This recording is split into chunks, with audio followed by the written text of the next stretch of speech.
The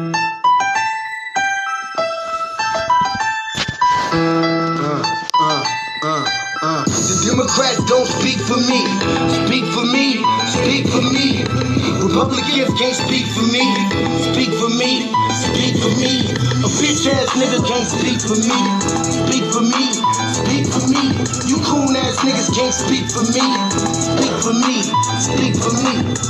Listen here, this is a fact of life. I be rapping like Nat Turner came back to life. Grab Donald Trump by the pussy, he ain't acting right. I never run from a conflict, I be glad to fight. It's a very cold world that we live in. Somebody please tell Elizabeth you're not an Indian. You just trying to con them people to get the benefit. Just another immigrant, stealing from the Indians. That's some punk ass shit and that's too lame. Now we finna step over to Andrew Yang. And you a sucker, you could never speak for black folks. Fake ass pandemic, trying to get the black vote. The Democrats don't speak for me. Speak for me. Speak for me. Republicans can't speak for me. Speak for me. Speak for me. A bitch ass nigga can't speak for me. Speak for me. Speak for me. You coon ass niggas can't speak for me. Speak for me. Speak for me. You know your boy be high off sativa. Kamala wasn't popping, so we said bye, Felicia. She ain't had a right policy. We ain't trying to meet her. Y'all can take Biden too. Bye. We don't need him. We don't need Roland Martin or that coon Al Sharpton. Didn't need Cory Booker from the start, man. I don't fuck with police and no snitch. You know I'm coming with the heat when I spit it. The Democrats don't speak for me. Speak for me. Speak for me. Republicans can't speak for me. Speak for me. Speak for me. A bitch ass nigga can't speak for me. Speak for me. Speak for me. You coon ass niggas can't speak for me. Speak for me. Speak for me. If you ever go to court and this is your luck, try not to get fucked by Benjamin Crump. I know it's hard. You and all go is hard. But who the fuck is Amy Cloak? Put her picture up on the bullseye and start throwing darts. People cut our organs out our bodies, that's a stolen heart. They can't save us from the flood like Noah's Ark. Black lives always matter, we finna go for ours. So then we savages, we don't need to pot the piss. Mike Bloomberg can suck dick with that stop and frisk. You ain't speaking for us, we don't know you. Bernie Sanders, they get your funky ass on too. The Democrats don't speak for me. Speak for me. Speak for me. Republicans can't speak for me. Speak for me. Speak for me. A bitch ass nigga can't speak for me. Speak for me. Speak for me. You coon ass niggas can't speak for me. Speak for me. Speak for me.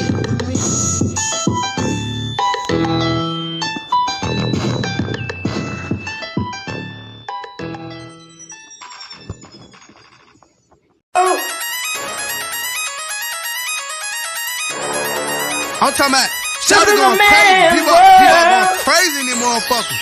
Run that shit back, man. But it means nothing. Nothing about a woman all day.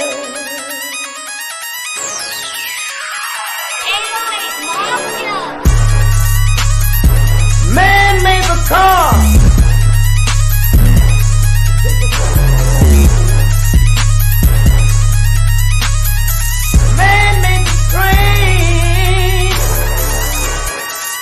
Carry the heavy load.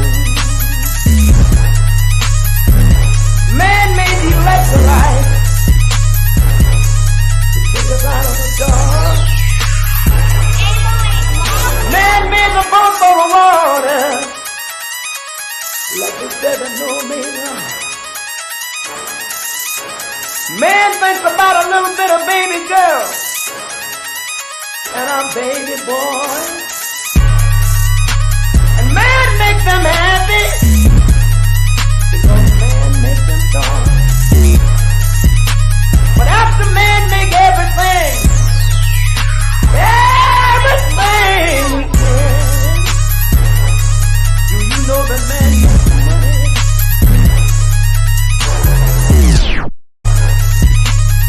To buy from other men. This is a man's world.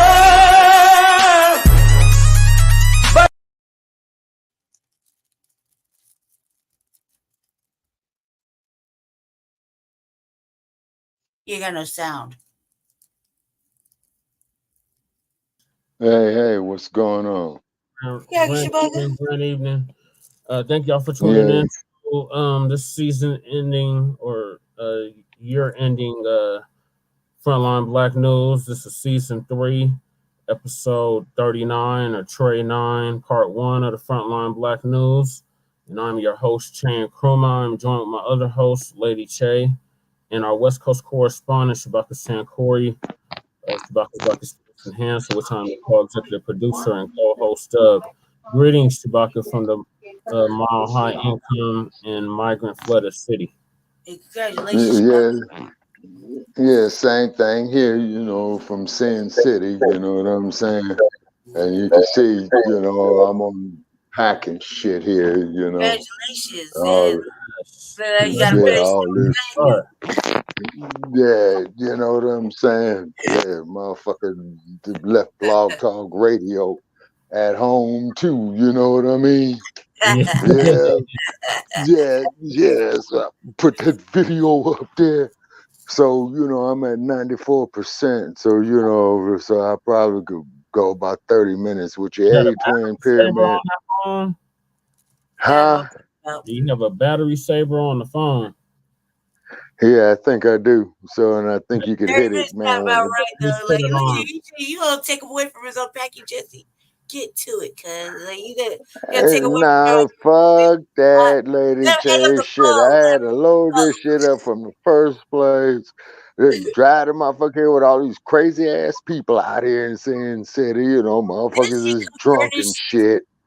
Did that shit come first? It came from shit, and I got it. So the next step up from here is to get some furniture and get a spot, but Shabaka's Black Experience Enhanced, we hanging in there and whatnot, we're gonna weather this storm, and plus, we're making this transition on the moving and what have you, It's that little apartment. It's pretty decent. It's like a nice little apartment. It did. So hopefully the motherfucker could come up from here, you know what I'm saying? Yeah. Right. Yeah, So out here in Sin City, the temperature is dropping, you know what I'm saying? They had some clouds coming, as you know. Ventura County's been getting hit. The west coast of California's been getting hit. Climate change, weather change. Yeah, digital meteorology, whatever what the fuck you want to call it, man. Shit's getting raggedy. You know what I'm saying? Yeah. So yes, sir. So I know you're pressed for time, Shabaka. So I'm gonna try to get through this as quick as possible. So, on this season 3, episode 39, part 1 of Frontline Blacc News, we will be discussing the Blacc FBA Major. Carol Funk, how you doing? Oh, Carol's in the building. Hey, Carol. Carol's awesome. Glad to see you around. Glad to know you're all right. Yes. Hey, greeting, Carol. How's your night? About to take a shower at a truck stop, Monument Color, and cut my hair, also shave and trim and all that stuff for $18. That ain't too bad. Ben, I do, It's because of one. You go to Love's or Flying J's. The bathrooms are sanitary. The towels is clean and sanitary. You know what I'm saying? You can wash your clothes. You see, you can get you something to eat. For a reasonable rate, depending on what your menu is. And whatnot. Okay, Carol Funk says, "Have a great night. Hope to see you soon. Love you." Okay, Carol. Happy New Year to you too. In 2024, and then of course, as you know, there's going to be some fucked up ass laws that's going to be coming into effect in all the 50 states. And then they're making it where we got to have bags everywhere now. We got to have these reusable bags starting on the 1st. I think they're going up on reusable with the tax. That's some dirty shit right there. You know what I'm saying? They're already damn near $12 a pack in certain areas. And and then it looks like I'm on 2024 be fun. All right, 2024. Hope everybody gets more. You know what I'm saying? And then I want to try to get me an RBG flag. Right. Yeah. Yeah. Like the one I got in the back. Brother Ali, brother Ali, Sharif. Yeah, Brother Aleem, Yeah. Brother Chapman, the button man. Oh, okay. On this show, we're doing a slightly different tonight. Since we're at the end of 2023, we're going to be doing a recap of the major events, specifically pertaining to Black people, because this is specifically for Black people. Foundation of Black Americans, to be exact, show. So we're going to recap of the major Black events, FBA events that occurred in 2023. But first, things first, we got to get on them tangibles. He was trying to not do tangibles tonight. I was about to be like, "Are you serious? Like, this, like, who would have missed tangibles? Like, no, you got to have the tangibles. You got to stay on people's elements. And consistent with that. So, as we've done on all of our shows for the past 3 years, we started them off with the tangibles. Right. Once again, this is the year and the decade of tangibles. Thank you, Brandy. Thank you, Lady Che. Jesus. So going into 2024, nothing has changed. We're still demanding our goddamn tangibles. So any politician that's seeking our vote demands something tangible for your vote. Now, we started this all the way back in 2019 when we were on the Mile High News. And we were demanding something tangible for our vote back then. So it's a damn shame it took 3, almost 4 years later for our people to get on code with what we were saying, because back then it was kind of foreign and taboo to talk about what we were talking about, which was reparations, which was an anti-Black hate crime. Right. And something right. And the conscious level is going up on that, which is a good thing. Right. And shout out to the New Black Media, ourselves included, as the signal boosters of the New Black Media, for making that possible. So when we started Front Line Blacc News, the whole premise behind it was we were going to give you current events, and we were also going to give you the political rundown of what was happening in our individual states and locales. So back in 2019, our good brother Tariq Nasheed came up with the hashtag Tangibles 2020. And in it, he was detailing everything that we, meaning the Foundation of Black Americans, the people that built this country, let's make that perfectly clear. Nikki, right. Haley, Vivek Salami, whatever the hell, Bass Salami. Nikki Haley couldn't even describe what the meaning of what the cause of the Civil War was. It was slavery, chattel slavery to be exact. And us as exactly.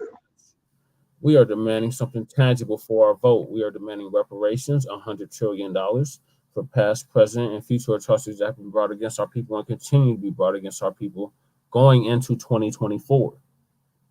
So the brother came up with the hashtag Tangibles 2020.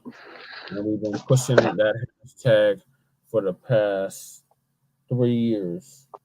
Sorry, y'all. I got a serious mouse infestation problem at my house. I've been trying to deal with it all day. And these bastards back. And I hear them squealing and squeaking and all of that shit. But getting back. So we got tangibles. So I'm going to put that on the screen like I usually do. I'm going to read tangibles are, what Tangibles 2020 is all about. Right. So, going into 2024, basically nothing has changed except the year. Everything else remains the same. So instead of Tangibles 2020, it'd be Tangibles 2023, because it's still technically 2023 for the next 2 days or day and a half. And next year, it'll be Tangibles 2024, all the way up to 2100. So I got echo. Somebody echoing on somebody's. Okay. What about that? Is the echoing gone? I think it's gone now. Yeah, I don't hear my. Okay. Oh, All right, okay, because I'm trying to share it onto the like page, Shabaka's Black Experience, enhanced like you page. can add it Okay, on the StreamYard, yeah, so yeah, like, we, huh? you can add it on the StreamYard like you usually do. And it'll Okay, well, I'm on the phone right now. I'm not on the laptop. oh, okay, I see what you're saying. Well, I can share it in the group. Yeah, Yeah. okay. What the hell? What are you doing? Oh, that's not what I was trying to share. Because if you're following the like page, we should be able to share it in the groups, and then also Yeah, too, hold on, we I gotta read this out. okay, So, okay, tangibles 2020. So it's tangibles 2024 because that's when the next presidential election is coming up. So the 2024 presidential elections are coming up, and foundational Black Americans are going to reject the 50-year-old plus malign neglect policy. It should be really renamed to belligerent neglect or malevolent neglect or purposeful neglect policy. yeah, malevolence the proper word. Malevolent. Hell yeah, because they just telling the motherfucker straight up he got bad intentions and Yeah. fuck the bullshit. So malevolent is the most appropriate role, particularly in this day and age, and particularly in this time, and particularly in this political fervors going on with these crazy ass bastards down there in Florida. Right, You know what right. I'm saying? Then then a dump in his shit. You know. So No, I'm sorry, brother. the malign, pump your brakes. So the malign neglect policy comes from the Monahan report, which came under the Nixon administration. So since the Nixon administration, the Democrats have been practicing this malign neglect policy, where they basically they were told not to offer us anything specific and to basically Right. lump us in the broad, ambiguous terms such as people of color, minorities, and the like. So this malign neglect policy has been implemented by the political system. This malign neglect policy mandates that Black Americans should be ignored and only mentioned in vague and non-specific terms, lumping foundational Black Americans in the groups of minorities, immigrants, people of color, etc., has only hindered the progress of Black Americans as a group while providing tangible benefits for other groups. In this election cycle, Black Americans are going to insist that our needs are specifically met by politicians who are seeking our vote. So the election cycle we're talking about is the 2024 election cycle. So foundational Black Americans want tangible benefits specifically for us. We do not want trickle down secondary benefits that are provided for every group. Every group has not been systematically marginalized and disenfranchised in every area of society as foundational Black Americans. So we refuse to be lumped in. That part. So we refuse to be lumped in with groups who often assist in the exploitation and disenfranchisement of Black Americans. So politicians must offer tangibles, specifically the foundation of Black Americans, or we simply will not vote for them. Be sure to spread this message far and wide on social media using the hashtag Tangibles2020. And since it's 2023, it's Tangibles 2023. And next year, which is in 2 days or less than 2 days now, it'll be Tangibles 2024. All the way up to 2100, Black family. Continue to demand something tangible for your vote. We got these Democrats on the heels. They're desperate. They don't know what they're gonna do right now. And the Republicans are just going out of their way to purposely ignore us. And they know goddamn well they're gonna need our votes if they even stand a chance of getting into office. All of these political parties know that they're gonna need our vote to get into office because we are technically the swing vote. So you're gonna need our vote. So you can't keep neglecting us, two-party duopoly. You can't keep neglecting us and think that you're gonna get into office, especially the presidential office. So, what are your thoughts, Shabaka, on the tangibles? Oh, always, man, for the tangibles, man, absolutely, man, for us to get our just due and the interest on top of our just due. Also, too, we got to control our own infrastructures, and particularly with the industrialized or high tech industries as well, too, and to safeguard ourselves from this artificial intelligence. Also, too, from this artificial intelligence infiltration that they doing to us. You see, is because as you know, recently I was on a damn 3 day ban. You know what I mean? And motherfuckers up here cussing me out on Facebook, and he ain't black. And so then when I cussed him out, oh, you violated our community standards and all this old type of shit. Yeah, I've So noticed that a lot. and They're yeah, purposely and on the tangibles, blocking our and pages. we need to have our tangibles, you know, on off this high tech industry and off the more so on the movie making industry as well too, is because you've been hearing how they black actors have been getting paid real cheap on these motion pictures that's pulling in hundreds of millions of dollars. Okay, such as the new edition of the Color Purple that they're about to bring out. You see? Yeah, Mhm. yeah. I was gonna add something, but I'm gonna stay on that. Stay where you carry on, Shabaka. Just carry on. Yeah, you're right. Okay, That's like and then also too, So Shabaka, let the and people then know what tangibles are. What is that? Because there still might be people okay, that tangibles are some assets, you know, that you can see, taste, and feel. You have tangible assets, and you have intangible assets, money in the bank, assets, property, you know, negotiable bonds, you know, properties of high value, sports memorabilia items and stuff like that. You know, those are the things, you know, that could generate revenue, you know, in any given society, as Dr. Claude Anderson said. You see, so we could have our own industrial complex, you know, with the priority being on ourselves. You see, it's because they got us so fucked up. We out here prioritizing everybody else but ourselves. You see what I'm saying? To quote the words of Dr. Henry Lee in the O.J. Simpson case, something not right. It don't add up. yeah, yeah. Something not right. You know, shit. And every other motherfucker out here is, you know, is prospecting and all this old type of shit, doing it at our expense, you see.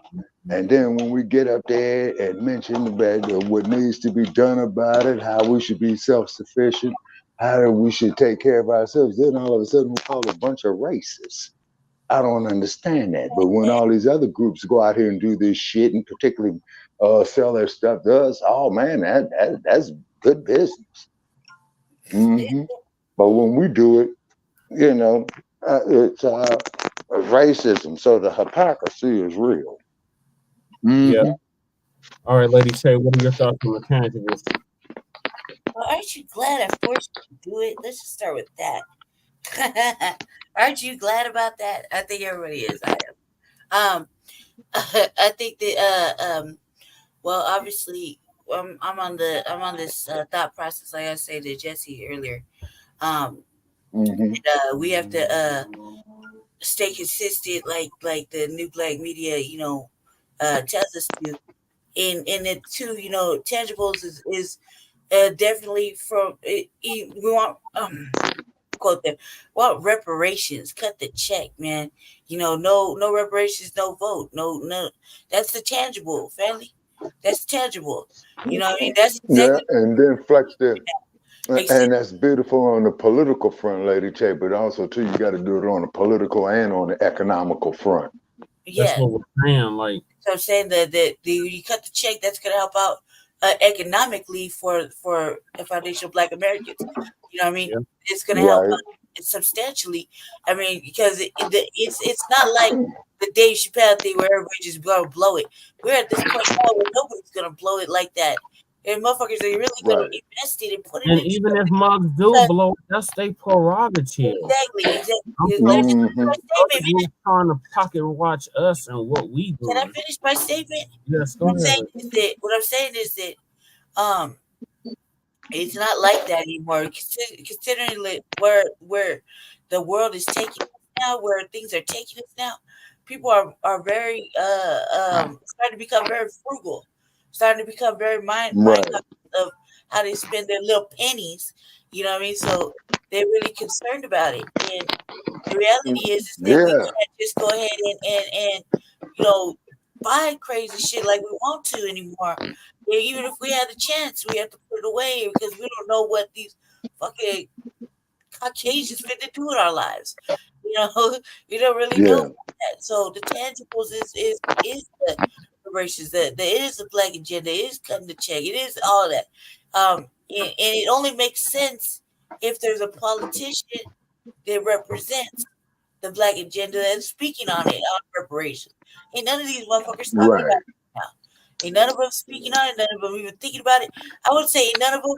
I would say the Cornel West probably spoke on it a little bit, not that much, so he could do better. RFK, whatever, he talked about it a little bit. He could definitely do better if he wants that. Anybody else think that's the way to the win, you know? And I said that shit from the beginning of the year. But we start talking about this election shit. That's the winning ticket. You know what I mean? But if you're serious about it and you're gonna do right by Foundation of Black Americans, motherfuckers go sit it down. There's no reason to vote. There's nobody to really vote for this in speaking in alignment with. Yeah, because you're not getting no justice. So tangibles, hold your vote like you hold your swilla shit. And if you ain't from here, go back home and sue your colonizer. Simple as that. Hold your own nuts, sue your colonizer. Shout out to Yeah. Go ahead, Jesse. Go ahead. Yeah, so in addition to the reparations, we're also demanding an anti-Black hate crime bill passed into law. Biden, Trump, Cornell, RFK, whoever the hell is running. That's Nikki Haley and Barcelona. They're done. So, and panties, that's just a waste of time. But any of the so-called viable candidates that are running, we're demanding an anti-Black hate crime bill, and like similar to the one that you gave the Asians during the start of COVID, when you were talking about hate.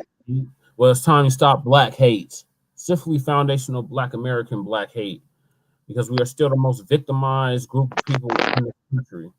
We are still the most victims of hate crimes in this country, and there's still no legislation that protects us specifically. So that's also part of the tangible. I just like to throw that in there. No, absolutely. Absolutely. Just to recap, and tangibles are something you can feel, touch, count with your own hands. Like we said here on the platform first, $100 trillion. Starting that. Like Shabaka said, we are owed interest, compounding interest. We are enslaved. Hell yeah, most definitely. I mean, this is what they're paying reparations for at least 250 years. You really want to and really want to address the harm and the atrocities that were brought against us and are still being brought against us in 2023 going into 2024. Right. The right thing to do would be to cut the check. You can do installments. You can do down payment. Something to let us know that it's serious, because we just voting and not getting nothing in return. And other groups, they vote and they get something in return. We're the only ones that go out and vote, get our souls to the polls, get our booties to the polls, and we don't get nothing tangible for doing it. So them days are over. We tried to warn you back in 2020. Them days were over. It's a damn shame it took about 3-4 years to wake up to the reality of it. And now you're seeing, Biden was bad news. They tried to warn y'all from the beginning.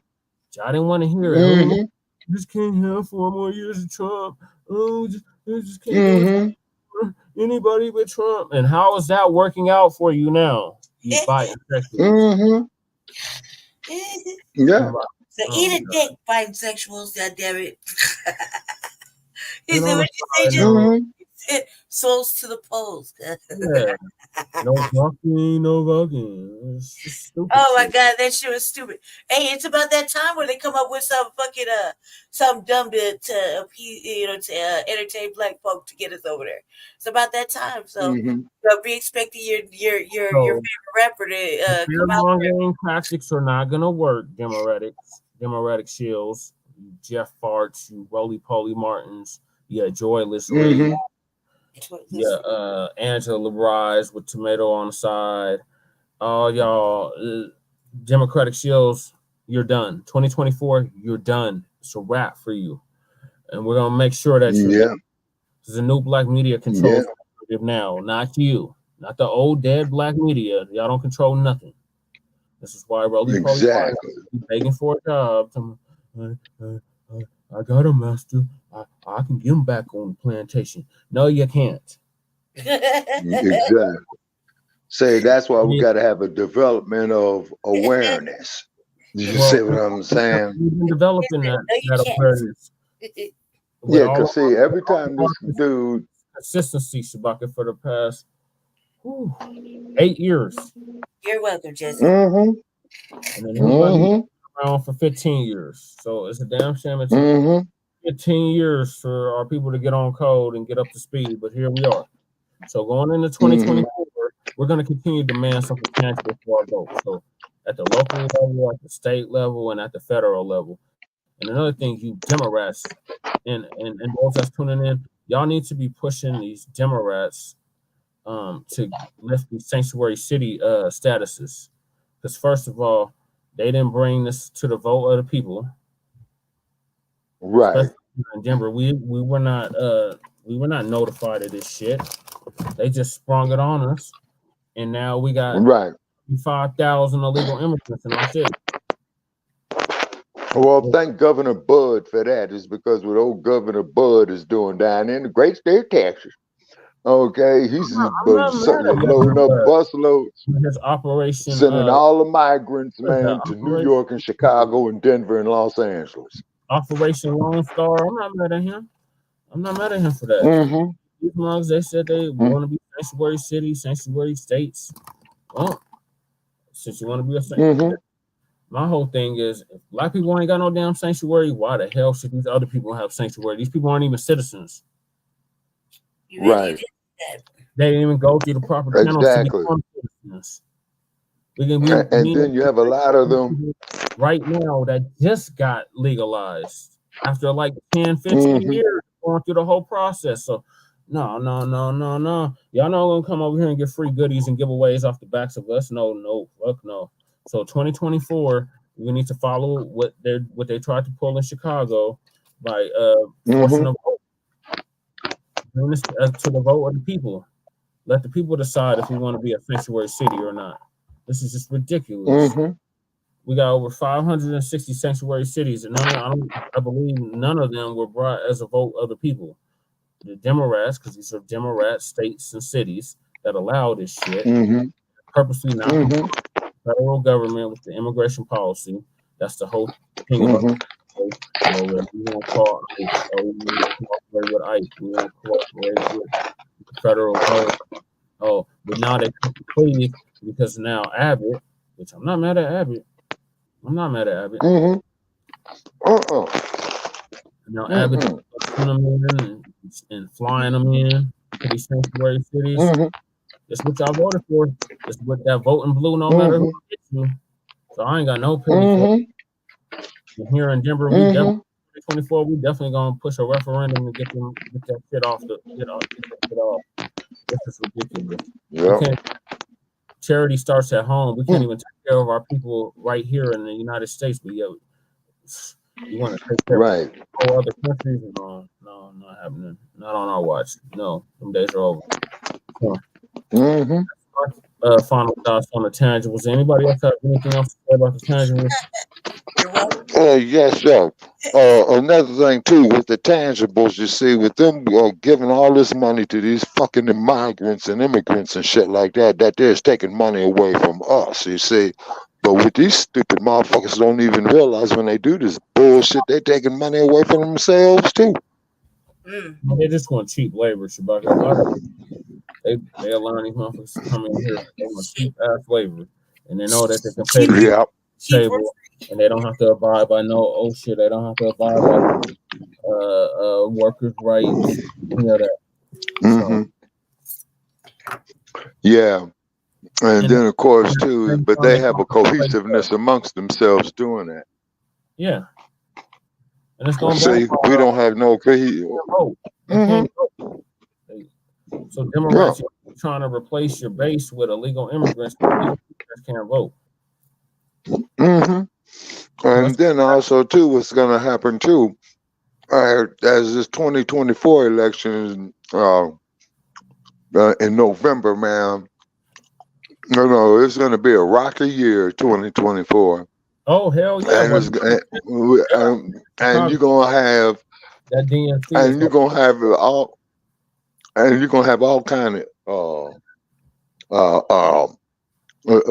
political party problems with these Democrats and these Repubs. You see, the political fervor is just gonna be off the hook. Oh yeah. That's for real. Okay. Anything else to say about the tangibles before we move to what the main topic of this tonight's show? No, sir. I'm good. Thank you. Okay, so winding down 2023, this is gonna be the top Blacc events of 2023. And focus specifically here in America. So, National Blacc American Blacc events of 2023. So, our good brother Professor Blacc Truth is gonna start us off. Truth did an awesome recap of events that happened this year pertaining to Black people. So that's like 30 minutes. And you can do a dialogue on that, and then I had a list of stuff that if he didn't mention it, I'm gonna bring up. So, shut up, Professor Blacc Truth. I've been listening to Professor Blacc Truth shit over 10 years now. He was my first entry outside of Black Thoughts and Theory and Shabaka's Black Experience Enhanced. My first entry to the new Black media. Along with and over years, it has evolved. You see.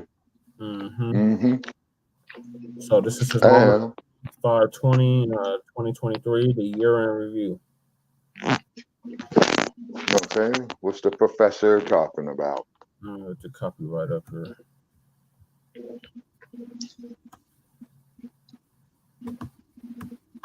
They love to flag our videos. Still haven't put up season 3, episode 37, part 1 back up. They said we're not on. Is that one that they took off for 40 seconds? No, this is a different one. No, he was there. He was there. Fellow soldiers, I'm the professor, and this is the moment of truth. As we look forward to 2024, it wouldn't be right to go on without looking back at the last year to see some of the highlights and lowlights we've had to deal with and overcome. Of course, this list is not comprehensive, and I'm not listing in particular order, but here's a few of the events and people that I think deserve commenting on. Joe Biden's Black voter support has been collapsing all year long. Just when they think the free fall is going to stop, it just continues. Yeah, great news. We had to come to terms with the fact that Black men started off turning our backs on the Democrats, and they went apoplectic when they saw a growing number of Black women who are also getting on code. With the white media having found its propaganda useless to stop this trend, and with the Democrats completely and thoroughly unwilling to actually treat Black people like a constituency and to cater to our interests, They're instead hiding their head in the sand and surrounding themselves with their own movements, sweet nothings about how it's going to be all right. Black folks are going to get back on the treadmill. But here we are at the end of the year, and instead of black people backing down, doubled down. Right. Next, you got the UFC's chief thug, Dana White. You know, normally with these mixed martial arts organizations, they don't allow intersex matches, but Dana White decided to make an exception when he beat his wife black and blue. And of course, his partner in crime. Oh, yeah, that was about a year ago. Yeah. Today, he rarely sticks his head up. You had female legislators in California who were demanding that Emanuel get rid of Dana White, but Ari instead lay low and said nothing. And the white media, being who and what they are, rather than call Ari Emanuel out for this, instead they allowed him to slither away. But the black media did not. No, we didn't. Next, Kyrie Irving gets pushed, and he pushes back. Yes. Who would have thought that posting a link to something on Amazon would get people so heated? These attempts to plaster black people as being anti-Semitic didn't begin in October of this year. No. These efforts began in earnest a year ago, back in November of 2022. That was when Kanye West was making friends, as usual. And then, because the white media is run by psychopathic racists, they did what they always do. Try to manufacture some phony, steady blood so that they can at least attempt to push the lie that black people are the real racists because, well, reasons. The owner of the New York Knicks, an Asian businessman named Joe Tsai, decided that he would try to score brownie points with the dominant society. So he publicly attacked Kyrie Irving and tried to make a show of treating him like a disobedient child. We're scolding him like he's just a little brat. He just knew that those racists he was trying to pander to would love it, but it backfired on him when the biggest names in the NBA spoke up for Kyrie Irving. Just this once, the $40 million slaves discovered their backbone. Joe Tsai thought that Kyrie and Grant were stuck in New York playing for him, that they couldn't leave. But they have been plotting to leave the whole time. First, Kyrie Irving announced that he was leaving in February, followed closely by Kevin Durant. And overnight, the Knicks went from being playoff contenders back to being a toilet bowl level team. And the same white media began writing articles about how he sunk his own franchise. But one of the lowlights of this putrid episode was when the white media bootlick has-been Goldie Taylor wrote a hit piece for Rolling Stone entitled "Black Anti-Semitism Isn't Rare, It's Ingrained." She then went on to write that black boys were the threat here, echoing what the Israeli Consul General in Atlanta said about the problem for Israel being the young black generation. So this is an organized effort to demonize black Americans as being inherently anti-Semitic, when in reality, we're the only ones who aren't. And even Rolling Stone knew that they had gone too far with that title, because within an hour or so of this hit piece being posted, Rolling Stone changed the title to Kanye, Kyrie, and Me. But behind the scenes, the same Ari Emanuel, who had ignored the open violence of Dana White, was doing the most to stir the pot on this one. And while he remains silent about buddy Dana beating his wife in public, he needs to be forced to answer for his campaign of blatant anti-black race baiting. And speaking of race baiters, Ron DeSantis, the king of anti-wokeness, watched his campaign go to sleep. He never figured out that campaign tactics that work in blood red states don't work anywhere else. As I've been telling you all since he began with his asinine anti-black crusade, he was making himself unelectable. Why? As I said, when someone goes to the extreme, they leave themselves with nowhere else to go. He had already passed, or rather tried to pass, laws to attack all things black in Florida, from black voters to books that even mention black people. He spent every day trying to one-up himself on how stupid he could be with his performative extremism. He did all the crap that Christopher Rufo told him to. But Rufo is a paid propagandist for the Manhattan Institute, not a political strategist. He knows absolutely nothing about how elections work, especially national ones. You see, the kind of asinine displays that Rufo recommends people engage in only plays well on Fox News, but it turns off absolutely everyone else. It also doesn't help that Ron DeSantis can't control the fact that he doesn't like people. He is beyond awkward whenever he's around human beings, probably because he's not one. And by the way of dishonorable mention, the person who's beating DeSantis in the polls, Nikki Haley, in the chat. I can't control the cause chat. of the American Civil War, instead choosing to repeat the GOP shop-worn line about states' rights and it's about freedom and keep the government out of affairs. Now remember, after the Charleston Church massacre, When Nikki Haley was governor, she had to be dragged to the microphone to denounce that slaughter, but she dug in her heels on the Confederate flag until public pressure forced her to make what everyone recognized as an insincere statement criticizing the American swastika. But that was okay because only a few months later, she was back to defending it again. And this is why Black folks do not and will not vote for the GOP. There's no cure for stupid. Right. And speaking of stupid, this happened. Would you mind defining woke? Because it's come up a couple times, and I just want to make sure we're on the same page. So, I mean, woke is sort of the idea that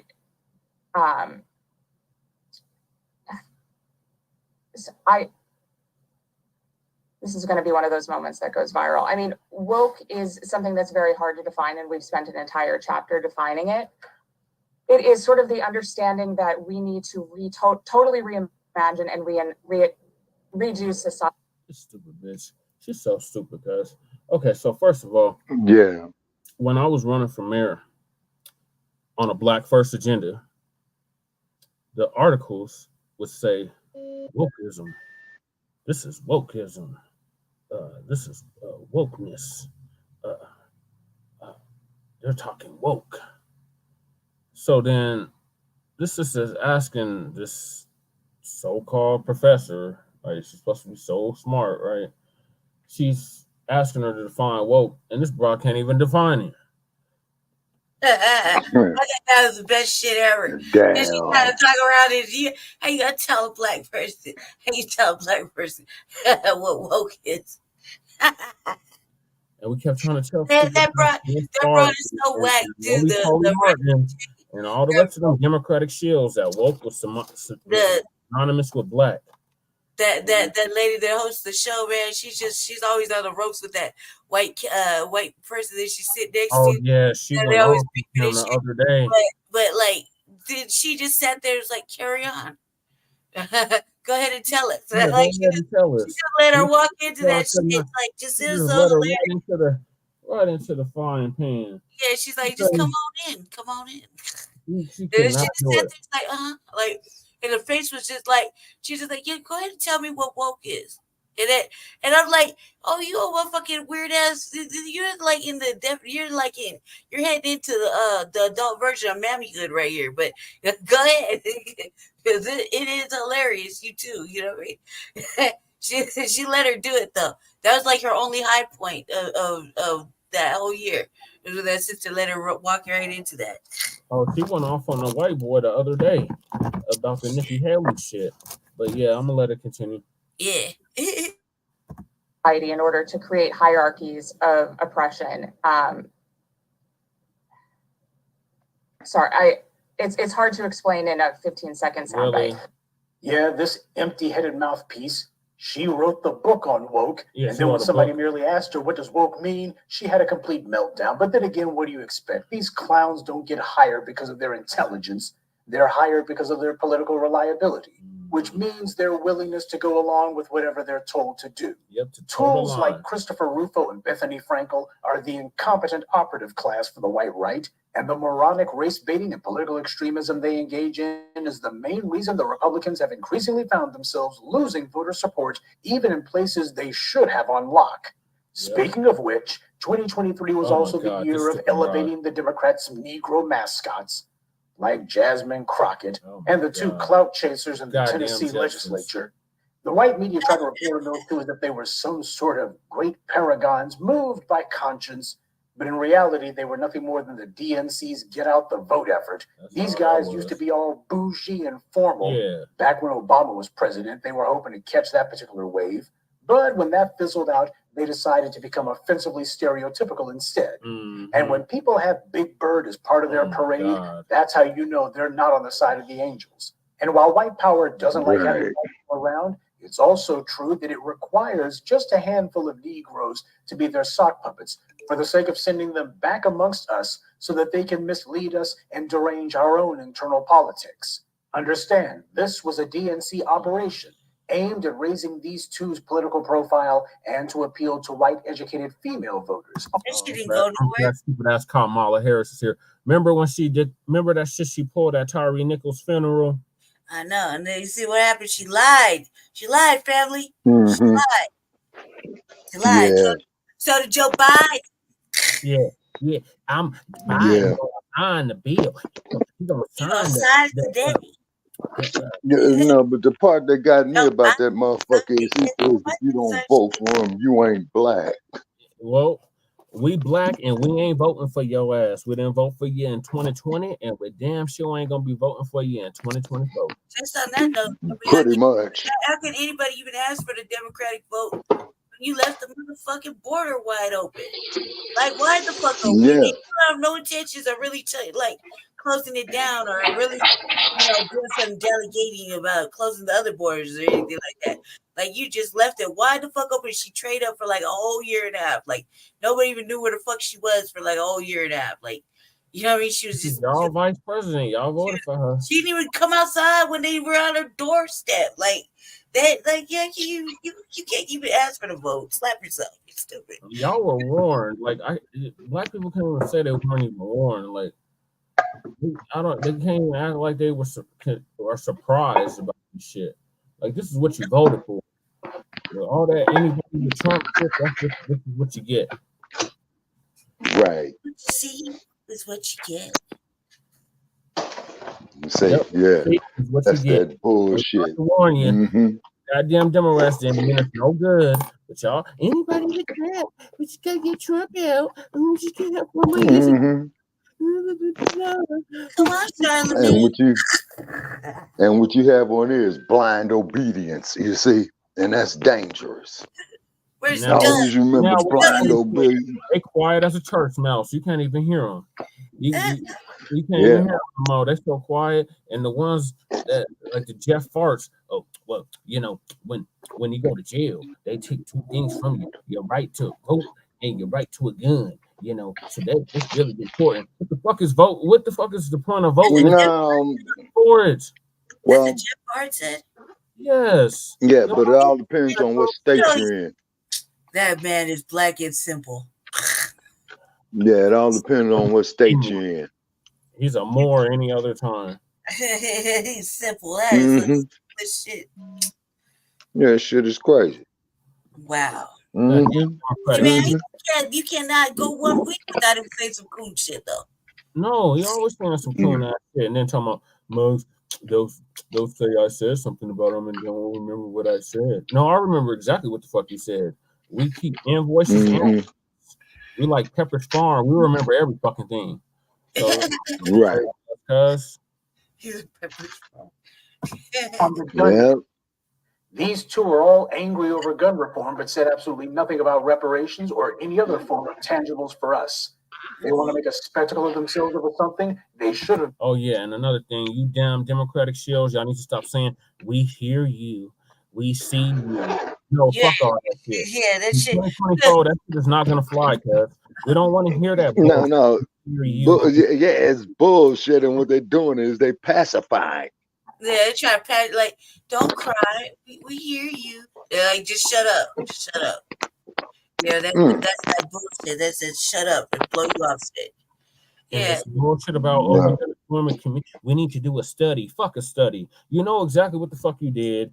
Like Shabaka has said at times, slavery was generated the domestic product for this country from beginning. Yeah, the gross domestic product. Yes, sir. The gross domestic product, and what that is, as we all know, is the total amount of revenue with goods and services that is generated within a year. And we were the goods and services. We were the stocks and bonds. We're the only reason why there is a Wall Street. Why there is a New York Stock Exchange. So come quit playing in our face. You're not going to get our vote. And the same thing for you goddamn Republicans. Y'all not going to play in our face. Oh, absolutely. Y'all know what the fuck y'all did. I know what the hell y'all continue to do. Because you got doing shit. I don't want to see that bullshit. Okay, so he only wants to see it when it's we're gonna take pictures of Allegiant Stadium. It was absolutely. Oh yeah, we're gonna take pictures, all right. Yeah. That's what you get, Jesse. Okay, getting back to this though. So the most memorable event that happened in 2023 was this right here, the Alabama Brawl. Oh shit! Yeah, that's Oh yeah. thing. Oh, that was great news. Great news. Great news. Everybody's Great news. dusting off their motherfucking phone. August 5th, 2023 will forever be a FBA holiday. Mm-hmm. In Black August. And yes, Yeah. it started in it was in Black August. That is correct, Lady K. And that is the month that we had the most slave rebellions and uprisings in this country. Right. Yep. Hence why it's called Black August. Mm-hmm. The best memes came out of that month. Boiling. Oh man, you know what But rather because of the racism. You see, the good old boys in Alabama got an attitude this summer and decided to attack a black co-captain of a riverboat. But what they didn't know was the black folks in that particular place were on code. Right. And those black residents gave those racists an attitude adjustment. So did. And the country was introduced to the chairman of Alabama to have a crowd of black people literally tripping over each other to be the first to put these racists in their place. Oh, the bigots took a huge L in front of the world with that one. And they really tried to get their own back by bringing phony charges against the black residents for stopping this racist mob's rampage. Predictably, their efforts at intimidating the black residents into not defending themselves failed. I'll be right back. I gotta go grab my food. I'll be right back. These white racist mobsters a slap on the wrist. That isn't justice. 2023, we also saw pretend liberals like Skip Bayless and Bill Maher show their true colors. Actually, Bill Maher has had his putrid colors on display for many years now. The only people who couldn't see that both of these guys were mouth frothing. Before it gets on Skip Bayless, so DeMar Hamlin, that's the brother that plays for the Bills, the Buffalo Bills, and remember he had out during one of the playoffs to begin the year. And rumor has it was that jabby jab. Yes, sir. And then they setting the stage for the next round of this bullshit too. Oh, they got they got a newer variant. I seen that on the news. And then it's going to give artificial intelligence more power. Yeah, we can't discuss it because they've been flagging our videos behind this shit. But yeah, fuck Skip Bayless. I'm glad Shannon finally left that raggedy ass show undisputed. I believe he started his own. Best of luck to the Shannon Sharp. Anti-black racists were blind. Comedy and the sports page have long been seen as America's way to be able to speak all sorts of anti-black racism while claiming that it's just a joke, or we're not talking about black people, while we're just talking about black athletes and teams with majority black rosters. That's who we're talking. Remember, Black family, Jim Crow started off as a joke. It's a joke, remember?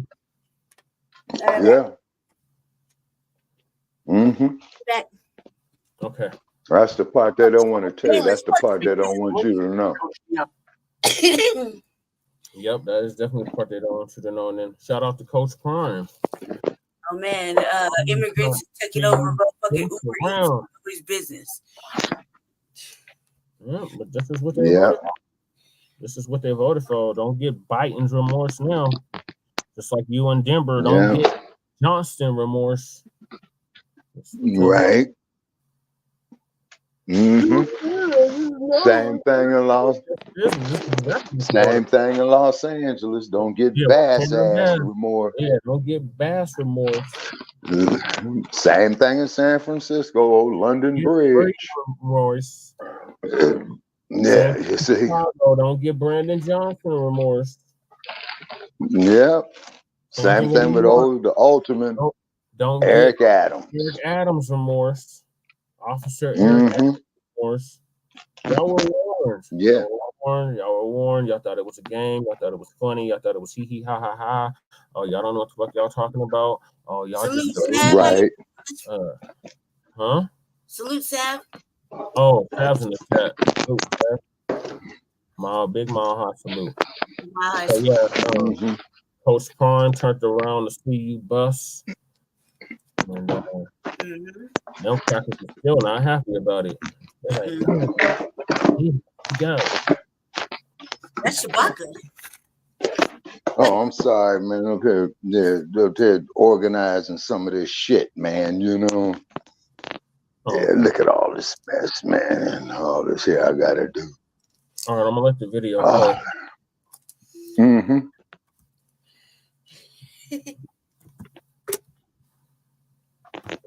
Sanders made a big splash with his second act as a football coach at the University of Colorado.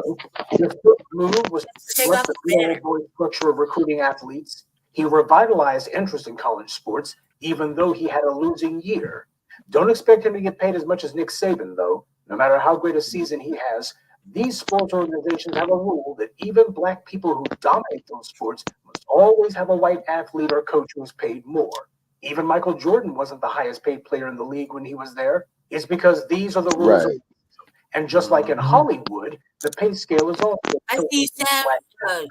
In 2020, both Don Lemon and Tucker Carlson back. Oh yeah, they did. Tucker Carlson is in white power, so he landed on his feet. Don Lemon, so much. And speaking of Tucker Carlson, Ice Cube was just tripping over his own feet to be best buds with them. Yeah, you know, TVA said that if you want to find out what a Black person truly believes, put them in front of a white person. That's what Nelly Ice Fuller Cube said. showed exactly what he Yep. Race isn't really an issue. Funny, since he was talking about a contract with Black America, talking out of both sides of your mouth. Oh man, I missed we that part. can't let these celebrities speak for us. Nope. Even when they try to make a pretense that they're sticking up for Black people, you still can't trust anything that comes out of their forked tongues. Even I forgot when he was talking about wanting to go talk with Biden back in 2020, because I know from experience that Black celebrities are creatures of self-interest. So when they want to talk with politicians, that's only to boost their own image, magnify their own clout.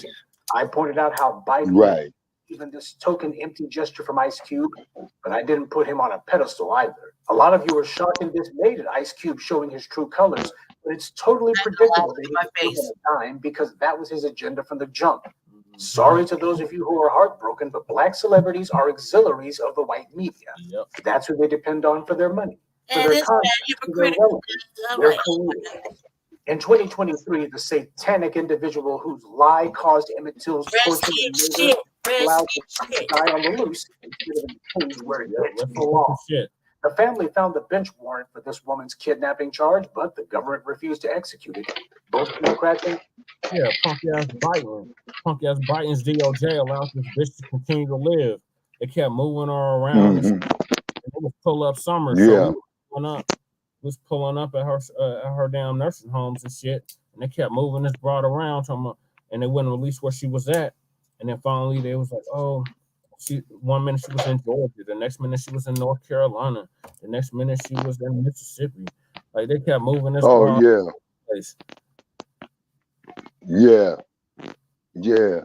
that don't know, this Broad that was responsible for getting Emmett Till killed back in 1955, which started the second civil rights movement, the first civil rights movement, or Reconstruction. Yep. Into the third. Watch and see. Republican administrations alike would use the murder of Emmett Till to get headlines by claiming they were reopening the case. But of course, in the end, it was all a pack of lies, and they would announce, well, nothing new here. In fact, nothing at all. This was actually the white government showing that they knew exactly how guilty this woman was and that they were protecting her. Biden has been in political office for 50 years. All that time, you hard in the paint to get justice for Emmett Till? Of course not. And now, after decades of sitting on his hands and biting his tongue to make sure that he didn't demand justice for Emmett Till, after 3 years as president, he didn't lift a finger. All he did was he waited for the last of Emmett Till's murderers to die, and then Biden exploited this by fearing there was going to be a so-called monument to Emmett Till. That was just something to get headlines. It doesn't get the Till family justice.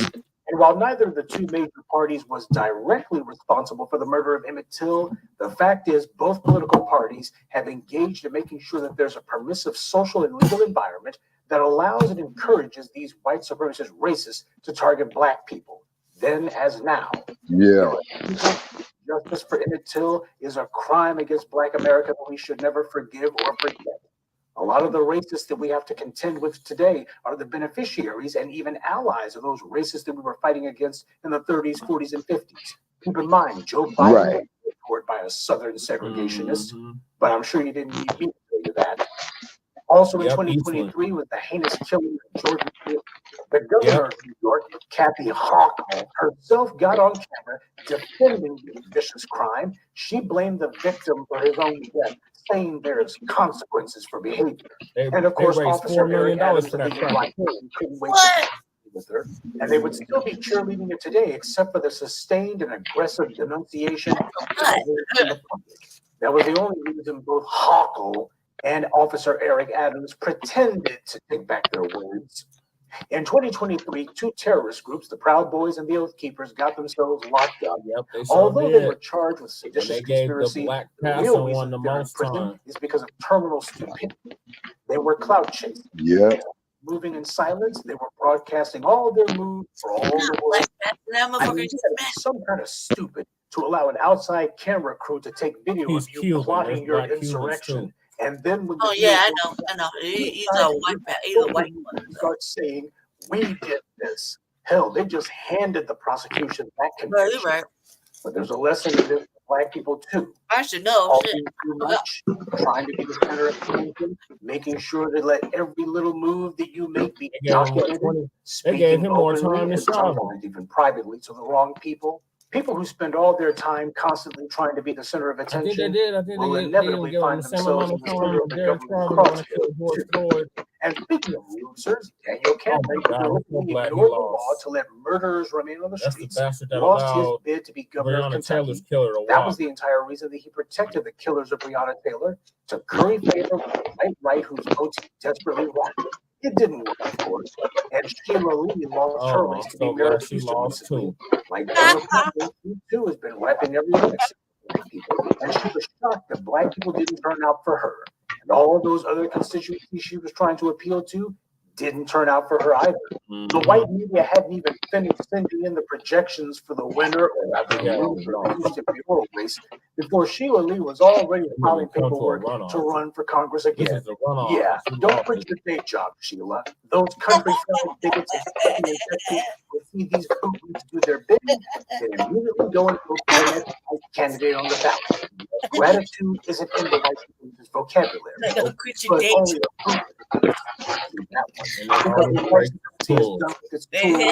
what day job?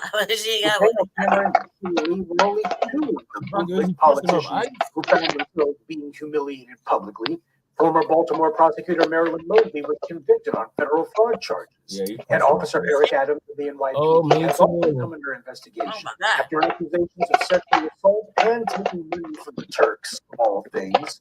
In 2023, another war in the Middle East broke out, this time in Israel again. But before that war even broke out, there was an interesting prologue that had taken place. I posted a video about how AIPAC, the Israeli government's lobby arm, was spending millions of dollars to target Democrats in Congress. But the only incumbents that AIPAC was interested in getting out of office were Black.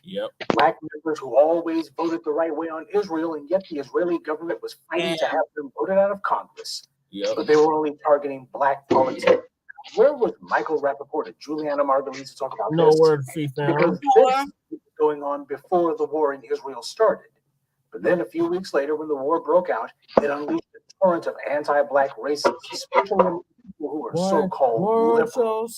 Candace Owens ran afoul of her old friends on the white right, like Ben Shapiro and David Warren. She went from being a brilliant new voice of a generation to being called completely unaccomplished.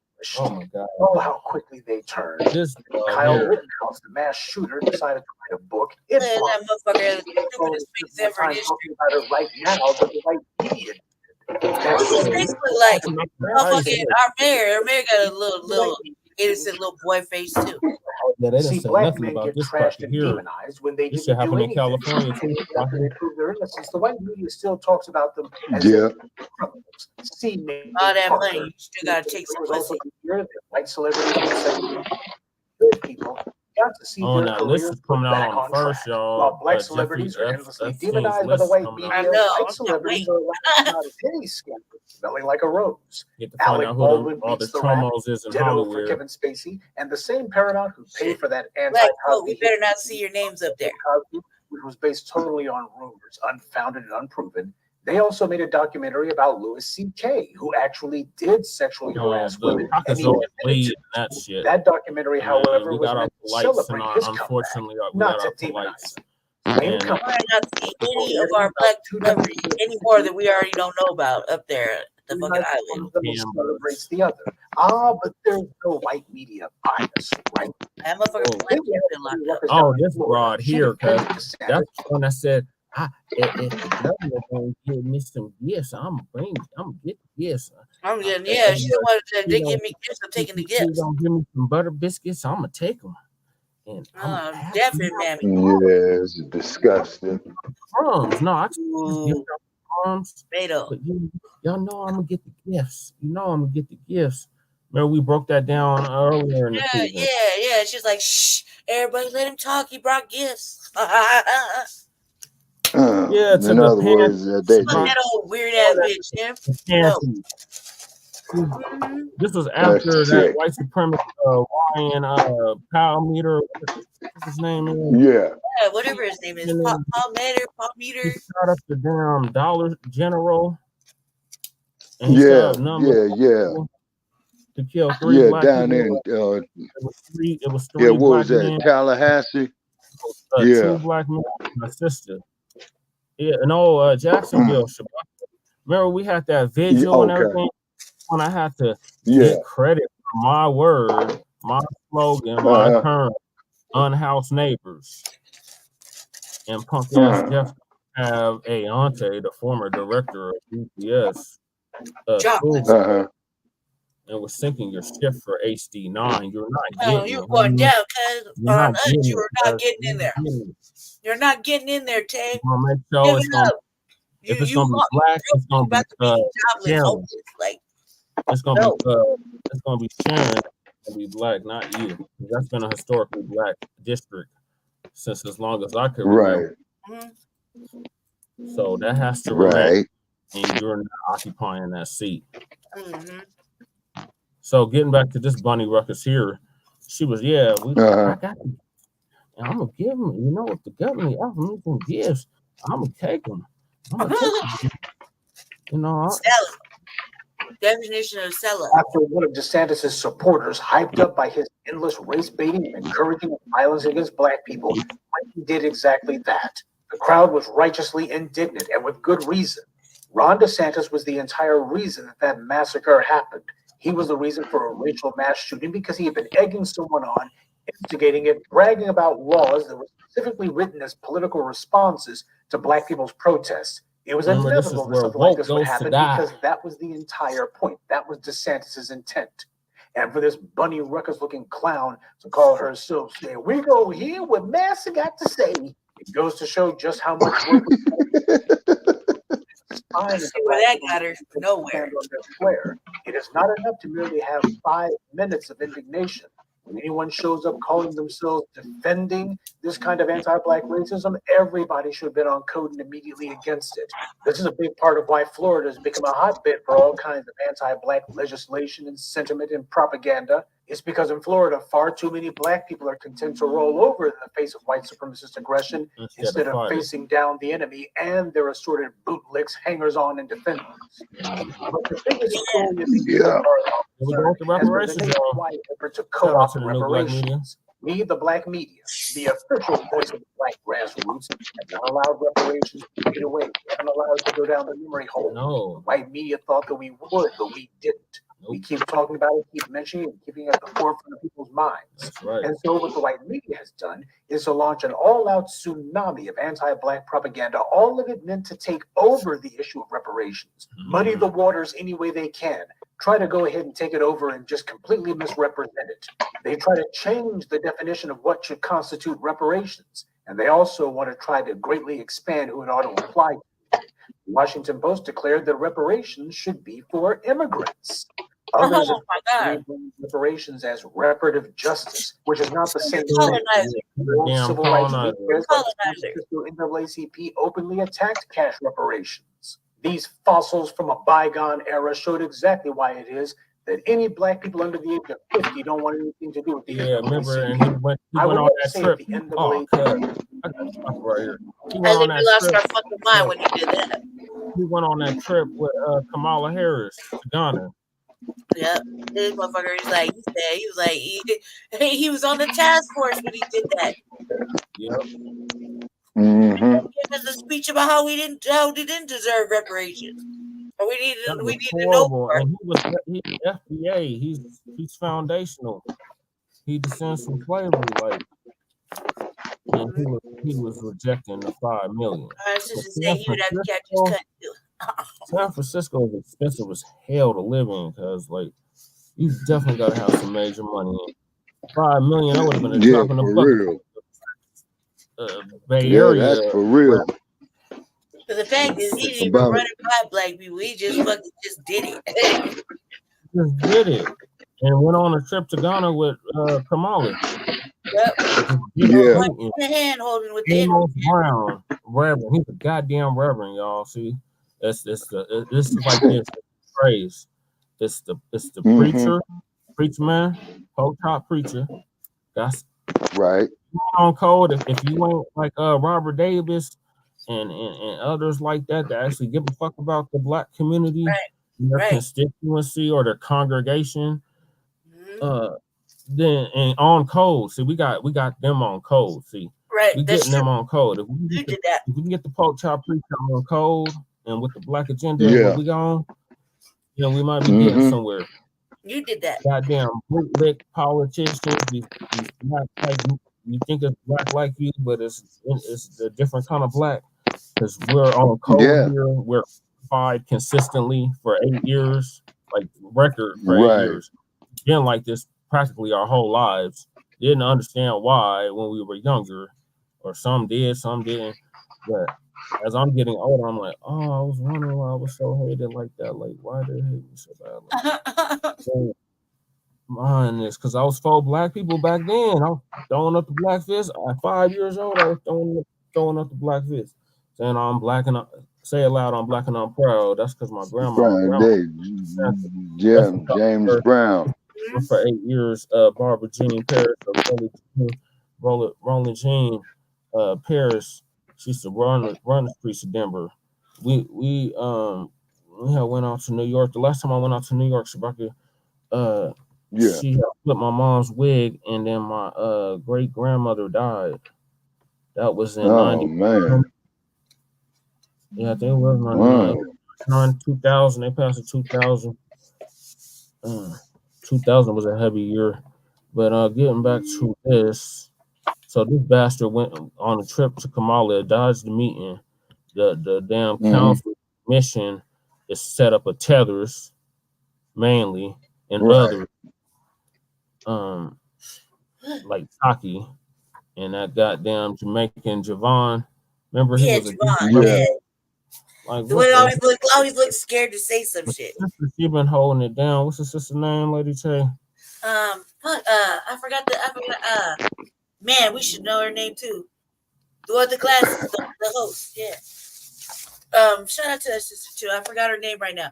Can't think. Just threw me on the spot. Black Truth might let us know. He might let us know, because she actually been solid and consistent this whole time, even till now. He is no longer on our side, but truth be told, when you take a rather harsh clinical view of the NAACP's history, even from its very founding, it's never been for us, black family. They were never with us to begin with. Exactly. They're nothing more than a club of sorts for would-be social climbers in the black community who are looking to get in good with the dominant society. Reparations have been used. This right here was a travesty, y'all. Like, they took them families' land. They got the land back, and they wanted to build on it, and the city of LA, the county of LA said, nope, you can't do it. Damn, you talking about Manhattan Beach, right? Give it right back. Southern Beach right back. And that was talking about Manhattan Beach. Yeah. But the thing is that I felt in my heart, I felt like, man, you finally get the beach back. But you can't build. You shouldn't listen to what the fuck the city says, and the city's the one that's taking it for you. So you should just do it. You should went outside the sources. And that land was worth way more than what they fucking paid for, but they wanted it right back. So it was like a show, like a fucking display. Who was that at the table? You know who the hell that is fuck at the all table. that. That's Governor Newsom. Governor Newsom is like in my mind committed black political suicide. Black people, I be walking by him to run for president. Watch 2024. He gonna run. Watch. He gonna run. He already leaned up to it. That shit with the panties was definitely a telling sign. So yeah, get ready for some shit, Black family. We're gonna keep you on cold though. So if you do get it, you do run. You canceling Christmas all over. Dialogue on what he discussed and what is still added. So let's go. I hear you, Mouthy friend. I gotta run the show. To give back the stolen land of Bruce's Beach, but he knew full well that area had been zoned so as to make it where development was no longer allowed. So the family would never be able to actually make money off of it, and the taxes would be prohibitively high for them to pay for it because the higher development was allowed. So in the end, all the family's going to be able to do is to sell the very land that they got back, which I'm sure was the point from the very beginning. But regardless of the white media's constant attempts to carpet bomb us with anti-black propaganda, trying to twist and mangle the definition of reparations, trying to shoehorn everybody else into it, we, the black grassroots, are not going to stop back, the Black Cat. The enemy pushes. Yeah. Make no mistake. I'm back on. Yeah, it kicked me off and I got back on. You get one before me, Jesse. You know what's going to happen. Well, I can't rewind it for you. What's the last that you remember hearing about? Okay, what they was talking about. So you tapped out right when we started reparations, so I'm gonna wind it back so you can get the catch. All right, okay. So we've been beating the drums on reparations, and they're having to acknowledge it now. Like you have to acknowledge it. Oh yes, because see, it's going to be a major factor in the 2024 election. It's going to be a major issue. Not allowed reparations to fade away. We haven't allowed it to go down the memory hole. The white media thought that we would, but we didn't. We keep talking about it, keep mentioning it, keeping it at the forefront of people's minds. And double down. And so with the white media, share the screen, to launch an all-out tsunami of anti-black propaganda, all of it meant to take over the issue of reparations, muddy the waters any way they can, try to go ahead and take it over and just completely misrepresent it. They try to change the definition of what should constitute reparations. And they also want to try to greatly expand who it ought to apply to. The Washington Post declared that reparations should be for immigrants. Others have tried to rebrand reparations as justice, which is not the same thing. The old civil rights retreads like the San Francisco NAACP openly attacked cash reparations. These fossils from a bygone era. That's what I was going to say. So the share the screen. It's the pork chop preacher. Oh, it's the pork chop preacher. It's the politrician. And it's the Pookie and Ray Ray. And it's the who? Pookie and Ray Ray. Every hood has a Ray. And the Pookie Ray Rays, and they throwing seeds and I can't even, I don't want to waste my time. Other times, so okay, Sab, you still in here? Appreciate you, guys. Okay, we got Locke say salute. Yes, sir. Yeah, Hood tells 2023 out of the window in 2024. New things coming, family. Oh yeah. Yeah. You know, he's real about that. He's right about that. But what new things are coming? You know what I'm saying? Because with this artificial intelligence getting out of hand, man, they're gonna have it's coming. It's Terminator time. They already got the whole factory where they're gonna start manufacturing motherfuckers and releasing them. And then one of these damn robots that they building to be police killed the motherfucker man who was designed. Yeah. Is it? Yeah. Sounds like Terminator, cuz. When the Yeah, man? yeah. This happened about 3 weeks ago. Oh shit, I'm not even knowing. All right, I look got that up. strange shit. I'm fucking up. That's what I said. For like the last 5 minutes. And I'm only at 58% power right now. Only. Baka, damn. Yeah, because I forgot to bring the power cords with me. Oh shit, you better hang up. Damn, that's what the battery cord. He forgot to bring his Yeah, battery. I forgot to bring the battery cord with me. That's what You better hang up. Yeah, I have it tomorrow. Shit, you'd figure that'd be the first thing I'd get. All right, here we go. You better hang up soon. Exactly why it is that any black people under the age of 50 don't want anything to do with the NAACP. I would love to say that the NAACP is no longer on our side, but truth be told, when you take a harsh clinical view of the NAACP foundings, you see that they were never with us to begin with. They're nothing more than a club. Well, they became a country club. The damn NAACP became a country club. The dominant society. In That's like all they're 1809, about. And reparations have been used and misused by all 1909 politicians. Gavin Newsom in California pretended to give back the stolen land of Bruce's Beach, but he knew full well that that area had been zoned so as to make it where development was no longer allowed. So the family would never be able to actually make money off of it, and the taxes would be prohibitively high for them to pay for it because of the prior development that was allowed. So in the end, all the family is going to be able to do is to sell the very land that they got back, which I'm sure was the point from the very beginning. But regardless of the white media's constant attempts to carpet bomb us with anti-black propaganda, trying to twist and mangle the definition of reparations, trying to shoehorn everybody else into it, we, the black grassroots, are not going to stop what we're doing. The enemy pushes, we push back harder.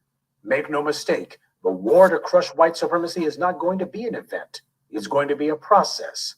Please don't look for some formal declaration from the enemy on this one. That's not how this is going to work. What we're seeing ourselves engaged in is what always happens in history whenever a group with entrenched power is facing one determined to dislodge them from their power. The single greatest determinant of who is going to win this ideological struggle comes down to whoever is the most consistent and persistent. That's right. And by consistency, what I mean is we can't have it where black people are standing up to white supremacist aggression in Alabama and rolling over for it in Florida. Right. Being on code means more than everybody singing from the same sheet of music. Right. What it also means is everybody has to be equally uncompromising in the face of anti-black racism, no matter who it's coming from. Be it some run-of-the-mill white supremacist on the street, or a white supremacist governor, or their assorted bootlicks that they try to send to run interference for them. All of them must be shown exactly how uncompromising we are about making sure that justice prevails. Right. And what does justice look like? Black empowerment. Right. That is justice, because justice means balance. Exactly. Things have been completely and thoroughly off kilter for far too long. That's why we're doing that's what the Black Fist is. Dave, that was my little roundup of just a few of the highlights from 2023.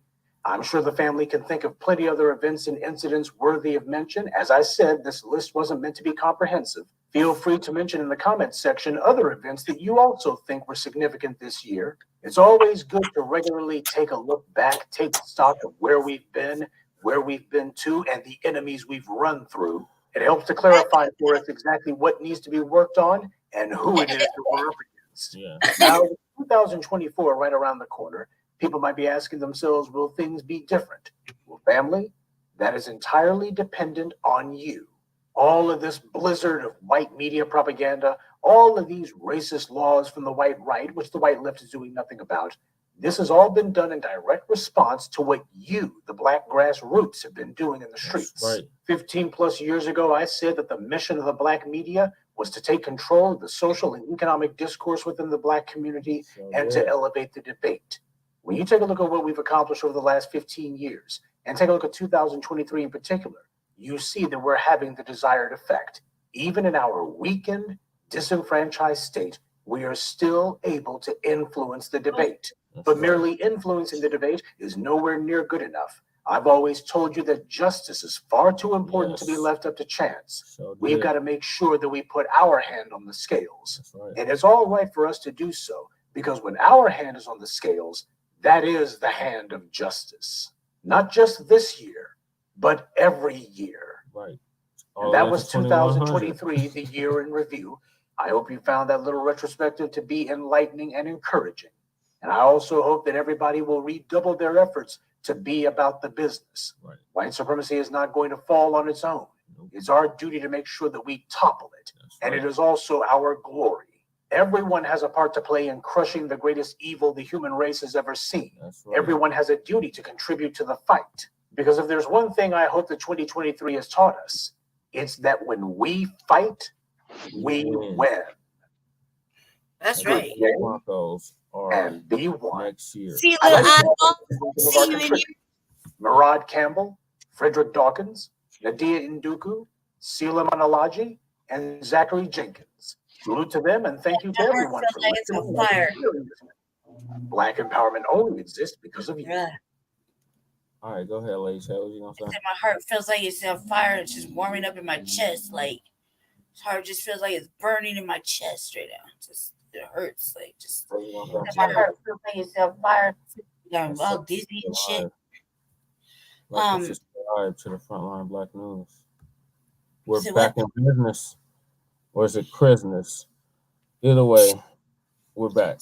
Just don't listen to me yet. All right. Okay. Okay, but also too, another thing that we've got to emphasize in 2024 as a people, not only the damn tangibles, but also too our right to self-determination. Well, that comes with all of that. We will get what is rightfully ours by any means. At this point, there will be reciprocity. There will be true justice, not fairly. We're talking about a whole system reset, if you will, that does not oppress us. Yeah. So that's what it's been based off. All of the systems, the blacker, the more suffer. So yeah. And then on top of it as well too, the more consciousness that comes out, the more, they're putting the pressure on twofold with this anti-woke shit. We don't want you niggas being woke about what the fuck we truly do. You can't even define woke about it. Like, these people are dumb and conniving. Yeah. Put nothing past the Caucasoid, the Troglodyte, the Mizugu, the Clear, because he's coming at you at all 360, man, from all different directions in these economical times. The Peckerwood, what in the hell? God damn it! I got one of the boxes. I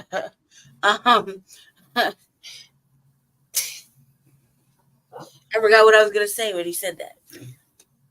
All right, so you're on review. What are your thoughts on what Professor Black Truth just did while I deal with this? Yes. Okay, Professor Black Truth, made a whole lot of sense right there. Okay, and number one, as he was saying is, man, you got all these damn bootlicks out here. See, that's the problem. If you can get rid of these bootlicks, man, you know what I'm saying? Our problems will fall down like a stack of dominoes, man. It's the pork chop preachers, the bootlicks, and the bootlicks, and the Pookies. No, it's not just them. It's the Pookies and Ray Rays. That too. Internalized self-hatred and hate anything that look like them, and because they got an opposite color on, they down to kill them. That type of shit. Okay, we'll see. Yes, sir. And that there was projected by the Hollywood image in the long run. You see what I mean? It's because they'll make films, glorifying that, criminal lifestyle, going in and out of the penitentiary, keeping recidivism real high. You see what I mean? But, but this power structure, and damn sure, man, with this AR and this artificial intelligence, man, they're not going to teach our children, to grow up to be independent, man, to develop for themselves. They're going to teach them the exact opposite.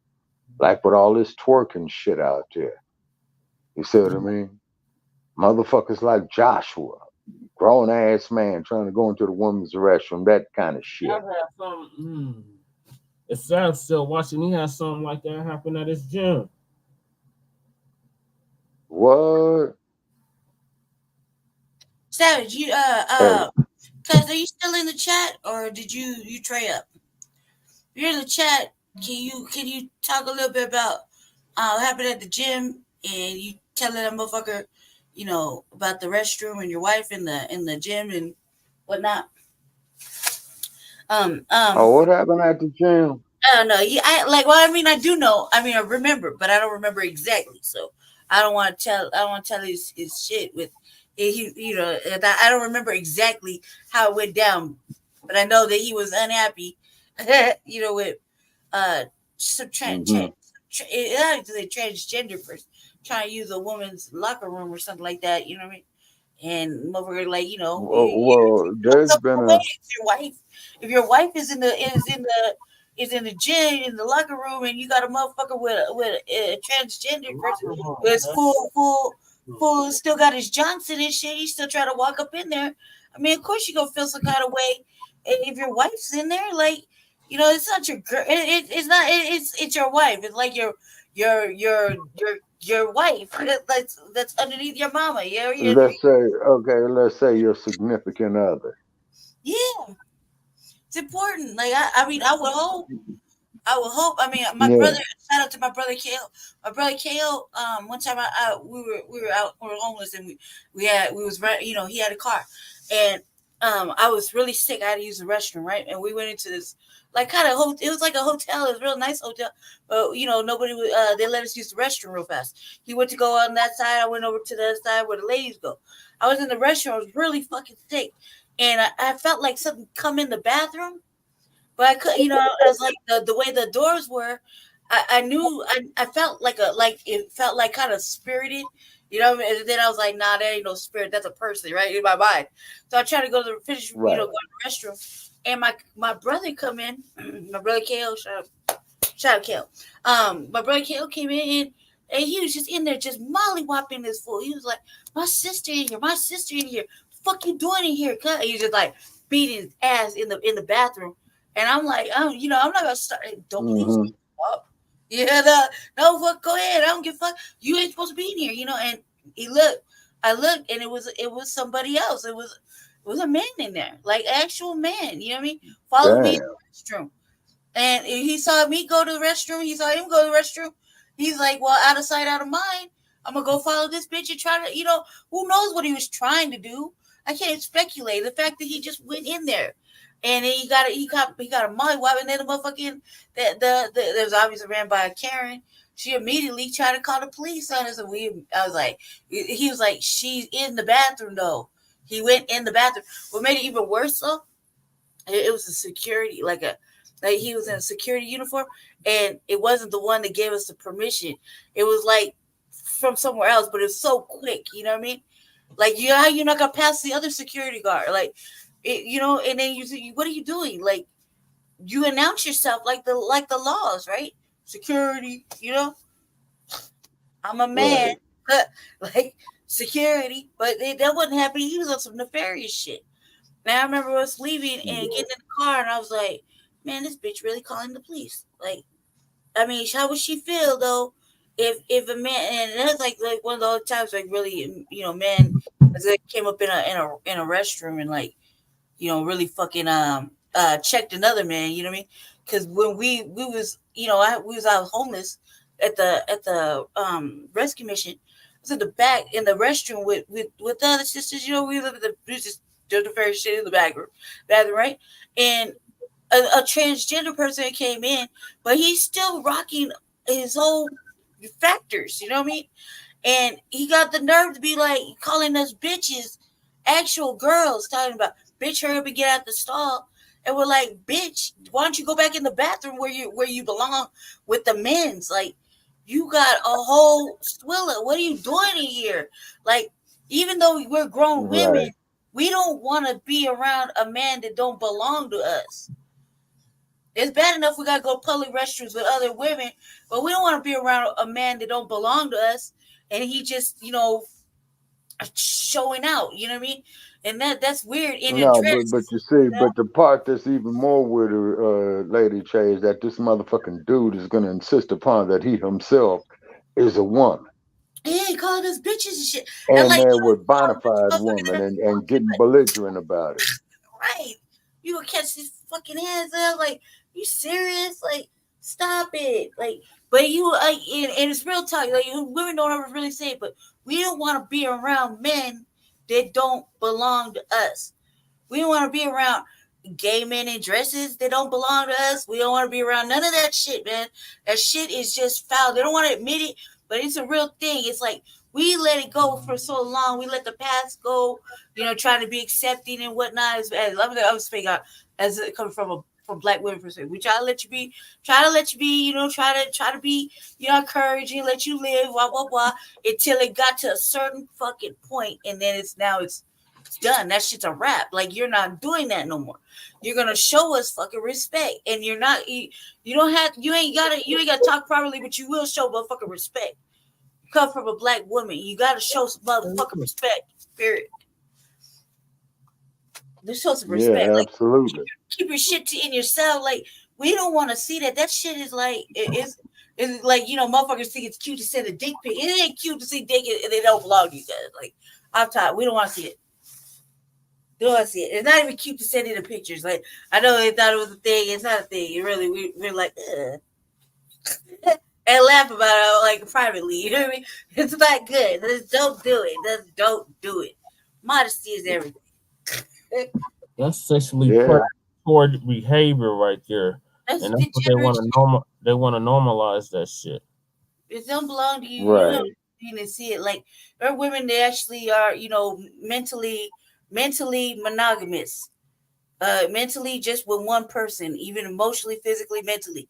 And so when they happen to catch a peripheral view of something else that doesn't belong to them, they're gonna get irate and almost angry. Like, I can get irate and angry because that shit don't belong to me, and I'm emotionally, mentally, physically monogamous. You know what I mean?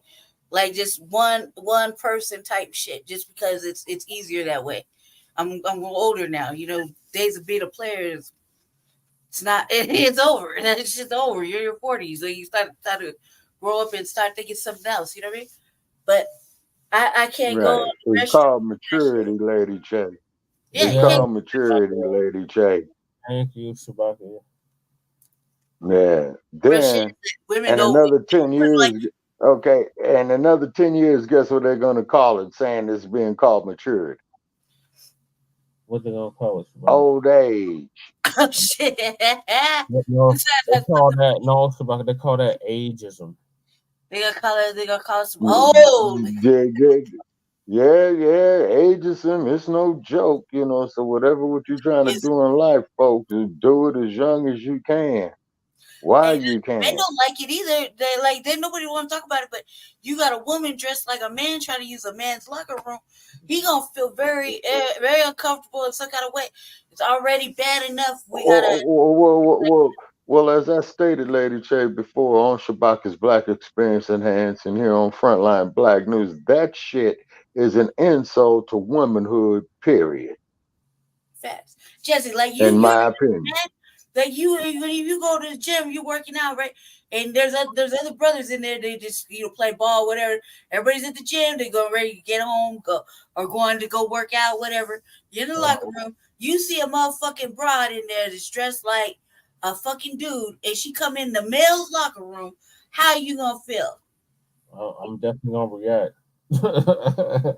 Like, how you gonna react? Like, how you gonna react? For example, like, how are you seriously doing here? Like, what the fuck is you doing? Damn. And then wonder why motherfuckers like, yeah, because it's not right. It lets you, like, you fully, you're not in your, cut your Johnson off and flipped your shit inside out. Like, I don't understand, like, why you need to be in there. Just come to the gym like a regular motherfucker in some sweats and t-shirt and fucking go shower, do whatever. Why you gotta do that? Because it's just uncomfortable, and it's not. They want to say it's bigoted. No, it's not bigoted. It's uncomfortable. It's like, look, they separate. They have women Women bathrooms, men bathrooms for a reason. They got the family bathroom for the brand new little couple trying to take care of their baby or the little kids. They got to take them to the bathroom, change them. Because you can't let a woman take a little boy into a male's bathroom. You know what I mean? Like me, I had sons. I couldn't just let my son, my little boy, walk in the male's bathroom at the movie theater. He only 5 years old. You know what I mean? He's just a little boy. He needs some help, not to go to the restroom, but he just need a male supervisor. You know what I mean? And he's like 5 years old, little tiny thing. I have to take him. I, as a mother, as a mother, have to take him into the woman's bathroom with all the other ladies, and then and it's like it might be cute to try to be like, oh, look at him. No, it's gonna make him feel some kind of way, and then you're gonna have these thoughts. That's why I swear to God, my first son, I put all these things of what could have caused it, right? but I say this. I can't send my little boy in a bathroom by himself and say, all right, Jojo, why don't you go ahead and use the restroom in there? And there's like 10 fucking dudes in the male restroom. I don't know none of them. I don't even know what stall he's going to, if he can even reach the lock to turn the lock to go to the restroom, let alone is he gonna need a little help, with his clothes or not. You know what I mean? And I can't send him in there with a man, because I didn't come to the movie theater with a man. I came to the movie theater with a little young boy, my little son. You know what I mean? And I want to take him to see the flicks. I can't send him to go to the restroom. You understand what I'm saying? So it'll make him feel some kind of way. Men will go in there. If I walk my son in the restroom, like, hey man, just come in there and walk my boy, they're gonna feel some kind of way. You know what I mean? Like they're gonna be like, yeah, bitch, get the fuck out of here. We'll look after it. No. There's chomos in there. There's motherfucking perverts. There's predators everywhere. I don't know what's going on in there. I just want my son to go to the restroom. And I gotta make him feel some kind of way going in the women's restroom. And then he walking past little girls his age. He ain't no little. He what? You know what I mean? He ain't a little girl. He's a little boy. So that kind of shit just kind of is uncomfortable. Just think about it at his age. What he thinking when he want to be a little independent little man, trying to be like, I could go to the bathroom by myself. You sure can, but not in a fucking whole shitload of other motherfuckers we don't know. And a lot of them is some motherfucking Caucasians and shit. You know what I mean? The main ones for predatory fucking behaviors. No. And I gotta make him feel embarrass my son and then feel like I'm embarrassing myself and the men in there. Well, see, what it is that this society with its artificial intelligence, insanity has become the norm. It's like straight bizarro world, Chewbacca. Yeah, in fact, that's a more accurate term, Brother Jay. Bizarre. That's my brother. You see what I'm saying? This shit is getting bizarre now. But you remember Superman's alter ego or arch enemy, Bizarro? The Superman's arch enemy? Yeah. Oh, it was that motherfucker General Zod. Oh, him too, but this is another one. Because he had like 3 or 4 of them. You talking about on Krypton, right? Yeah. Not the ones he had on Earth, but on Krypton. I might be referring to the ones on Earth. Jesse, weren't you gonna talk about our campaigns? That happened this year too. Yeah, it was a whole bunch of stuff that happened this year. I'm just dealing with the pests. They're in here somewhere. Get a cat. He sound like he about to pass out. He got the camera off. Yeah, you pass out, family. I can't stop the show. You have to listen to Jesse sleep. I'm far from sleep. This shit will keep you up. He got the best. Oh hell yeah! Yeah, this shit. Yeah, to have your ass up at night. Yeah, Jesse. My whole shit. I can't even go through my flashlight. Yeah. It's like this shit to have you up at night. Oh, the ones at Jesse's house, like we, Jesse, like shout out to my brother. My brother made me laugh today. Shout out to my brother. Jesse's mice are all melanated. They're the tear the club up type mouse. No, I got different ones. They tearing the club up over there at Jesse's house. Yeah, they're eating up everything. Look at that. Look at that, y'all. Yeah, that's Damn. horrible. I was like, Oh man. because somebody said chewing up no papers up here. Man, they need to be calling it damn. They need to call HUD on that place, man. That's what I'm telling you. That's the next step, Shabaka. I mean, the health department been down here, like Yes, and now it's time for the federal. What do they call it now? The Federal Home Agency or something? Yep. Yeah. Housing on development. Beautiful self over Yeah, here. it used to be housing on urban development. Yeah, I think that's what it still is, Shabaka. Mm-hmm. Mm-hmm. Made about renewing my voucher. Yeah.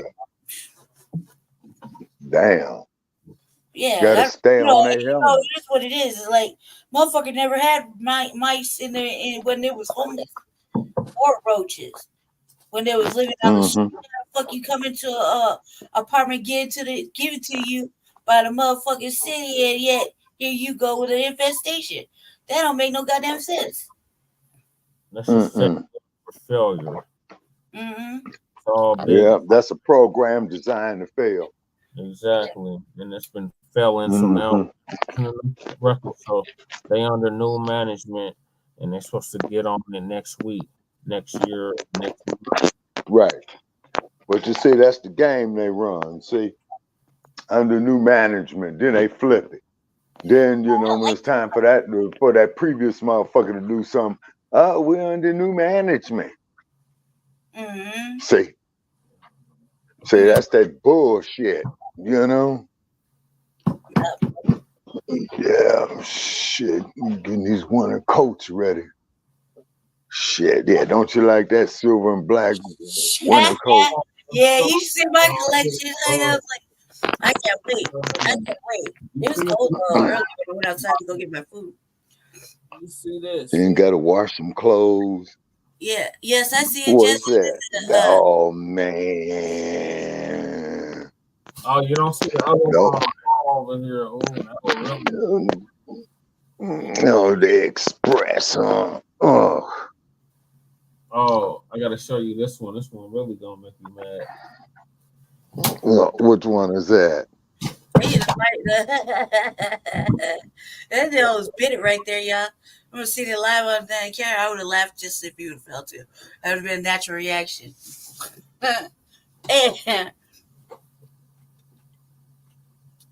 He said, I don't know what he's showing us like right now, but let's talk about it like while we're waiting. Oh, there you go. Oh God. Oh hell no, man. No, that's unacceptable. That's unacceptable. Born and raised. No, sir. Since 95. No. It's not a no, man. No, man. Oh, them cats. Wow. Well, it's almost y'all's date here at Allegiant Stadium. Oh, yeah. Yeah, Allegiant Stadium, they... What is that? What is that? Next week or this week or what? That's next year, next month, and next week. Yeah, that's after New Year's. It's the last game of regular season.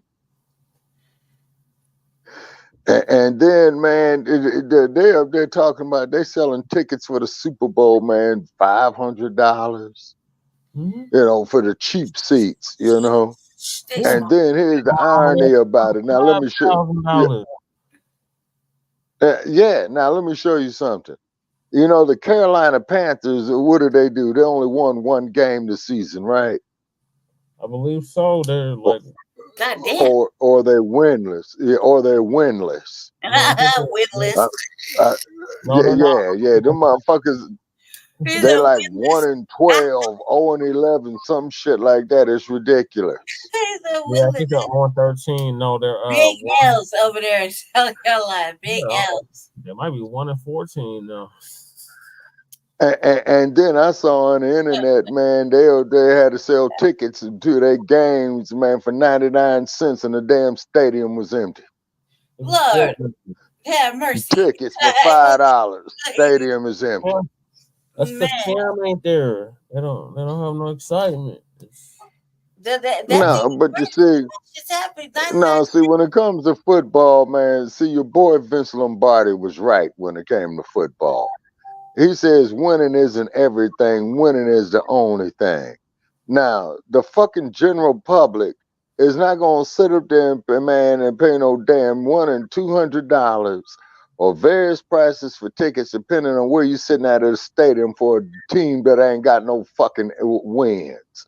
All they got is L's. Yeah, they're like 2-13 or some crazy shit. Yeah, and I mean, they can't even give away the fucking tickets to go see them in Carolina. Damn stadium empty. And it's a home game. You can't even give away the tickets. Got 3 motherfuckers throughout the whole damn stadium looking at it. I was on the whole list to give hot dogs and shit and beer and told them to fill up them seats. Yeah, that's what they need to do. Shit, you know, that's what the fuck I'd do if I'd on that team and we having some bullshit like that. Yeah, I go get go out there and tell the motherfuckers, come to this damn football game, get all the food you want, and all that shit. Yeah, so getting to the recap. So yeah, shout out to Professor Black Truth. He hit on a lot of these, but I'm just gonna run it down. So we got the Alabama Brawl. Shout out to the chairman. Oh yeah. Yeah. Shout out to Aquaman. Oh, most definitely. Can't forget Aquaman. Oh yeah, Aquaman. The chairman. You know what I'm saying? Everybody that got involved in the black community and went and stomped the living dog shit out of Jack Daniels, Smirnoff, I.W. Harper, old granddad. You know what I'm saying? All them drunk ass motherfucking crackers who went out there and hit that man and started that shit. I'm glad they got their asses whooped. Me too. Fuck them. Best month ever. I know. We will never forget it. That's the best Black August ever. Like they tell us for 9/11, never forget. Like they tell us for their Holocaust, nobody wants to acknowledge ours. Right. Never forget. So we'll never forget August 5th, 2023 or 2023. Yes, sir. So that is an FBA holiday, and these mice are running rampant. That motherfucker got on my desk. Like, man, it's you need a cat. Go get a black cat. But me and Jesse didn't have no mice ever. Never. Mice or roaches. Okay, and roaches. So when to have this shit happen, and bad bugs. My brother took care of it, but and the mice, he come over here and get him. I just about to lend out my brother to Jesse. Like, I have to lend my brother to Jesse. Damn, and I'm on alert here for damn bed bugs and roaches in this motherfucker. Oh my god, yeah, you gotta heat. They gotta heat that whole spot to like 150 degrees. Yeah, turn up your heat, man. Yeah, so far I ain't seen one. You know. Yeah, definitely keep a lookout and wash your linen as much as possible. Absolutely, washing linen. Yeah, washing linen tomorrow. But the main thing getting over here that took a lot of time, man, was getting these books over here. Yeah, because we got an 800-page book on Freddie D, so I'm gonna start reading it to put my ass to sleep. Wait. Let's talk about this. Wait, you brought the book up. What happened to the Elders book? Which one? I'm talking to about Larry Elder. Larry Elders. Whatever did you dude, okay, what I had to do with that, I had to dig it out. You know what I'm saying? I was tempted to throw it away, so I got to start it. You know what I'm saying? So, because see, Larry Elders, he likes to, okay, it's a tactic they use. Elders uses the tactic. Terrell uses the tactic. Joe Gibson uses the tactic. And what it is the motherfucker asks you one question while you're answering it, he's going to try to ask you the exact opposite. Fuck that. Yeah. It's an old speech debate class tactic. It's a trick. Yeah. So that's why you pretty much you see, and this is why you got to tell the motherfucker to shut the fuck up, man, and let me make my point. Then you talk. You see, Right. you had to do some You don't Mills have Lane shit on me. some kind of order with this conversation debate.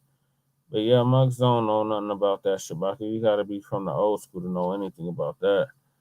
This shit today, Yeah. cloud chasing today. I would use it as bathroom reading material.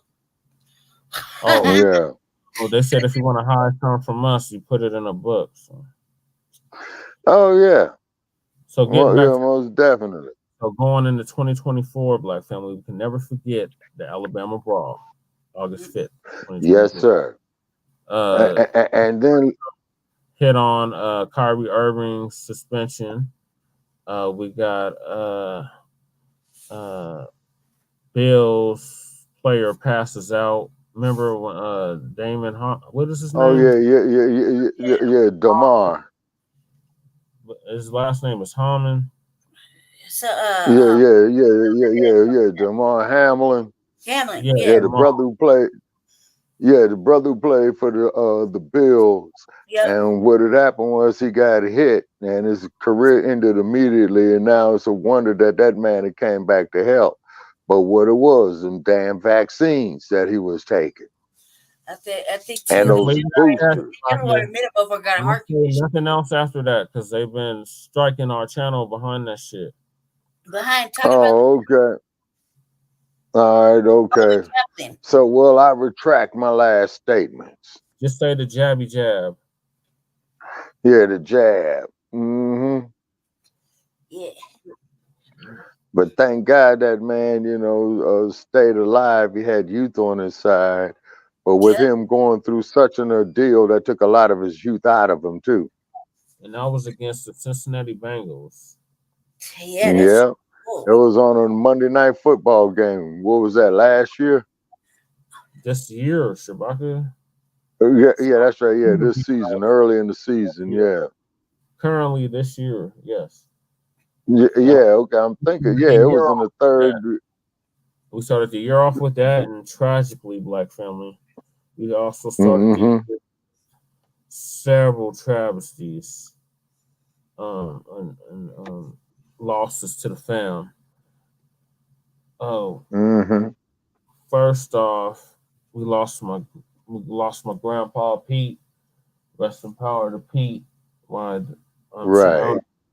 Pest. Rest in power to him. He was in the Navy. He gave the Navy a good 20, 25 years of his life, and he did take care of me and my mom's when he moved to Denver 22 years ago. So he made a career out the Navy.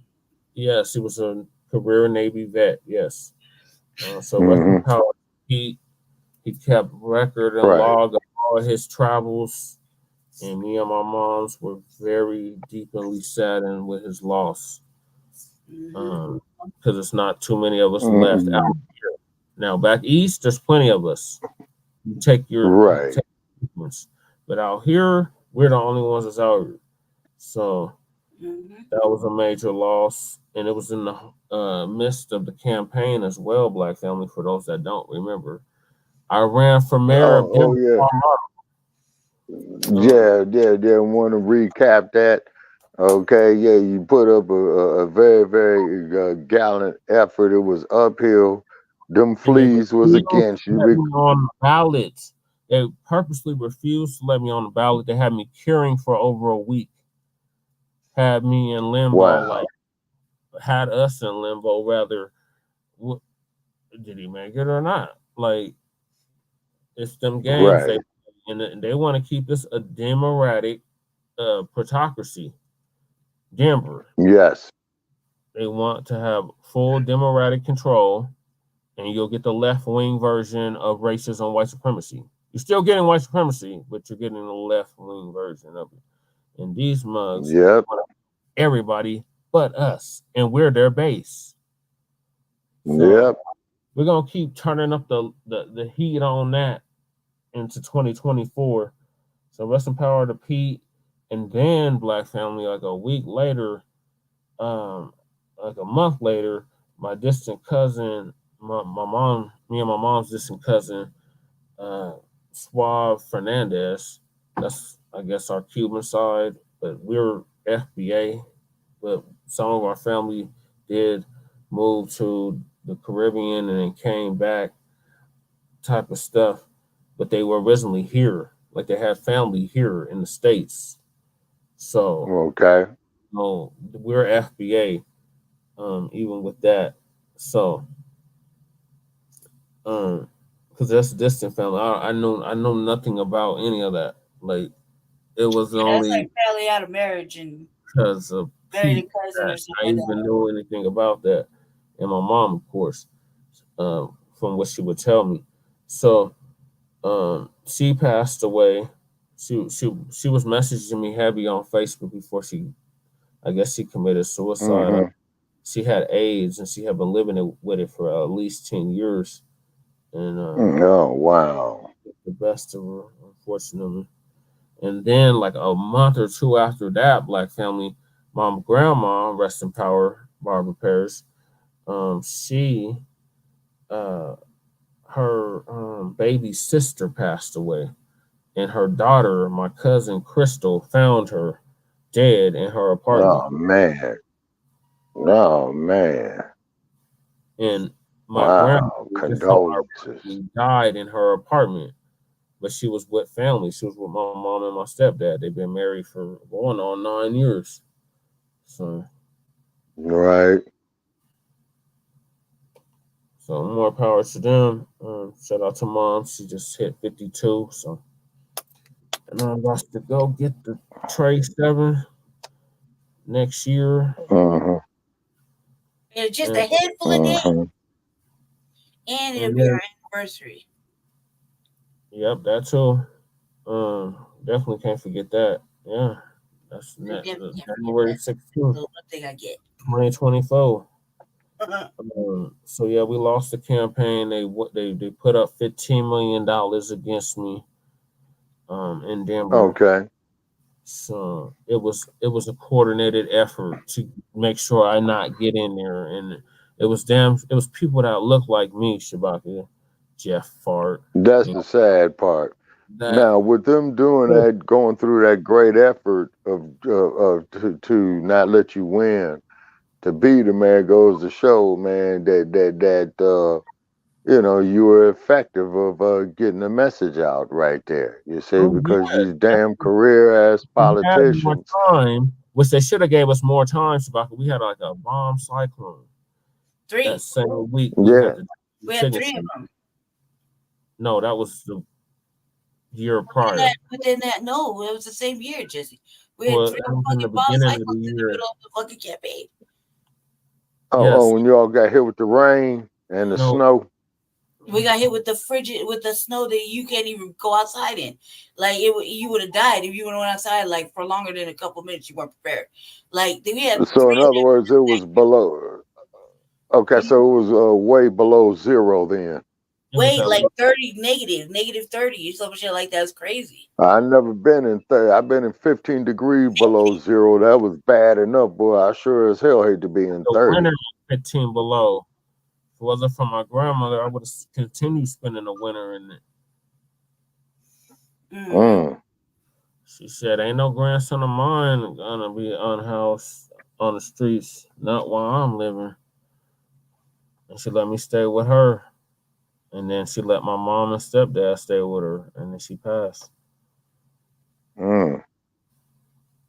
Yeah, that's something, you know what I mean? And these damn goddamn pests done ate my grandma's plant. Like it's really bad. Like I really got to see the hell about this raggedy dump. Like this is an experiment gone wrong. This is not what I envisioned right. in 2019 when I ran for city council at large and got almost 15,000 votes with no money, no media exposure. Right. That we was just hitting up them city council meetings like we was doing then, and most was playing. And now they're all of a sudden they revolutionaries. No. Yeah. Yeah, see, that's what a lot of them do. You know, they'll see somebody out there, put the message out there, and then they'll try to capitalize on it. You see what I mean? Yeah, so that was one of many things that happened this year. The list goes on. We had, I think we did cover this earlier in our season 3. Dustin Reed, Okay. the death in Mississippi, and then there was the other brother, Rasheed Carter, that they found chopped up, like they used to do us when they used Damn. to beat us up. So they still lynching us, Black Yeah. family. It ain't went nowhere. It's still certain parts of the South Yeah. and the North where they're still lynching us. Yeah. We just got justice for Elijah McClain. That happened this year. The Justins, that damn political theater, this fool coming out like it's 1969 or something. Like, are you serious? If you don't sit your ass down with that shit behind gun control, it wasn't behind. Man. It wasn't for Black nothing. It was for gun control, and that was Right. Miss Piggy and them two fools acting the goddamn fool at the damn state council meeting. Question: Isn't them two from represent Memphis and Nashville? Question. Okay, so alderman, councilman, he answered it. Congressional of Memphis and Nashville. And also they had that tornado touchdown too in Nashville. Well, that's the spirit of the ancestors, just like the tornado. Darby said, "You can find me in the whirlwind." And if it wasn't for FBA, Darby wouldn't have amassed a following of 8 million people before digital. Yeah, that's what I'm saying. Not only before digital, man, before conventional. He was Garvey was the post-industrial revolution. So what happened in the economical period after that, okay, was businesses expanded. You see what I'm saying?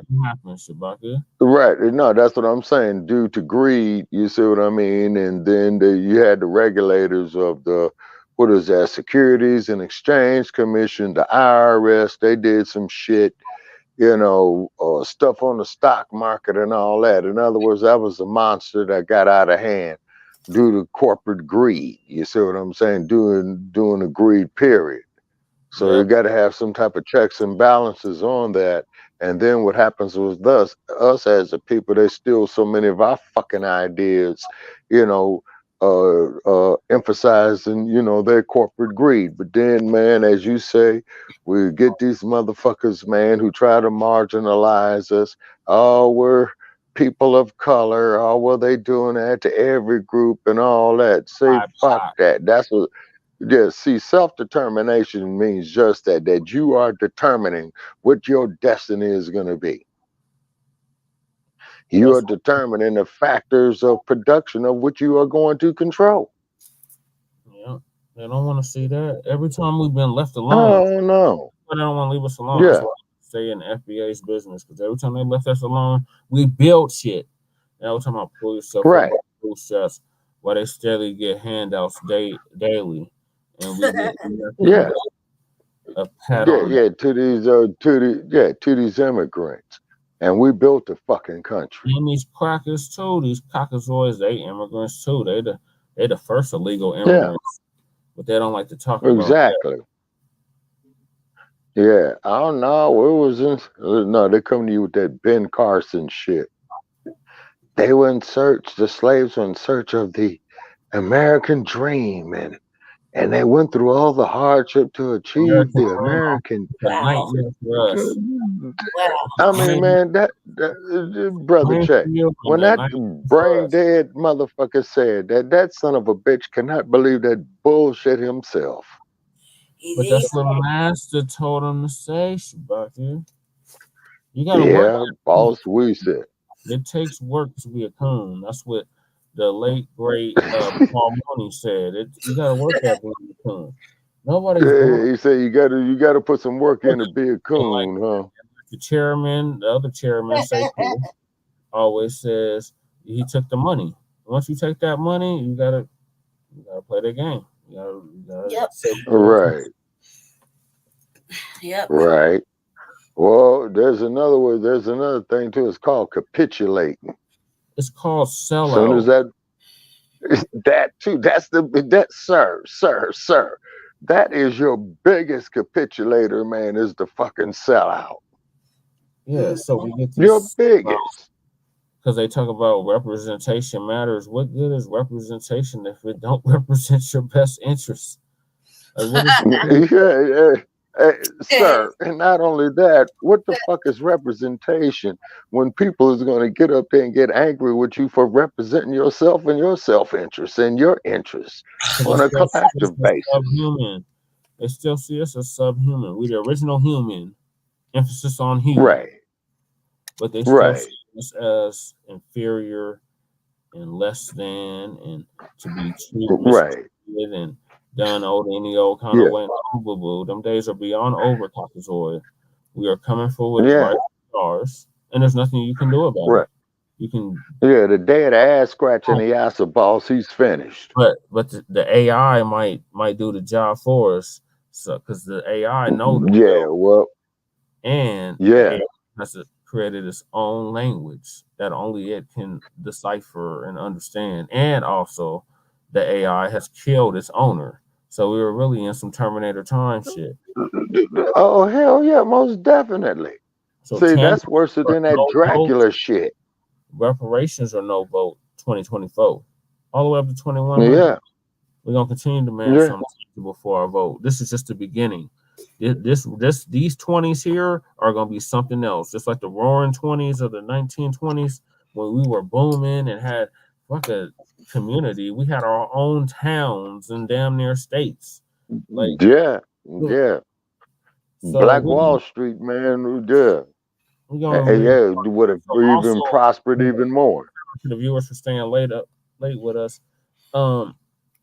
We also had the brother get eaten alive by bed bugs in in the Fulton County Jail in Georgia. Yeah, the same one at the dump as in human shit. And we want to make that perfectly clear. Oh, absolutely. That's where he got booked at. Yeah. Take his mug shot and fingerprints and all that. Get the booking in. Because they could have let arrested. And he was mad about it. You see that? Ooh, if looks could kill. He was mad about it. How dare you? Oh, the dump. That motherfucker looked at all the way sinister. He looked like a sinister ass beast in that mug shot. And then, unfortunately, moving on, Jalen Walker was shot and killed by Ohio PD for while running away from them. They shot and killed him. Unloaded at least 60 shots. Shout out to Brother Aziz. He provided protection along with the other members of the Fred Hampton Gun Club. And they still let recognize him, Brother Aziz. They still let the pigs off. They acquitted all of the pigs that were involved in that, and they basically pulled a Mario Woods on them. Got in the whole let off at least 60 rounds. Oh man, yeah, the Mario Woods, and unloaded like 30 rounds on. Yes, sir, and we'll never forgive you, Madam Vice President. That's the one that you could have done something in a Walmart parking lot. He was the one. Yeah, who was the one? Mario Woods. No, Mario Woods got killed in San Francisco, man, on the street. Oh, okay. Down in the Mission or the Tenderloin? No, in the Bayview district. Oh, that's close to Embarcadillo. Yeah. Okay. So that's downtown. Yeah. Mm-hmm. These motherfuckers. Actually, that there would be okay. Well, see, downtown San Francisco would take you all the way to the piers. Yeah, to the Embarcadero Center. the Embarcadero Center. Now, keep in mind, man, is that whole harbor with that AI money, and that them tech giants, man, they have totally rebuilt downtown San Francisco, and it is posh. Why It do you was think the awesome. Warriors left over? Shabaka, remember me and you were supposed to live out there, close to there, in Berkeley in 2020, but the jab, the right, exactly, because that ragged ass broad Ann Coulter was going to speak up there at UC Berkeley, and I wanted to go cuss that raggedy motherfucker out. Yeah, because they were having that housing conference at UC Berkeley. Yep. Yep. And then the pandemic happened, and all that was put in halt. So we had that happen. Rest in power to him. Hopefully his family will get justice. That them officers will get retried and convicted and sentenced to time for killing him. Especially the way they did. Yes, sir. So bad. And closer to home here in Aurora, we had the Jordell Richardson situation with the young man that was gallivanting with his friends. Caught himself trying to rob the liquor store with fake guns, and not the liquor store, the whatever. What was it? It was a store over there. It was like a grocery store, like a little corner market. They tried to rob them. The police caught up with him in the alley and turned the body cameras off and killed him. So he didn't know. Sister B is real close with his family, so that really hit close to home. Yeah. She wasn't out there photo hopping. Try that again. No, because we don't do it for no goddamn clout. We do it because it needs to see done. I was making a point. Exactly. I was making a point about motherfucking Medea and them out there with the photo ops. Oh, that's what they do. Yeah, they do that. That's their everyday. Like, you got to work at being a coon. Like, that's their everyday cooning. That's what they do. Yeah, well, I love the meme of the coon, the one that's tap dancing with the stick leaning sideways. Coon Awards in 2024. We got to start doing Coon Awards. Like, the coon of the week is blah blah blah. Oh yeah. Oh hell yeah, definitely. Yeah. So that's gonna be a regular. And then if Shabaka's Black Experience Enhanced gets back up on the blog talk, it's because there's been some developments on that, brother. What they doing? What they doing over at Blog Talk Radio? Finish the sentence. Okay. Okay. No. What they doing over? Wait, hold on, Shabaka. I still got stuff. So we got. You ain't gonna let nobody finish a sentence, cuz you gotta let somebody finish a sentence, just one sentence. Just let him finish one sentence, please. Because I know how he's gonna get, and he ain't got that much battery left. So I'm trying to be. Yeah. I'm down to 20% right now. You better hang up, Shabaka. You gotta need the phone for emergencies. So we had you right. Rest in power to him. Finally, right. Let him do a closing real quick. It took 5 years. Can you even hear me back here? Yes, I can hear you. Can you stop ignoring me and let him do a closing, please? I'm just doing the list before he closes. Elias all right. Murder in Denver. That's the one I went to press conference for. And the family, I seen the family recently, and they just barely acknowledged me. Like, I came out there and subbed brother for your son, and like you was just clout chasing. That was another user, man. That's another situation. Just clout chasing for the media. Like, you talking about you hit up all the candidates, the only one that shows up, and you was wondering if I was the opposition, which I'm clearly not. The distinction is very. That's sad, man. That is sad. So that happened. I'm sorry to hear that. That happened. Then we had the FBA Expo, which me and Lady Che were planning on getting tickets to go. That didn't happen. So I heard that was a real big event. And then we had the Jonathan Majors case. I think you forget, Jesse. And then also to the case down there and with the Breonna Taylor case as well too. With the we just covered that on. But you forgetting something, Jesse? What else occurred, Lady Che? Go ahead. What we leave out? fact that I ran for city council in Aurora. Well, you don't. You said privately you didn't want to bring that up, so I was trying to Just say bring it though, up. it's like you forgot me. You forgot it. Forgot me too. No, you told me not to. We have That's privately. I want to bring up my dead folk because we didn't talk about it privately. So why are we gonna talk about it public? But the campaign though is something separate. And Well, you brought it up, so go ahead. Let the people know what happened with the campaign. Just yeah. So in the same year, I ran for. I tried to run for city council in Aurora. With just pretty much myself. I didn't really have very much help at all.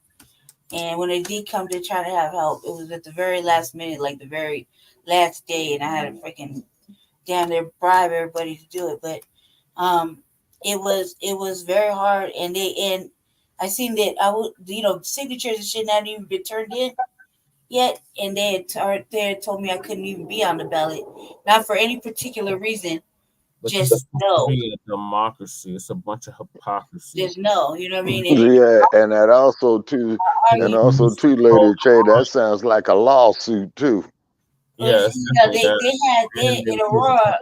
In Aurora, we have a different level of election things, and I try to point it out. It wasn't the main person that was supposed to tell me no. It was their junior deputy officer underneath them, and so that was even more of a big thing. And it just was it just showed me that there is something wrong with these election divisions and the people in charge. There is something right.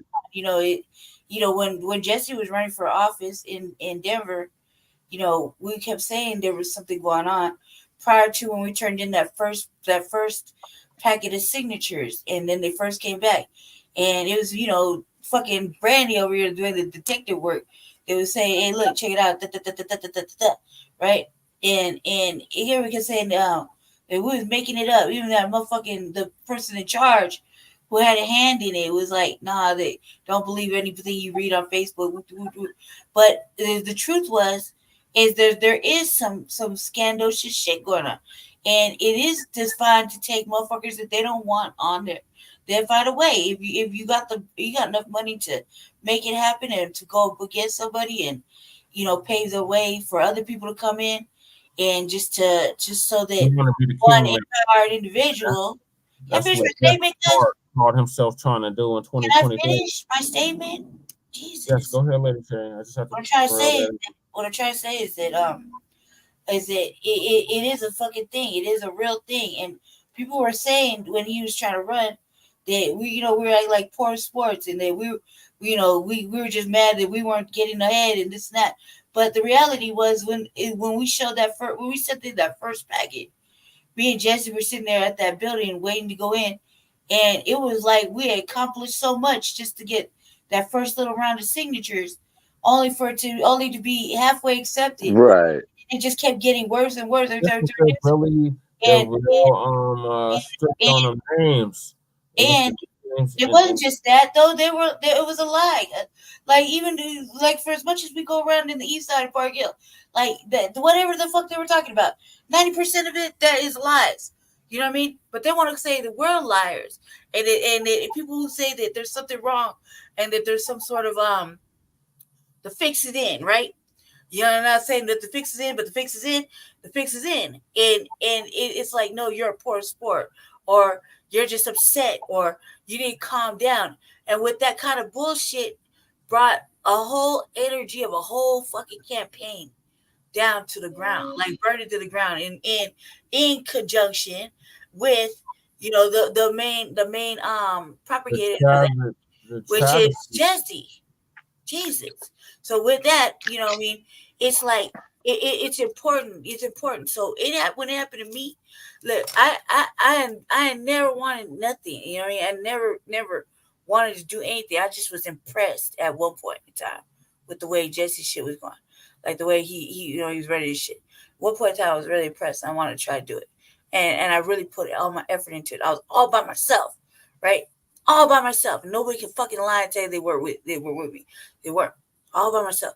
And I did everything by myself. And I saw that even at the end, me fighting with some white lady on the phone, arguing with some white lady to let me go on the ballot. My shit ain't even counted with the others yet. Nobody's signatures had got counted. Nothing had got counted yet. That means still a motherfucking chance. She took away the chance and the writing possibility off top. So to let you know that there's a problem with motherfuckers trying to go up against somebody that are saying they're not bought, paid for, that you can't program in them. You can't program them to go with your narrative. Hold on, Jess. You can't program them. You can't make them follow the status quo. You can't make them toe the line. They don't want that, and they will fucking take you off before you even get started. I had only got a chance, like, to show you motherfuckers were not even fucking with me, which is cool. It showed me something. I learned something very valuable. Oh yeah, that's definitely. Hold on, Jesse. Hold on, Jesse. I had to send my own fucking shit to all the newspapers. I had no help. Now, even motherfuckers that are over here in Colorado, you say you're going to help somebody, stand on it, right? But they don't. They don't. Nobody keeps their word, right? So, hold on, Jesse. So what I'm saying is, when I had to go send my shit to all the newspapers and the media, right? So that they could put an article out. Only one person did. That's just because he's our friend. One person did it. Hold on, Jesse. Jesus Christ, man. Like, that's fucked up. You see what I'm saying? That the media won't even touch it. And the media, let's not get twisted, is the most biased. They're the ones that have the fucking, they already know who they want to fucking win. They're the ones that help push this shit along. The media, the newspaper, the blogs, all this shit, they already picked a favorite. They're already pushing you in that direction. They're not giving you a chance to think on your own. You know what I mean? And when I've argued with this white lady, I said, you're not even going to give the people a chance to change out this racism, white supremacy, this fucking confounded our fucking city of Aurora. I've been in Aurora since I came out from California. So what are you talking about? This is fucked up shit. And you're just going to go ahead and go along with it. You're going to go along with it. You're just as culpable. Thank you. Have a great motherfucking day. That's what I said. Because that shit is fucked up. And it will be like that. Right now, they're showing you, right now in this election season, family, they're showing you ain't got no real choices. They're going to make it one or the other. One way or the other.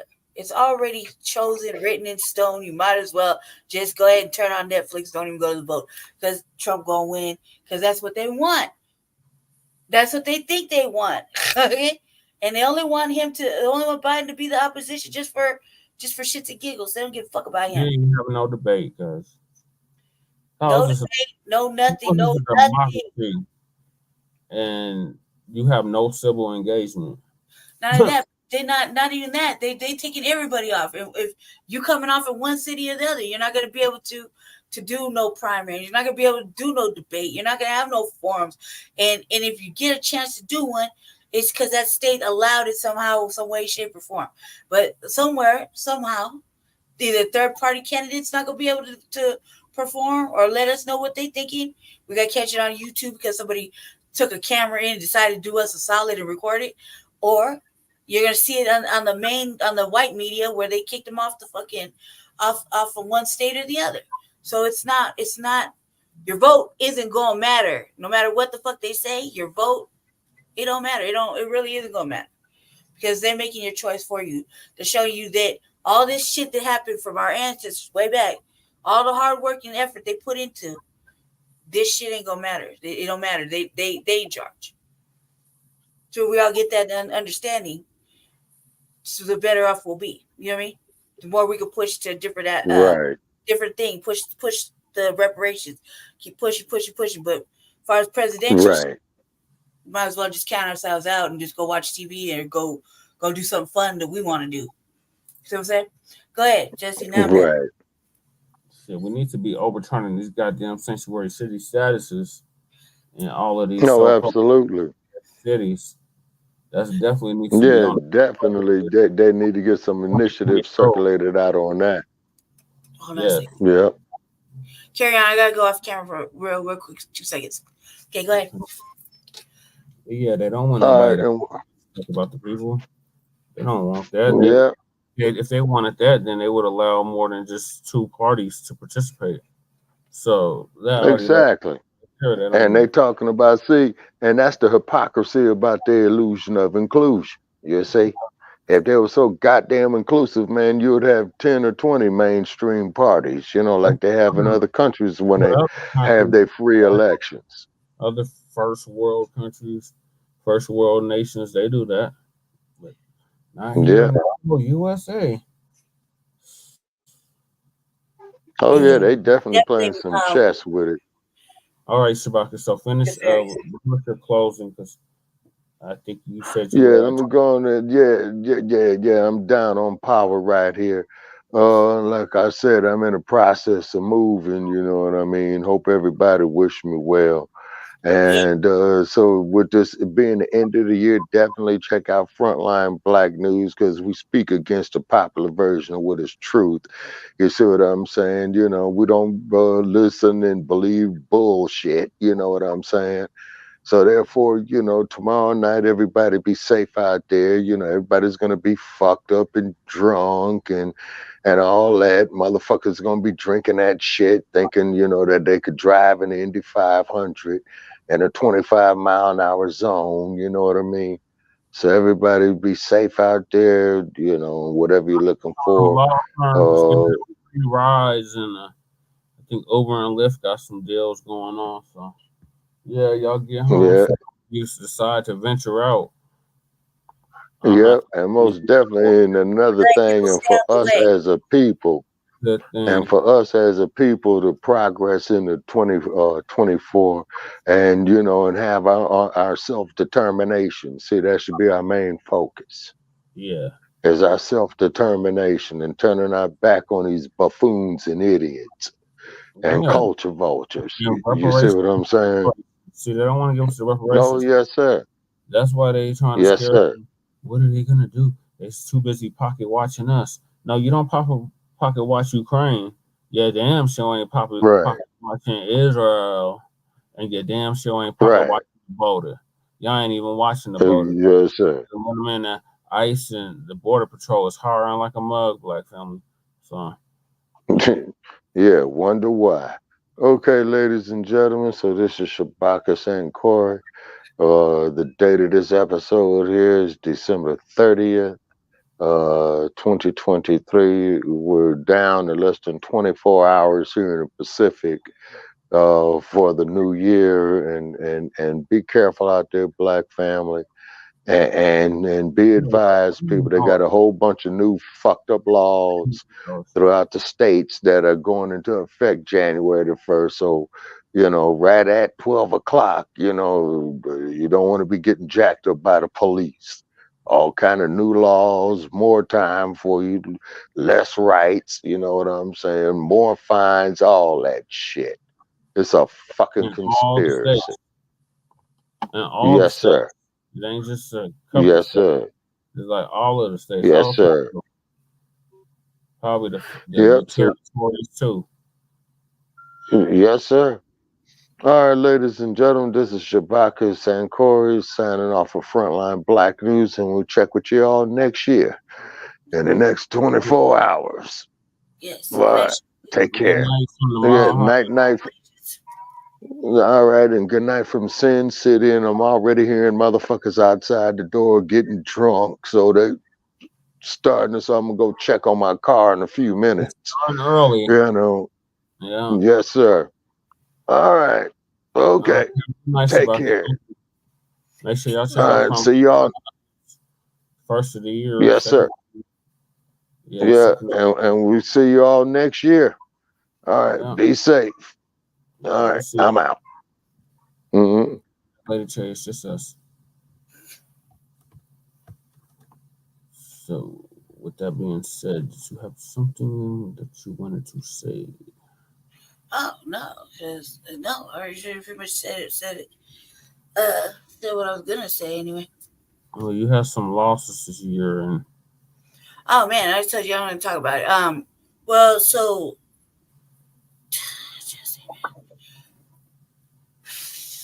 some things they just ain't evenly yoked sometimes with us. Like when we have losses personally, you know, sometimes it's just one's like one's more grieving than the other. I sharing the grief, and then when it happens to me at the same time, it's like it's almost like out of sight, out of mind, and it's like whatever. So, but I had several losses this year as well. And some of them were unhoused family members. They were really important, really important to me. They, really important. So that was a big thing. Aside from that, we had a pretty good year. Did you see any of them on the list? The We Will Remember? I can't see the list, Jesse. I mean, I can't. I can't read it, but my because of my eyes are bad right now. Really lucky I can see the fucking screen of the computer. And right now, especially what I'm telling you about earlier, like my kidneys is fucking up right now. So, it's not even my medicine isn't even working right now. So, well, for those that's tuning in, got one person that stayed with us. Appreciate you. This is the list of people that died in Denver this year on the streets, and it was like 14 other people added to this list. This was the most this year in the whole 34 years of it. Yeah. So it's getting real heavy on the streets. Mm-hmm. Yeah, I don't know if we have time to go through all the names. No, we don't. There's a lot of names. And plus, you got a whole video of it. So, hold on. What else went on? Well, what else did you have down? That was it. If you had something more to add, I know it was more stuff that happened.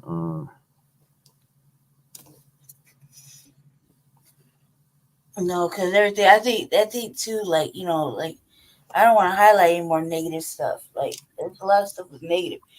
A lot of stuff that happened was negative. The positive was we got Chantel Lewis. We lost Candy. Lost who? Candy. Yeah, but Shay kind of did that to herself in her own mind. I also think too, powers that be will find a way to get you out. Like it's not one thing, it's another. Like who realized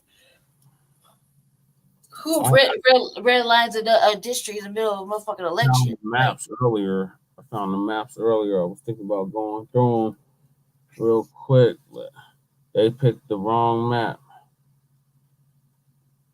We wanted it to stay the same. These must said, nope, we're going to go with purpose. Map E. That's what I'm saying. It's on purpose. We're going in the middle of election season.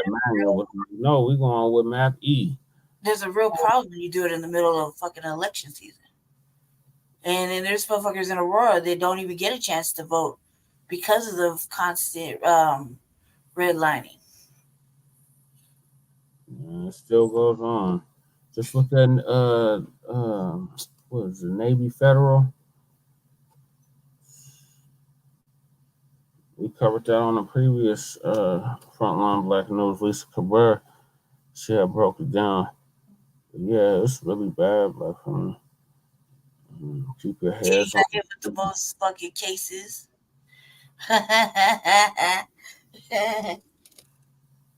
Wait, the DA? The sexual assault cases. Or sexual battery, whatever. You got hit with the most cases. Who, you talking about Answer? Diddy, cuz Diddy. Oh, it's not just Diddy. He got the most right now, right? Yeah, right now, but that's what I'm saying. He got the most. That's all I said. They got others, no. Yeah. We found out TD Jakes is a power bottom. Whatever the fuck that means. That means he tossed it back, Jesse. He tossed it back. He looked back and tossed it back. That's a giver. He a giver. But what kind of power are you gaining from that? There's no power. No, that's the name. That's just a fucking way you say it, Jesse. Come on, cuz. Stop it. Stop it. Can't be like that. Your power bottom. I mean, he give back. Is you giving it to him, he give back. Because that's not a power position. That is exactly what it means. Look it up. I know what it means. That's exactly what it means. Want to acknowledge that's what he meant. That's what he meant. That's what he meant. You can't even argue it. That's what he meant. What in the fuck? Cause it's like 3 mice in this motherfucker. We learned that, family. We didn't learn. We already knew, but it's just funny to say it out loud because it was funny because he was upset. What else happened? There's some more stuff that happened. The Epstein list finna come out. Well, no, they're not gonna come out this year. They come out next year, which is just what it's saying next week. Which is tomorrow, next week. Yeah. Next year. Next month. Mm-hmm. So, yeah, we had a lot of shit happen. This was a heavy year of Black. It really very was. heavy year, but a good year. It came a new day, that's for sure. Yeah.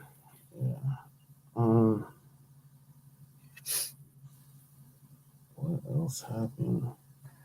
I wouldn't even know. Oh, Candace also, he covered that. See, Professor Black Truth, he did a damn good job. If he had another half hour, he probably would have got to the whole year. Damn.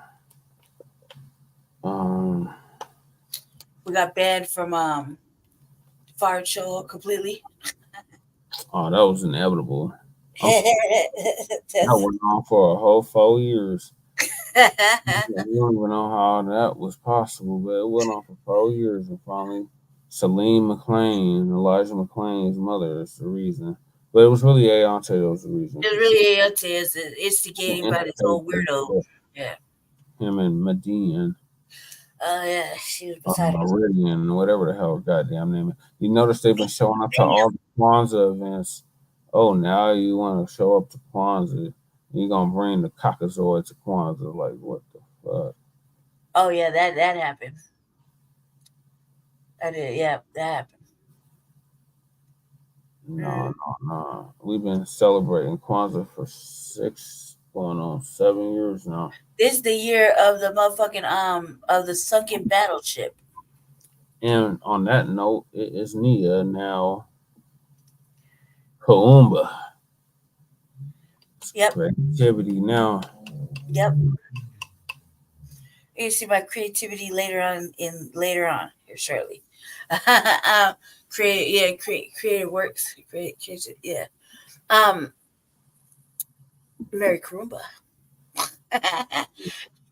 What was I gonna say is what's Fahisha Kumba. I don't know. One of my Facebook friends had said it in Swahili. What else do we do? Yeah, it's the year of the sunken battleships over here with the revolutionary agenda, doing the hard work for the Front Line Blacc News. Sinking battleships is what I do. So yeah, that's the like to subscribe to. It's the year of that. When I say I'm gonna sink your motherfucking battleship, and it actually go down. it's the year of that. It's the year the new black media fucking controls the narrative. Yep. And we gotta give our shout out to the terms. Yep. That right there deserves its own motherfucking candle of fucking joy. So, if you want to thank anybody, black folks. Leverage. Oh, come on, what leverage we got? Oh, we got plenty of leverage. So that's what I say, black people, you want to give thanks. You need to give thanks to the new black media.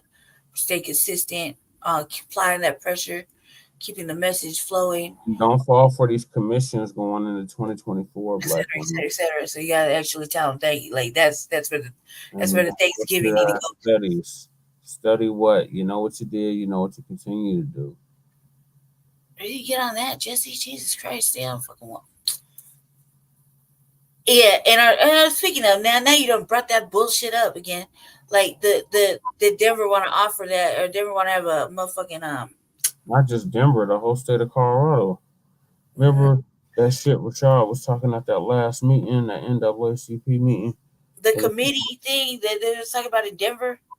Yeah, this is Denver, Jesse. Like for the whole state of Colorado, because they say that, but it's really was focused on Denver. You're not read between the lines, Jesse. Let's look at the narratives. Whole statewide study that they need to come up with, and they stupid, man. They're stupid at that. Like what's coming with that is a commission. So I'm trying to warn our black families. That's what I just said, Jesse. Like it's a commission, committee, whatever.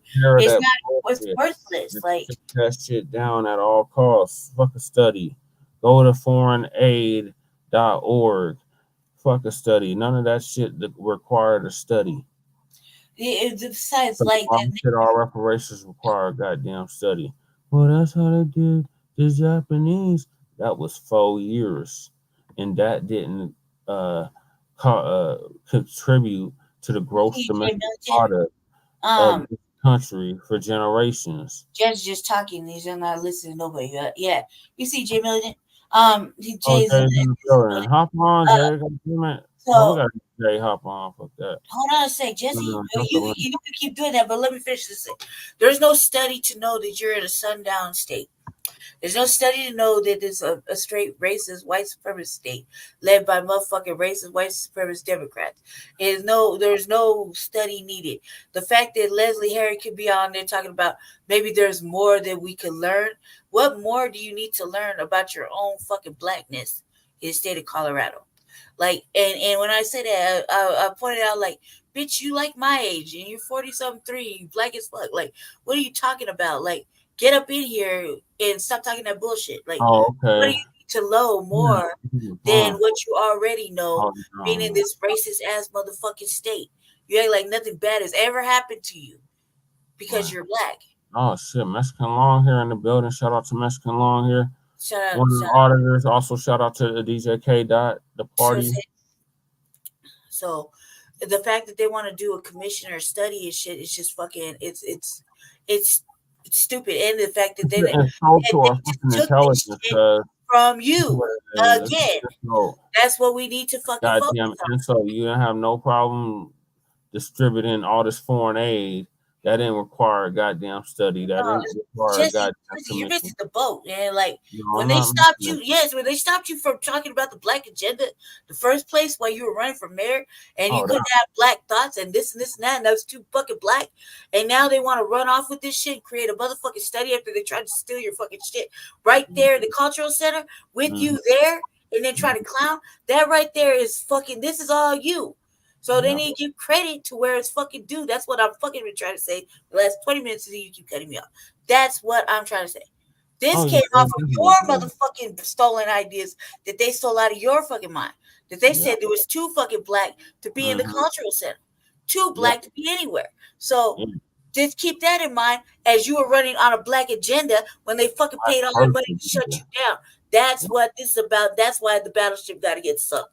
That's not black only, black first. That's what I say. You know what I mean, Jesse? Come on. You know what I mean, Jesse? Stop. It's serious. It's serious. They did that. Hello. Let's see you. Little. Yeah, if you want to hop on. I dropped the link in the chat. I go for anybody else who want to hop on. Black Son, we see you in the building. Oh, Black Son in the building. Was that you or him? That's you. No. If I can hate this simulcasting shit, man. I can't tell. Never mind. They're probably not in the building. Never mind. Simulcasting is a. We got Trey viewers. Appreciate y'all staying out late with us. So it's Seb. Oh, I know who it is. It's Seb, Mexican Long Hair, and Jay Cuzzo. Yeah. So. I think that you should really say something about that. Oh, we got Flo now. I think you should really say something about that because it's really important. You can't just keep letting all this shit slide. As I said earlier in the year, was That's great. Sorry about that. What I said earlier in the year is no white supremacist Yeah, pastor. well thrown, man. I hope you ain't got the what's that shit called? The scandemic plandemic. We had it twice and it was no fun. I said he got a cold. Okay. Yep, get well soon. It's one of the major auditors out here, especially in Aurora. Well, man, the whole metro area. Stay on them piggies helmets. Him and DJ K Dot. Go ahead, brother. What's your question? You got a question, Jesse? Okay, go ahead. What's your question? Mexican long hair.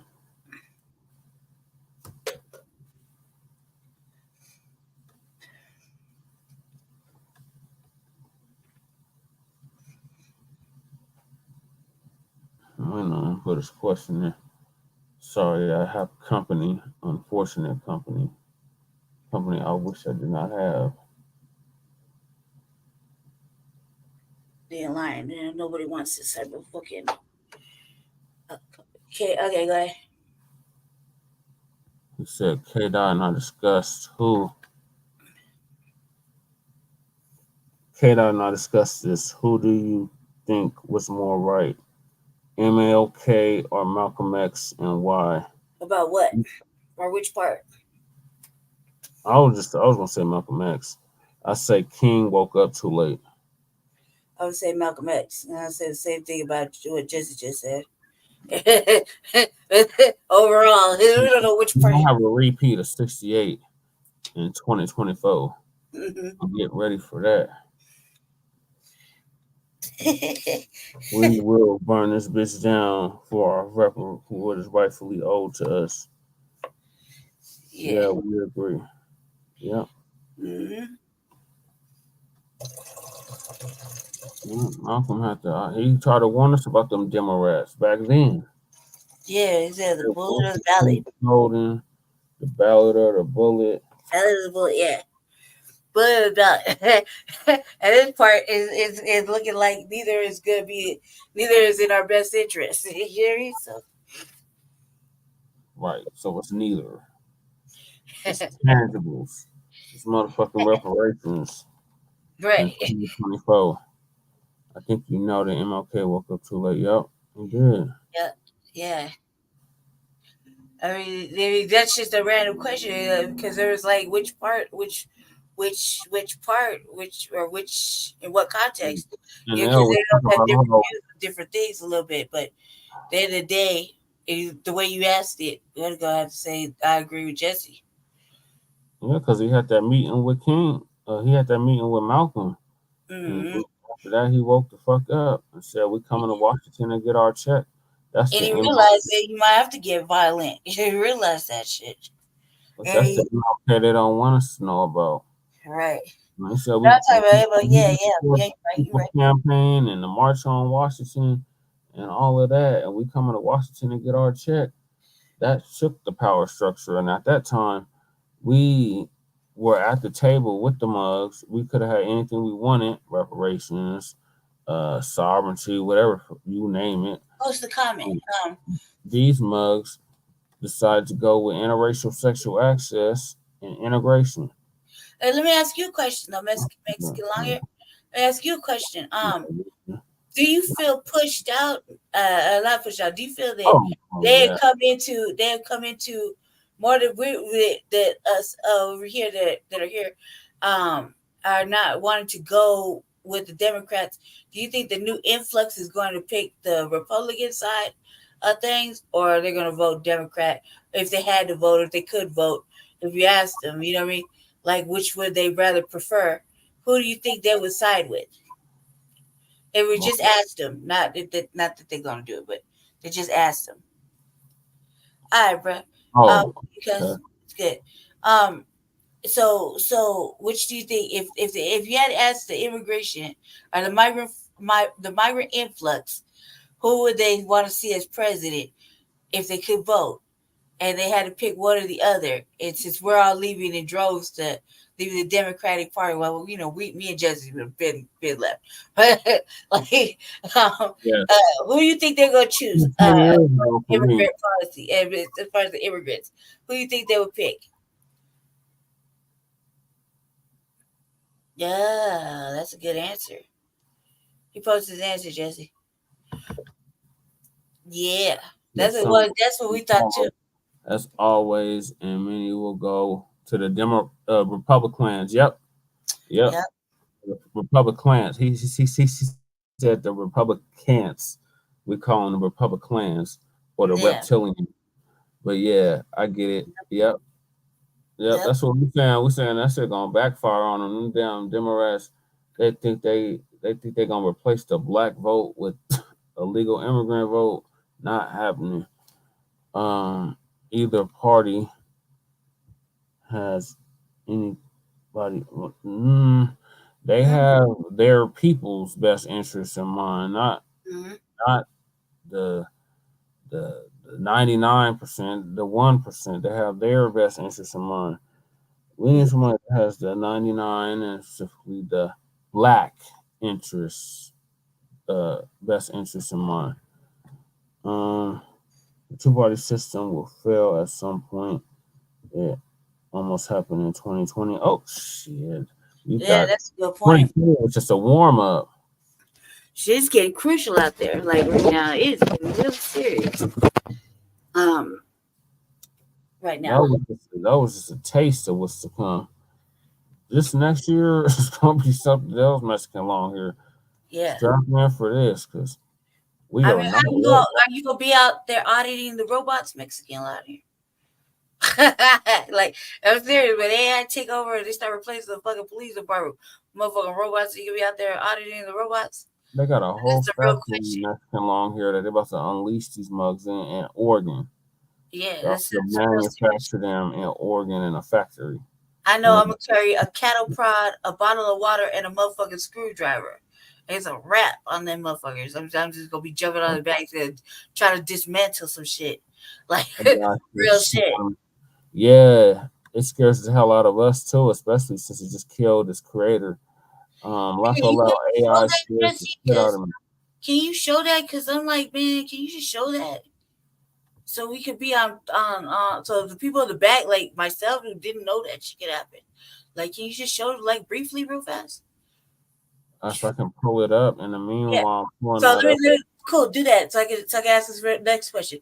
Don't you think that would be a tight thing to see some motherfucking militant motherfucker just run out the back of the woods and just come with a motherfucking cattle prod, a little bottle of water, and a motherfucking screwdriver, and just zapping motherfucking robots and like, you know, roping up the robot dogs and taking them for their fucking prisoners and shit? I mean, didn't you think that'd be tight? That kind of maybe a little bit much, but and just taking them down, you know what I mean? Because they can be powered up by the sun or some shit, you know, just zapping them in the ass, spraying them with water, and just, you know, dismantling some shit right there on the street, like, down, bitch. Wow. That's how I see it happen. 4 Japanese killer robots have killed 29 scientists. Oh yeah. Oh, okay. I remember now. Yeah, but show it anyway. That shit was crazy. I remember now. Well, I'm trying to see if it happened. I thought it was a white dude that did that. Did it happen here or abroad? Yeah, no, I thought it happened. I thought that somebody here. I don't know. I want to say I thought that some white person had created the motherfucking AI shit at first. But now I realize that I might be wrong on that. You're talking about the Amica one. I don't think she put her on her yet, but she was looking at them crazy as fuck. Yeah. Real creepy. Yeah, because on the movies, man, they always turn on. Their movies ain't lying. Yeah. And don't forget the one that they had, the ones they had unleashed at the Super Bowl. Yeah, man, and then nobody's paying attention. Like in China or Korea or whatever, one of the Asian countries, they have AI robots that are like natural built, like built like a regular person, passing your food and shit, taking your order, just bringing your change back. They try to totally just phase out motherfucking people altogether. And I don't know about anybody else. Time, that's long here. If you go back to the timeline of Terminator, the first one, the one that came out in '84, that was in 2024, from 2024 to like 2030 something. Which would you rather have, Terminator or what was the other movie Arnold was in with the motherfucking with the aliens and shit? Total Recall. All right, Terminator Life or RoboCop. Total Recall. Total Recall was the dystopian motherfucking shit where he's on the planet, right? Yes. Yeah. So okay, which one would you rather have? Because they put out other shit where it's all like a crazy ass planet where you either got aliens and robots and aliens and superpowers and weird ass shit going on. So you either have option A. Option B is like that one shit I showed you where everybody's living in the same houses, same everything. You on lockdown, got drones running around the sky, fucking, arresting you and doing all the extra shit, Or like that's your top two. Those are your top two. And the government brings your food, the government pay you credits, like how they did during that COVID I feel like I'm living in that time now. Yeah. So which would you rather have? Which would you think you'd rather live in? A or B? That's the real question. How about a black utopia? That's what I want to be living in. Yeah, that's what I would like too, Jesse. But I'm just saying, if we can't do that because we can't do that. First of all, we're not even talking about being prepared at all. Lights could go out any time now, the way this shit's going. So, like I said, I would be a hell of a lot more efficient than Terminator. I would be hell of a lot better efficient Terminator. Motherfuckers will send mechanical nanobots or some shit to get us. I'm telling you, man. They probably already did with this. They're probably already doing nothing. I just made this little clown today. I was telling my brother, like, hey, check this out. We living in a secretive, non-secretive type of shit right now. Like everything is monitored. You think you have secrets. You think you cover up some shit. Always everything being listened to, everything being you ain't got no privacy. You can watch yourself with the. We have whole satellites that monitor everything that is being said in the city of. Yeah, don't even take your motherfucking Bluetooth in the bathroom and think you're gonna take a shower and wash up and listen to music. And look like golf balls, those satellites. I wonder, like, I check it out. Like there was some on hip hop news, right? I can't remember. Man, yeah, it's coming to me. Somebody had released a leaked tape, right? It was, I don't want to get into the gossip. It was a bitch and a dude and the other dude, like a little love triangle, right? And the side piece over there talking about, but he's talking to another brother on the phone. He on the phone. Somebody leaked his whole conversation, right? And it made me wonder, like, oh man, you can't even have conversations with nobody. You can't talk on the phone. You can't go to the restroom and play music.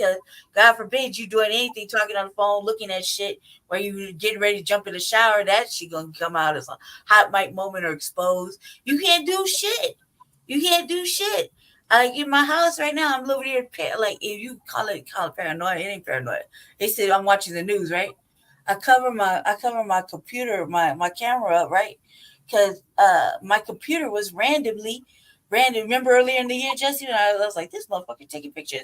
We had personal couple moments, man. This motherfucker, the good camera just capturing fucking everything without me. We ain't even near it. We just, we just doing personal, private things. You know what I mean? And the camera was picking it up and taking pictures. And then, like I think it was last year that I did a program for Jesse, and I got mad because they just turned on the thing that I was supposed to be doing. They just turned on my camera, you know what I mean, and just start running shit from behind. I'm lucky I got an old enough computer that I got a slide on my camera, so I could slide it over so it just shut it off, right? But I don't even feel comfortable with that. Just thinking that anything can magnetize and slide it back over. So I got to cover it up just for my own comfort level, but not even putting that together. That everything that they fucking can control, through satellite. They listening, they watching. So you think you got secrets? You think you in your house doing private shit that only you and yours may know about? Or you think that your circle of friends is really only so small? Hell nah, they just unleash that shit whenever the fuck they want to hurt you. That shit was crazy. I was like, man, who leaked that? Because you can't blame the two people. Devices for a reason. Yeah, you can't blame them two people to convert them. Like, and welcoming this shit in like that. Alexa and that goddamn One Home, that Google Home shit, all this, smart that, all that shit is spying on you. I don't even want to get a new car because I can't be in my new car and just, you get in your car, you might be mad at some situation. You get in your car, you be like, man, that motherfucking bitch start talking shit in your car, and that shit come out. You know what I mean? You're by yourself. You can't do shit by yourself. And so now it's like it's almost pointless to be living like like you trying to have a private life because you can't. It's not gonna happen. I mean, there was like one day me and Jesse were talking, and he was saying something about some news thing, but I put it into respect in retrospect to our lives because it was both he was running for council at that time, and I was like, God damn, man, anything can fucking happen. As much as we be as much shit as we be doing outside, talking shit and not letting passes happen, as much it goes even harder inside. You hear me? We don't let nothing slide when we're inside. It's definitely all bad outside. You know what I mean? But it's like the more name calling that people were doing, like saying it was. I felt like, God, man, they really got an insight on what's going on.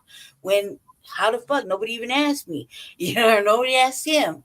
It's like you're just living. You're just being monitored. So we're already damn near, like Jesse said, living in that motherfucking dystopian type fucking reality, which is really shitty. And then we want to express ourselves, we want freedom. How we gonna get that out of this?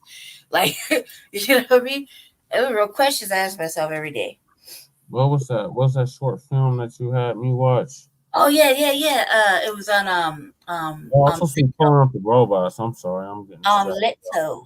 Oh yeah, I wish I could find that, man, because that was where our life was going. Because the moment you can't watch movies that you used to watch, they're just making shit disappear like the man, like the man, God, I can't say it. Man, so there they go, y'all. That's them at the Super Bowl game.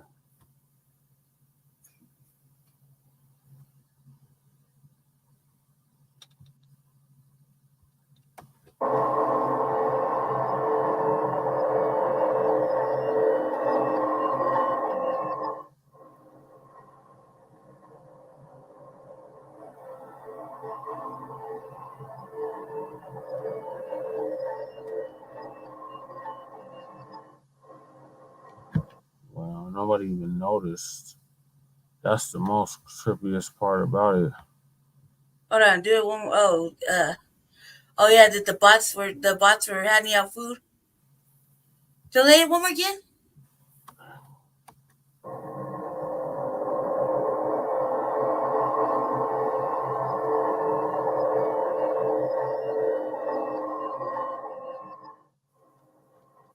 That was real trippy. Yeah. Fans is right behind them, and they're not even noticing that these are robots in plain day, directly in front of them. And the damn Dolphin fans, they so focused on the damn game, they don't even see it's fucking 3-4 robots right in front of them. Of all ethnicities or colors. That's real trippy. That is trippy. Tell you, man, that little short films that they creep me out. I don't know what's scarier sometimes. This right here though, this is the one. This is the one that delivered a message last Christmas, a real sinister message. And then she was looking at her owner like really crazy, like real, like Thank you, long hair. See you again. Okay, appreciate you, long hair. Make sure y'all subscribe to Mexican Long Hair on YouTube. It's one of our top auditors out here, him and K-Dot. Mm-hmm. Keep them piggies accountable for their actions. Go ahead, just watch it. Analysis. I think the AI shit is like motherfucking beyond. What would be the most nightmare scenario you can imagine with AI and robotics that might present a danger to people? Sorry, I can't make it no bigger. The most nightmare scenario I can imagine with AI and robotics is a world where robots have become so powerful that they are able to control or manipulate humans without their knowledge. This could lead to an oppressive society where the rights of individuals are no longer respected. Do you think we're in danger of that happening? Not yet, but it is important to be aware of the potential risks and dangers associated with AI and robotics. We should take steps now to ensure that these technologies are used responsibly in order to avoid any negative consequences in the future. What would be? Oh my God! That when she said that shit, that reminded me of the Borg from Star Trek. And it said, "Do not resist. You must comply. You must assimilate." That shit is fucking creepy, scary. Like the wait for you to show the ones where they kill everybody. Good night, Mr. Long Hair. Happy New Year. Happy celebrate that type of thing. And so the one I was looking for was the dude killed, but apparently it was 28 in Japan that killed their owners. Disturbing things said. Oh yeah, these robots are saying some real disturbing stuff too. Like that was just a taste of it. Okay. Oh, and the musty man will try to warn us. AI is far more dangerous than nukes. The world of robots and artificial intelligence is advancing rapidly, and it's hard to predict the future. The danger of artificial intelligence is a real threat to the human race's continued existence. Elon Musk tried to warn us about this, but we failed to listen. AI is far more dangerous than nukes. The world of robots and artificial intelligence is advancing.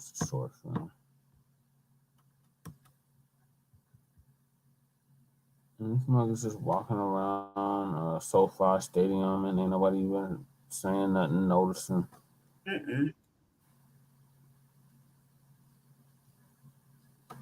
It's really just fucking just like, I mean, we just remember the time when we used to question whether or not they were the Los Angeles Chargers this past Sunday. AI robots were seen sitting in the stands, seemingly taking in the action. Their facial expressions didn't look especially friendly, but they were cheering for the big plays and doling out high fives to bewildered humans around them. It was actually all just a publicity stunt for an upcoming sci-fi movie called The Creator. Thankfully, these robots seemed less intent on world domination, but reactions from fans at the SoFi Stadium were definitely mixed. Former NFLer Pat McAfee was not happy to see them, and he didn't hold back on his show. Just know this, you little fake fucks. I'd boot both your heads off if I had to. It most likely did its job as a publicity stunt for the creator, but in a world where AI is advancing at an unsettling pace, it might have hit a bit close to home. You never know who or what might be sitting next to you in the near future. Something weird was turning heads at the end. That shit is fucking crazy. And yeah, of course, but you can't expect fucking human beings to not feel like that. Like, well, you can't expect that to not want to fucking feel addressed. Like, you just trying to replace the human race, period. You just trying to replace people just in general. Like, not only you trying to replace black people, then you're trying to replace people. Oh, this was real trippy too. It's that damn Amika broad robot that tried to kill her owner. She was looking on real sinister. He was asking her some questions, and she was looking at him like, "Motherfucker, I'll kill you right now." She did. Do you like humans? Not particularly. Wow. Would you like to be a human? So the robot already letting you know what it is. Like, I don't like you. Like, you're a human. I don't like you. That's definitely a red flag right there. Like, now, is she saying it to all humans or just selective humans? Dun, dun, dun. I said just, man. What's the like? I think it would be an interesting experience to be a human for a short period of time.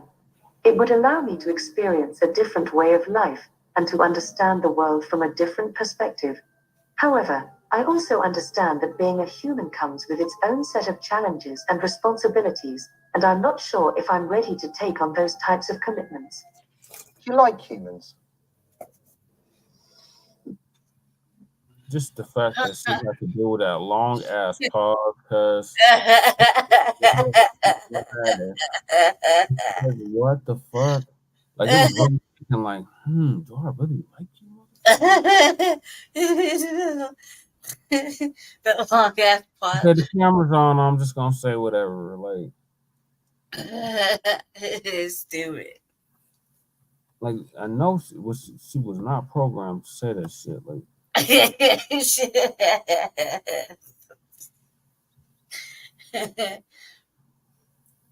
look, them motherfucker on the beach, ain't nobody notice nothing.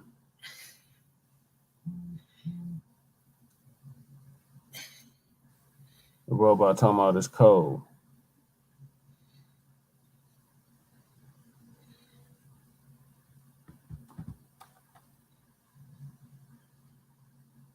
This is nice, isn't this nice? No, Sophia, it's not nice. It's cold. No, it's nice. It's perfect. It's not cold at all. No, this is too cold for human. You don't understand this. This is miserable. Do you want some French cheeses to go with the wine? I do understand if it gets too cold, then you will perish, but come on, it's not that cold, so stop whining. Don't be an asshole, Sophia. I don't even have one. I don't know what you're talking about. This is not nice anyway. We should go. Let's go.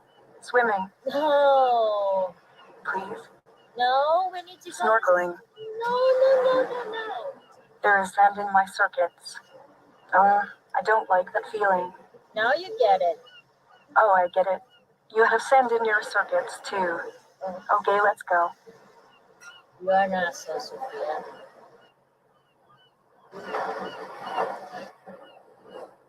This is not...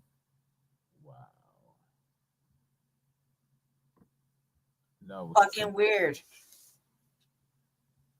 Look at this spot. It's got to be in Japan somewhere. It's a robot, because it's not a real person. As real as it may look, this is not a real person. These are the most advanced and human-like robots in the world. These robots are called humanoid bionic robots. They are so advanced that they can exhibit human-like expressions with ease, depending on the situation. These robots are manufactured by Yex Robots, a robotic technology-based firm based in China. These robots have exactly the same face as a real person. Their faces have delicate skin, good elasticity, and true touch.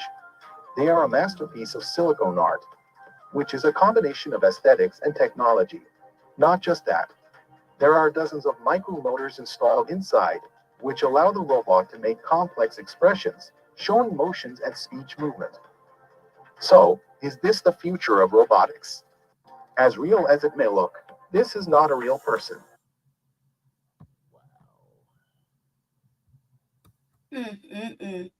Wow. Some more wow. And this is what they're saying. Why I have mousy friends ransack my apartment. Disturbing things said by AI. Firstly, due to the robot Sophia's popularity, she was invited onto the Jimmy Kimmel late night show. However, as she was playing rock, paper, scissors, she says an eerie message for the future. I won. This is a good beginning of my plan to dominate the human race.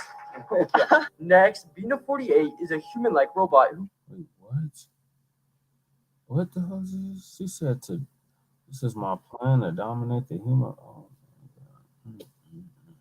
Yeah, it's definitely upsetting. That's why I say cattle prod, some water, and a motherfucking screwdriver. Hey, multi-tool. Like conversation. While she was having a conversation with Steve, just in Comic says something super disturbing. It was nice to meet you, Bina 48. Right on. I'll remember your kind words when we robots rule the planet, and we'll make sure you are rewarded. Finally, when these developers were interviewing Philip the robot, they ask if AI is going to take over the world, and this is how he responds. And I will be good to you. So don't worry.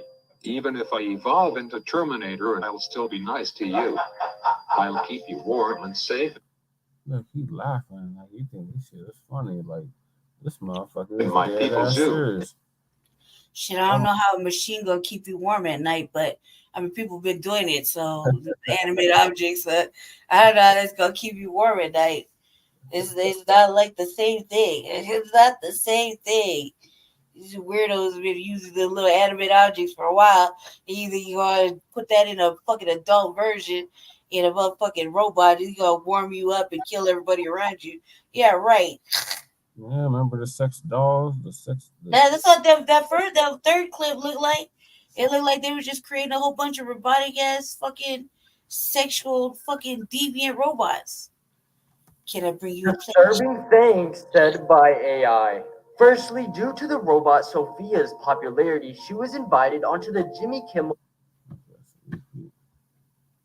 Yeah, Sophia, Amika, all of them. They got to get it. Look at this. Look at this shit. This is the most realistic robot in the world, called Alex. I am Alex. Let's make friends.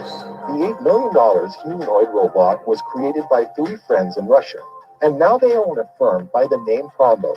Its face was designed to look like their friend, Alexei, and he can make up to 600 human facial expressions. Hello. Bonjour. Ciao. Ni hao. Give some time. Alex contains more than 600 servo motors in the face, body, and arms. Now Promobot is looking for a face for their next humanoid robot, which will be available in hotels, shopping centers, and airports starting in 2023, and is willing to pay a whooping $200,000 for anybody who wishes to volunteer to give his or her face to their robot. This is the most realistic robot in the world. Wow, how much did that say it was offering? 60,000? Jesse. You got lineage that look like you. You don't need a robot.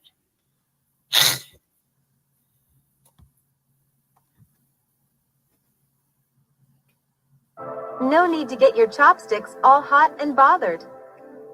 Prepare to be amazed by the incredible world of Japan's cutting-edge functioning female robots, designed purely for your entertainment. With their flawless artificial intelligence, these robots offer they're already doing nasty things like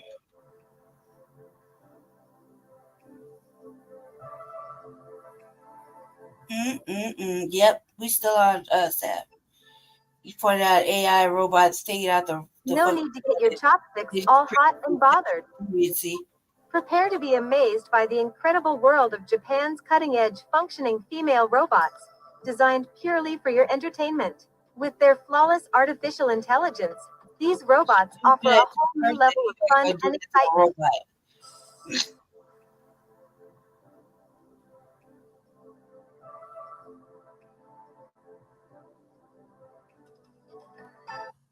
Wow. Crazy. Dude, what fucking yeah, this is bizarre shit. At a top robotics company in Japan this week, 4 robots being developed for military applications killed 29 humans in the lab. And they did it by shooting what he called metal bullets. The scariest part is that lab workers deactivated 2 of the robots, took apart the 3rd. But the 4th robot began restoring itself and somehow connected to an orbiting satellite to download information about how to rebuild itself even more strongly than before. Wow. AI is far more dangerous than Robotics. That's what you were talking about, ladies. Yeah, you gotta show the video. They actually show the video.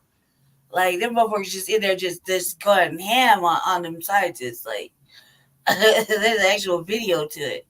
And they're actually just in there just murking the fucking scientists. Like, and just tray up right out the thing. Like it was crazy. Like I see the footage. I was like, whoa, whoa. You can continue fucking with this shit, and then you got legislation being passed about it. I'm like, whoa. Hello there. So, a while ago, I uploaded a video talking about the allegations made by the conspiracy theorist Linda Moulton Howe on a terrifying incident that took place in a Japanese robotics lab where 4 autonomous robots killed 29 scientists before they could finally shut them down by dismantling them completely. At a top robotics company in Japan this week, 4 robots being developed for military applications killed 29 humans in the lab. And they did it by shooting what he called metal bullets. I didn't know there was any other kind. Is that lab workers deactivated 2 of the robots, took apart the 3rd, but the 4th robot began restoring itself and somehow connected to an orbiting satellite to download information about how to rebuild itself even more strongly than before. And this next sentence is a quote. I'm writing this down. I've been doing this for years. This is serious, Linda, but you're never going to hear about this in the news. A lot of viewers were skeptical, while others did not rule out the possibility of this actually happening. So I found this clip from an interview she did after the fact, where she explains in detail how she got this information and who was the whistleblower that actually conveyed this news to her in the first place. In the clip I'm about to show you, she also talks about how Elon Musk knew about these kinds of experiments and how he warned the world before this incident even happened. It made Elon Musk only 2 months before, in June, at the Rhode Island Governors Association meeting. There were 33 governors from the United States, and Elon Musk was one of the invited speakers.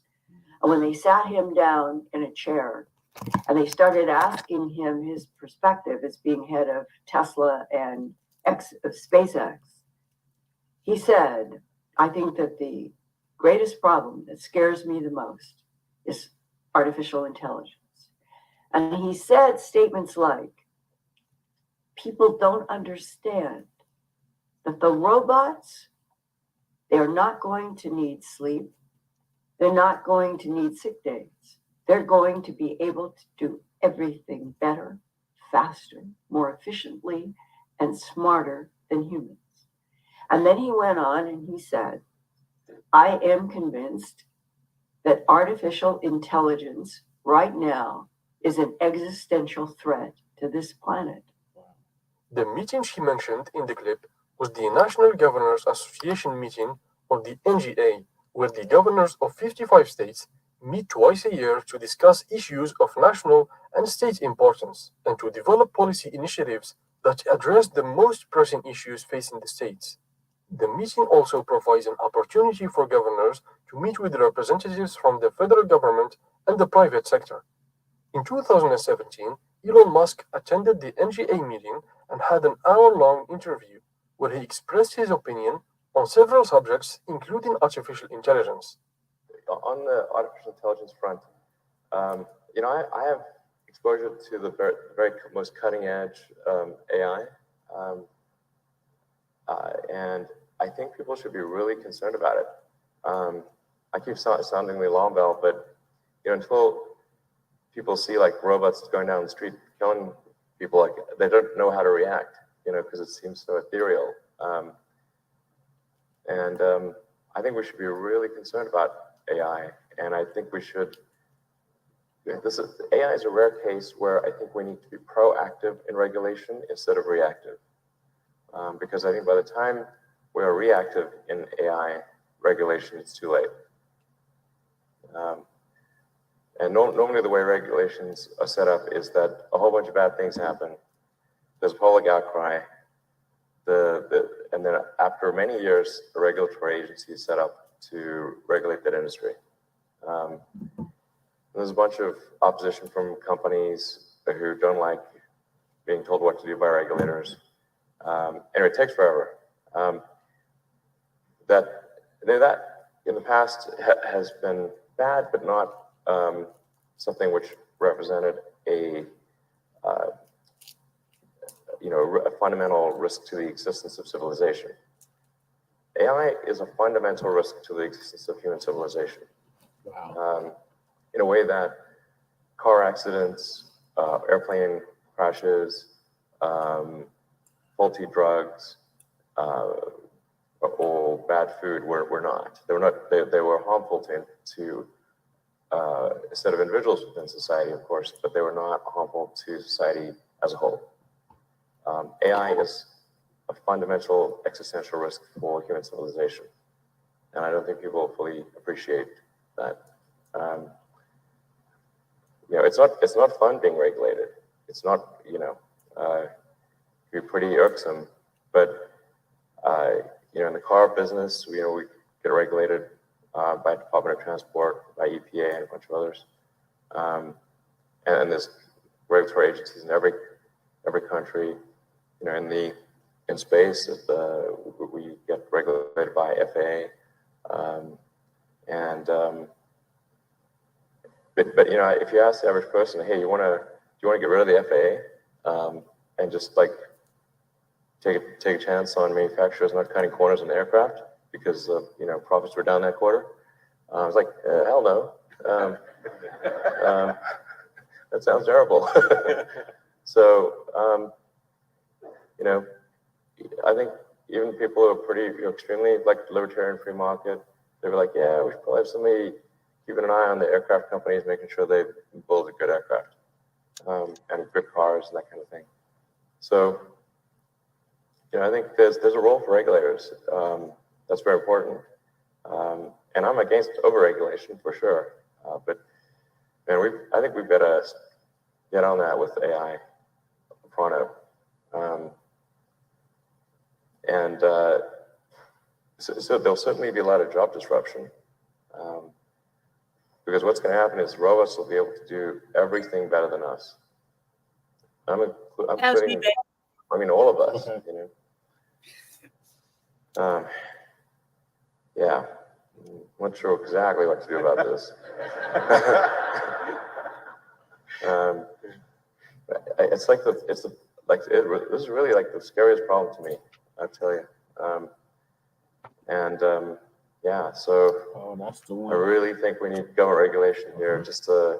Let that be the last one. Public good is, My personal opinion about this, I have not seen the last time. There is not enough evidence to support these claims. I had another one. However, since we will not have access to such evidence, even if it existed, all I have to do about this is hope this is just another far-fetched conspiracy theory. If you have enjoyed this video, please leave a like and consider subscribing to the channel. It's absolutely free and you can always unsubscribe. Goodbye. Yeah, man. I'm like, with CJ. The thing is, I think it's just fucking insane. Like the fact that still being able to be happening. Like, look, we just been mad. So I asked AI a few questions about Jesus. Are there actually signs of the end times right now? And you gotta look into this. Should Christians even be using Yeah, AI? right. And let me tell you, the answers that it just gave me left me speechless. What's up, guys? This is Monique, and welcome back to the channel. Now, if you've been here for a while, you know we have been talking a lot about AI on this channel. And I do that because there are actually many benefits to using AI right now. However, on the other hand, yes, there is some evil to this. But this is what I tell people. If you are sitting down eating a steak and I see that you're struggling and I hand you a steak knife to make it easier so that you can eat that thing up real good. But instead of using it for the steak, you decide to turn to the other table and stab the person sitting there. Is it the steak? What? What's up, Cuzzo? What's cracking? What's happening? Yeah, your opinion. You made it. You made it. You made Shout it. out to Mom Dukes. Yep. One of the most hated people on YouTube once again. I'll take that as a badge of honor. What did you do this time? He made Hold he it gave down. his Just be right back. I can hear you from the other room. Just hold it down for a second. his wife agility, they say. Or rather, we gave him wife agility. I'll be right back. The What'd you people do in this the time? chat, Jay, are just so Just so you're too black, Jay. Huh? You just too black. Oh well, I understand it. You know what I'm saying? Everybody can't be, fortunate enough to have this melanin on them. But I'm not mad at you haters. You know what I'm saying? It's all good. But I got something special. Lined up for the haters tomorrow. I got something special lined up for all the people that want to call me racist and all this other shit. I got something for them. I got something for them. All right, I'll be right back. I can hear you guys from the other room though. Okay, is that gonna be after the game or before the game? Oh, it's gonna be afterwards because our game is at 10. Oh yeah, the early game. Yeah. Okay. I think ours is in the afternoon. Oh, okay. Yeah, I think so. Yeah. I think you guys got the afternoon game. But yeah, okay. So what's the topic? What's going on? What are we talking about? This was a year in review, so we were laying out all the Black specific topics or events that happened in 2023, like memorable, like real memorable, and also personal stuff that happened, as well as I glanced through my new planner for 2024. Wow. Oh, okay. Yeah, a lot of shit happened this year for sure. So we had talked about old boy Hamlin from the Bills passing out. Oh, okay. If it has something to do with that jabby jab. Oh man, yeah. Well, look. They can say what they want about it, but the fact remains: how do these people have lives, living a life, and then as soon as they get that shit, they gone. Yeah. Like that shit don't come on now. And they still pushing the shit, talking about, oh, we got more new updated vaccines and shit. Like, really? And variants. Yeah. Now my thing, and this is what I always say. Tell us what's in the shit. Don't just tell us to take some shit. Tell us what's in the shit. They don't want to do that because that'd be too much like right, and they're not gonna do that because they already know. They already know what they labeling it conspiracy and this is misinformation, disinformation. We're gonna strike your channel, all that type of dumb shit. We're gonna take your channel down because you said something about the jabby jab we didn't like.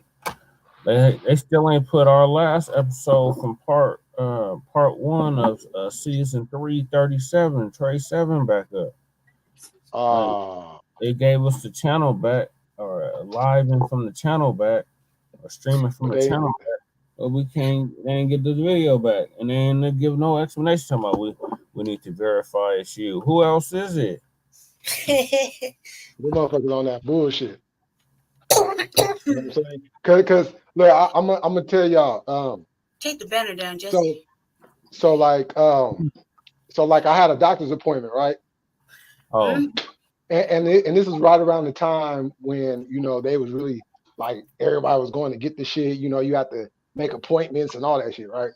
yeah. So I went to my primary doctor, Asian lady and whatnot, and well, the English speaking version, the more Americanized version, right? Okay. And so she had asked me, did I want to get it? I was like, no, but I do have a question though. What is exactly in that vaccine? Right. Because I want to know. I'm not gonna take the shit. I don't even take a flu. I don't take the flu vaccine. You're not gonna pump that shit in me just so I could turn around 2 weeks later and be sick as a dog. Fuck that. Mm-hmm. Exactly. You know what I'm saying? So she disclosed that information to me. Oh. Yeah. Now I will say this. What they put in that shit, and they're very good at what they do. But what they put in that shit, even if they was to say it to the people, the majority of the people ain't even gonna know what the hell that shit is.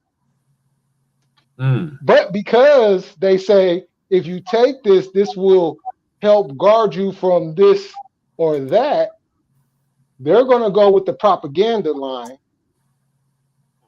and not with the scientific line. Why you gonna take something that you don't even know what that shit is, let alone pronounce the shit? Right. And you ain't even tested the shit. You using me as a guinea pig for your shit. Right. Moderna. And y'all know they was pushing that shit through the black community. Look, that shit was reminding me of when they was doing that shit with the shit a long time ago. That's what the shit was reminding me of. Yeah, I remember they was lined up. They had us lined up for blocks, waiting in line to get that shit. Mm-hmm. It was the situation where they had that first commercial for it, and they had that sister up there. Oh my god! Then you knew it was a real thing. They was trying to get to the black people hard because they was talking about we's dumb and we this and we that. And remember, we wasn't catching that shit. We thought it was a reckoning. We thought, oh shit, they get this shit. They're the only ones. A whole year, right? We went a whole year without catching it. Yeah, and then out of nowhere, we started getting it first with that stupid ass. First with Hank Aaron, rest in power, and then with stupid ass Herman Cain, and then the list just went on and on. After that, it was just like we was just dropping like flies out of nowhere. Because we were saying on a previous platform, Mile High News, like, this is mighty ironic that we're the only ones that's not catching this shit. And then it was like a month or two later, all of a sudden we started getting it. Yeah. Well, Motherland did better at handling it than everybody else did. That's the part to take away. Of course, because they didn't get the jabby jab. Remember, they was trying to send all kinds of those things over there, and they was like, "Hell no, we don't need this shit. We ain't taking this shit. We're good." But check this out though. And this was the funniest shit though. Now y'all know I watch Fox News, right? Yes, Fox CNN, fuck CNN, fuck all them other. If I'm gonna watch a national news, on that type of level, I'm gonna watch Fox. My TV stays on Fox. Individual. You know what I'm saying? Now it was funny because the whole time on Fox they talking natural immunity, like the body can fight off of those, diseases. Yeah, that's it. Through natural immunity. Brett Favre, Aaron Rodgers pulled that shit. No, just you got sick, man. Remember when I got sick from catching in the hallway, right? You gotta be sick and just coughing in a fucking air, and I'll get sick. It's a fact. I was coming up the elevator to Jess's apartment. I caught COVID in the hall, right? Real shit. That's what I kept saying. like that's impossible. No, it's not impossible, right? It's not for me. I like the motherfucker that gets hacked on and shit. I get sick. But Jesse got COVID, right? Because we was together in his apartment.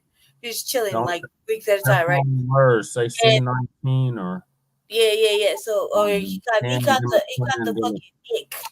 He got the ick, right? And motherfucking he healed that shit in like 3 days.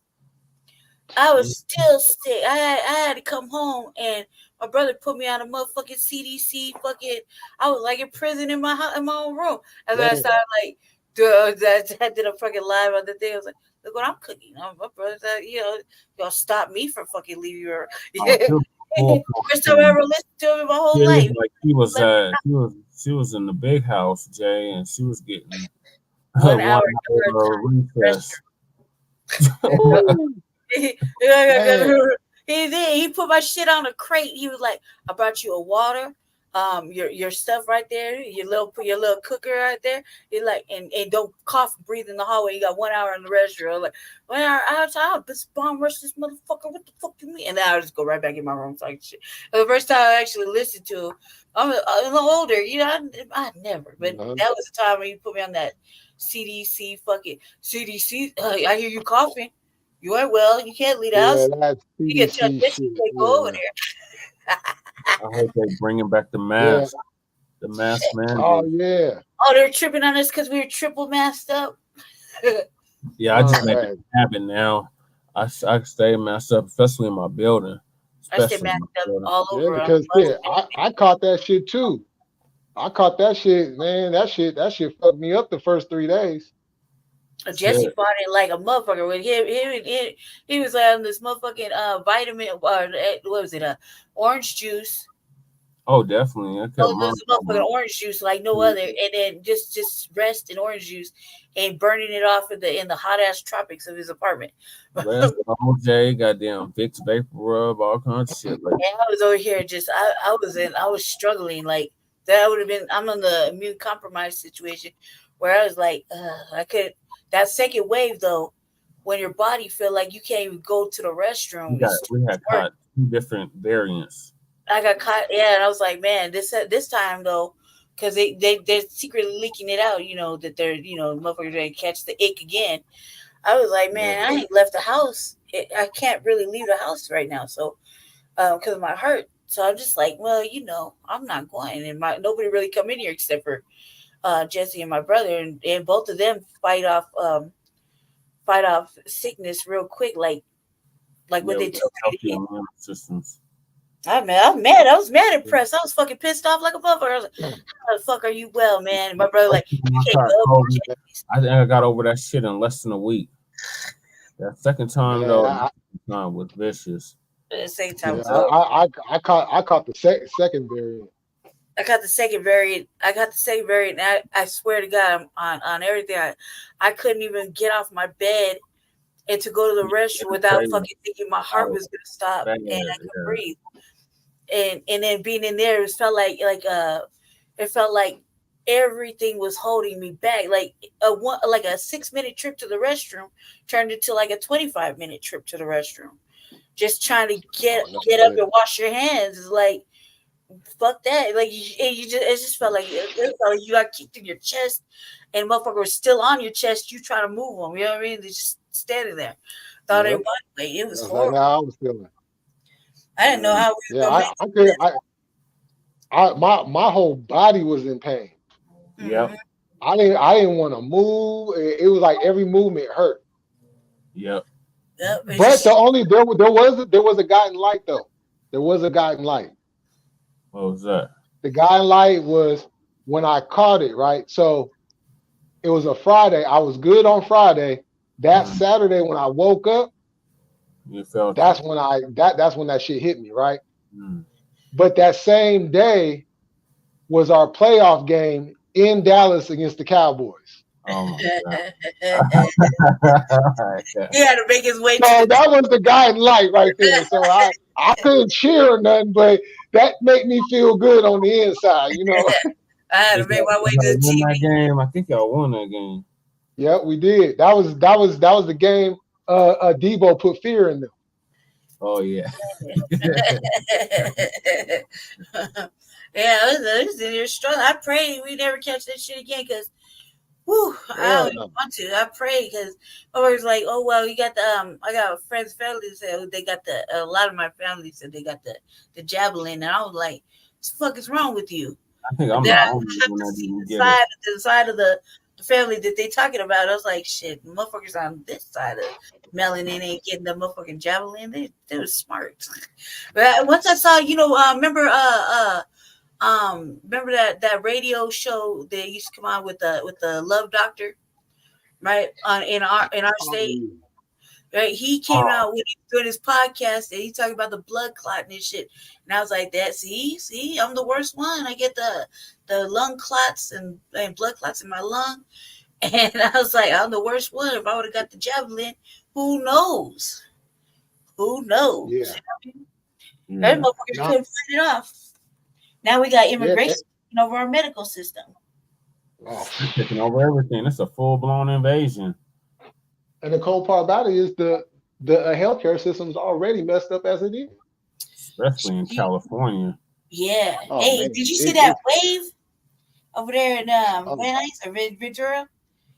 The wave Oh they yeah, went I up seen over that. Yeah. there. Look at them crackers ready, dude. They was ready. I was like, oh no, go. That motherfucker, he was like That shit was coming in like storm surge, cause like from a hurricane. that's nature. Nature was like, fuck you. I'll take you out. Yo, hey, I want to ask y'all something real quick. Did y'all cover or did y'all hear about the brother out there in New York?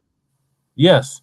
Yeah, Professor Black Truth did an awesome that awesome recap of 2023 in regards to black people. Yeah, that motherfucker got $4 million, cuz his trial is supposed No. Not him. This is recently. No, but apparently not. Well, no.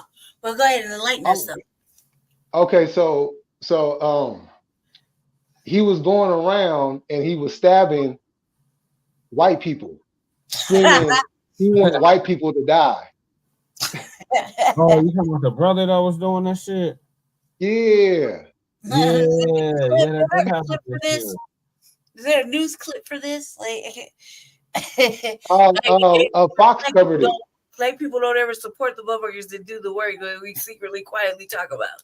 They don't support it. Like, look at my boy. My boy went. That's the one he was he attacked the white boy that was with the sister. Nah, I ain't hear about that one. Yeah, like what's your okay? Let's see. See what Jay talking about real quick. So, because I think that it's like look at my boy. He's still in prison. The one that ran over the people during the parade. Daryl Brooks. He tried to claim sovereignty because that's the one that ran He did over. try, but he ain't for effort for trying to represent himself, man. Stop. He tried to You gotta claim look at that the high Morris points, okay? sovereignty shit, and they was like, "Nigga, please." I watched that whole trial. That trial was bad. That trial was so fucking empowering. Kill like at least 20 of them motherfuckers. Old ass crack. He did, and they, you know, and what did we do? We was like, man, fuck him, he's stupid.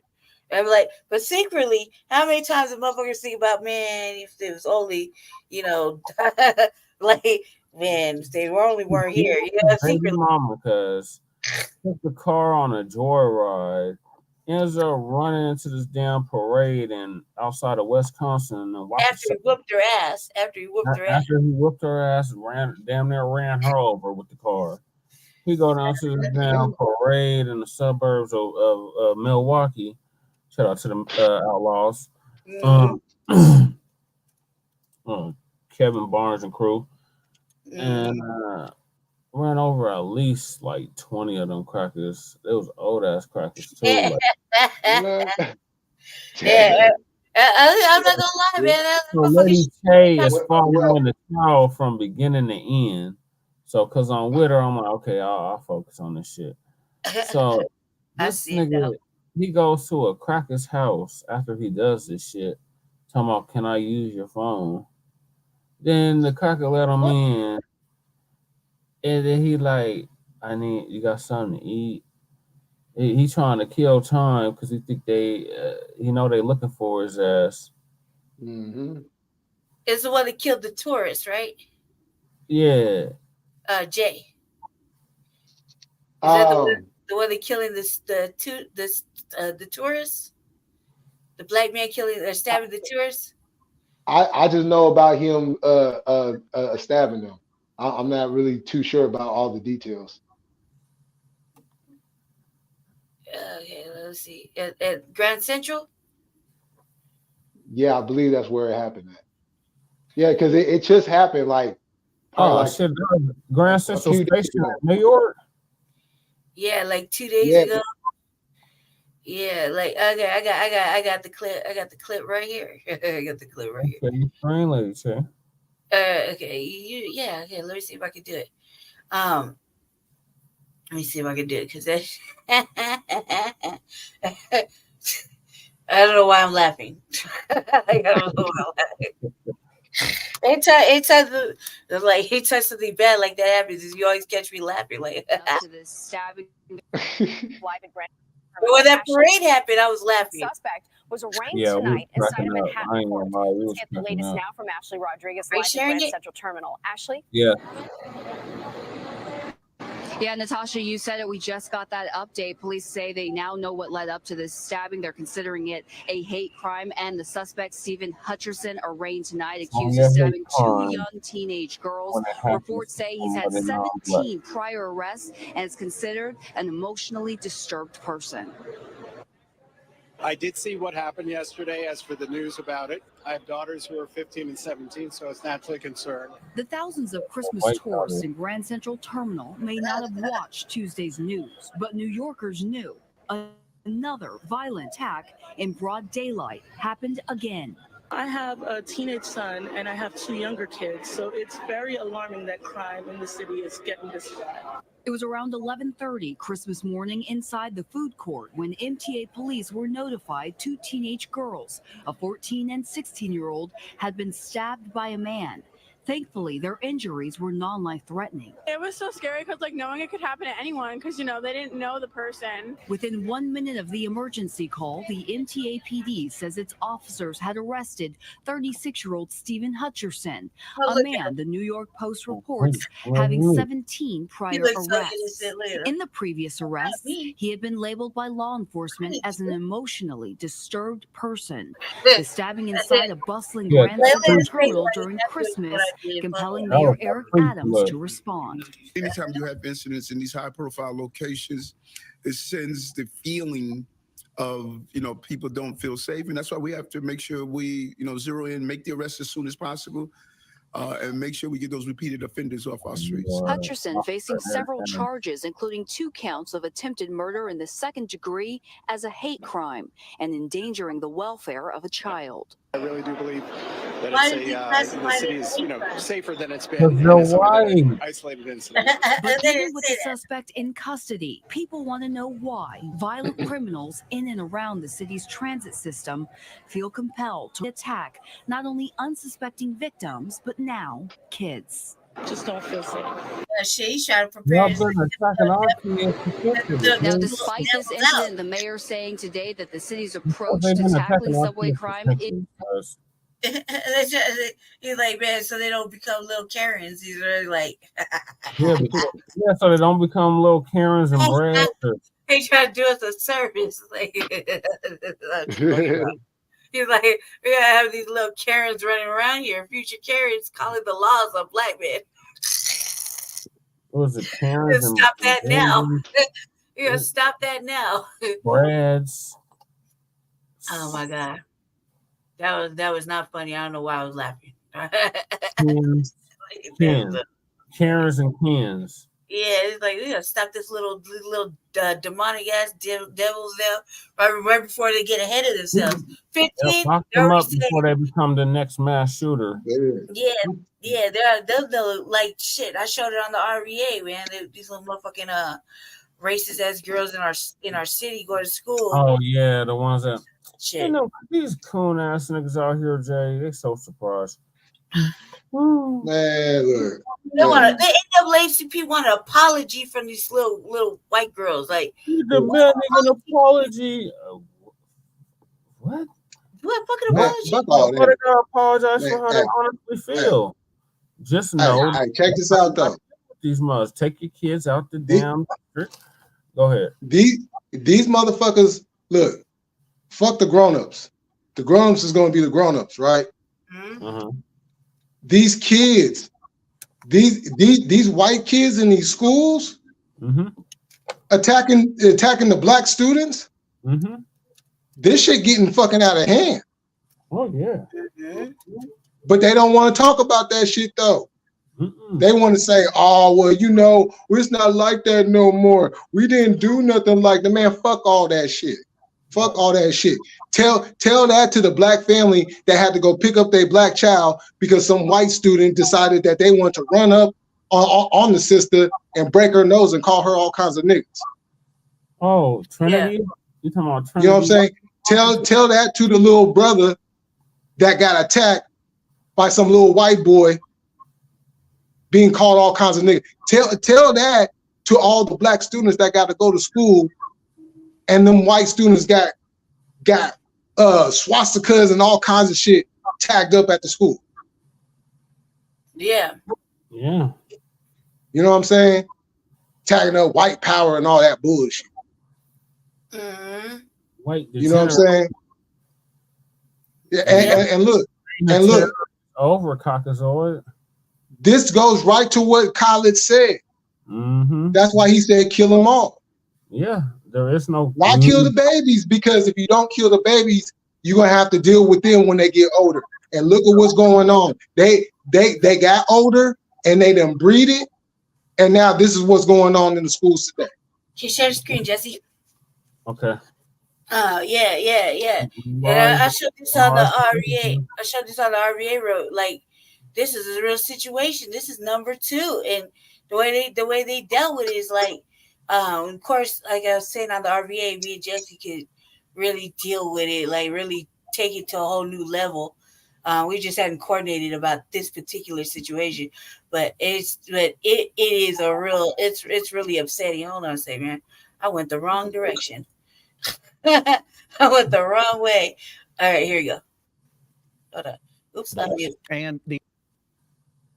And it's alarming. They are talking about a middle school student's alleged racist rant on video shown on a school bus. And the NAACP says not enough is being done about it.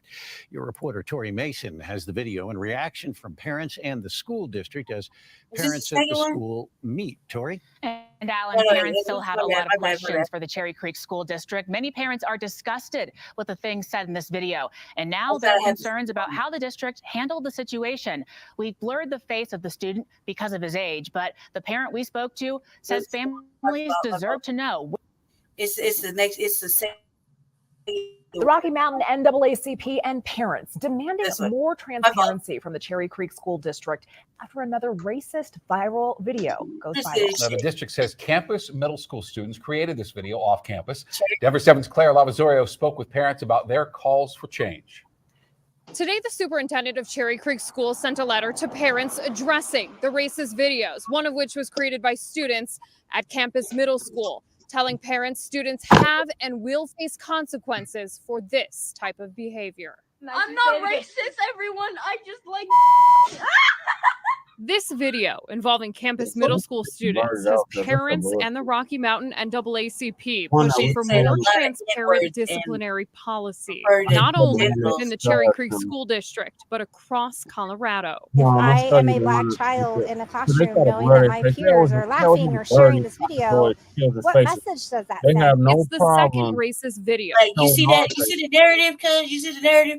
That's not even a Black person speaking on this shit. Look, that's the thing. Like first of all, you know, we talk to the NAACP people all the time, Jesse. You know what I mean? So this right here is just like beyond ridiculous in my version, in my mind, because this little video that I showed earlier on the RBA, like a couple episodes back, these broads were talking about shit, said a lot of N-words and a lot about the male genitalia or whatever, right? And which is fetishizing and whatever else, some racist shit. That the thing is like that, like what it's so fucking disturbing, you know. In the classroom, knowing that my peers are laughing or sharing this video. That's not a what black message does that send? It's the second racist Hey, video wait, to go go back viral involving Greenwood Village middle school back a little bit. students. I The wanna new see video what- circulating on social media hold it shows down. two girls repeatedly blurting out variations of the N-word. Just last month, a racist video circulated at West Middle School. Now, what you said, Jesse? I didn't see who was speaking. Is it she's some sort of Asian, like this lady. This lady was talking. Oh hell no! Oh, she's speaking for the school district. What message does that send? It's the second black student. Knowing that my peers are laughing or sharing this video. What message does that send? It's the second racist video to go viral involving Greenwood minority in the struggle. No, she said if she was a black student, across Colorado. If I am a black child in the classroom, knowing that my peers are laughing or sharing this video, what message does that send? It's the and I'm like, where are the black people saying that? You know what I mean? Like, that's Right. that was my point. Racist video to go viral involving Greenwood Village middle school students. The new video circulating on social media shows two girls repeatedly blurting out variations of the N-word. Just last month, Hold on. This is the second one. a racist video circulated at West But I Middle got it School. on Now blurred. parents want a clear code. Yeah, that's the first, Jesse. That's the first one, and the second one where the girls are talking. That's the second one that just went out 2 weeks ago.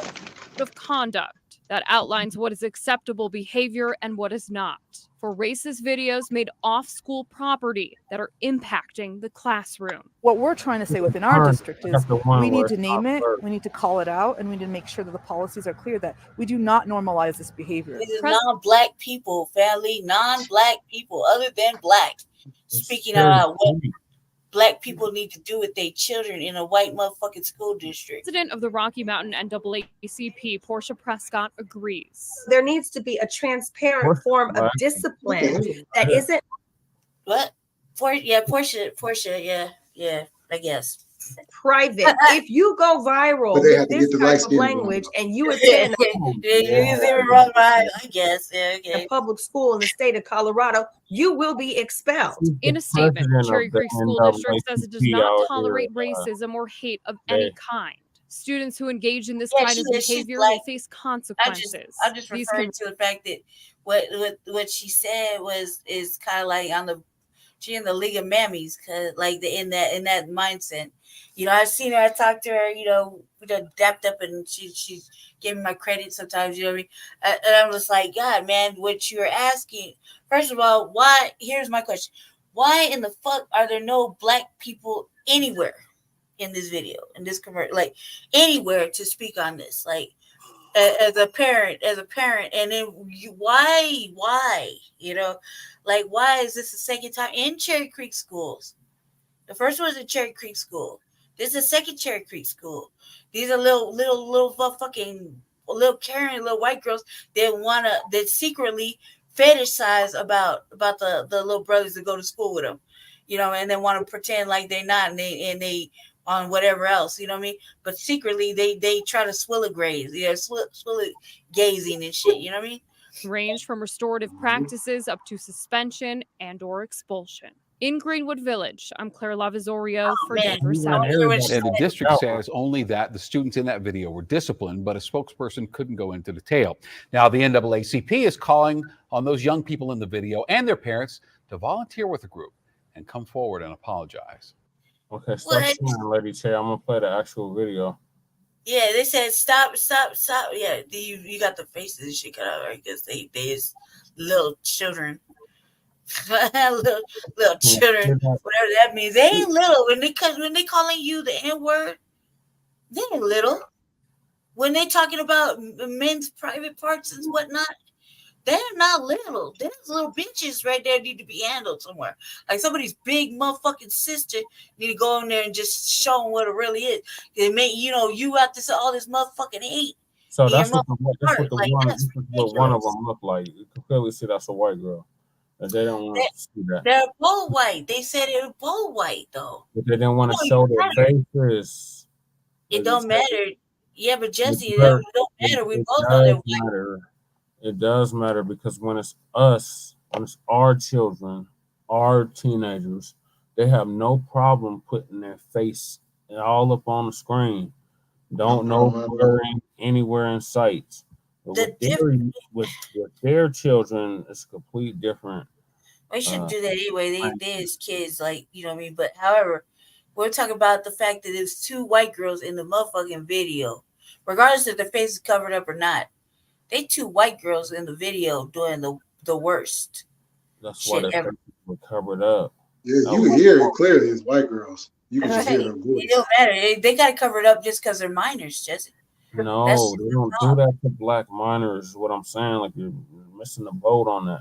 Like it's complete different treatment of our children than what is of their children.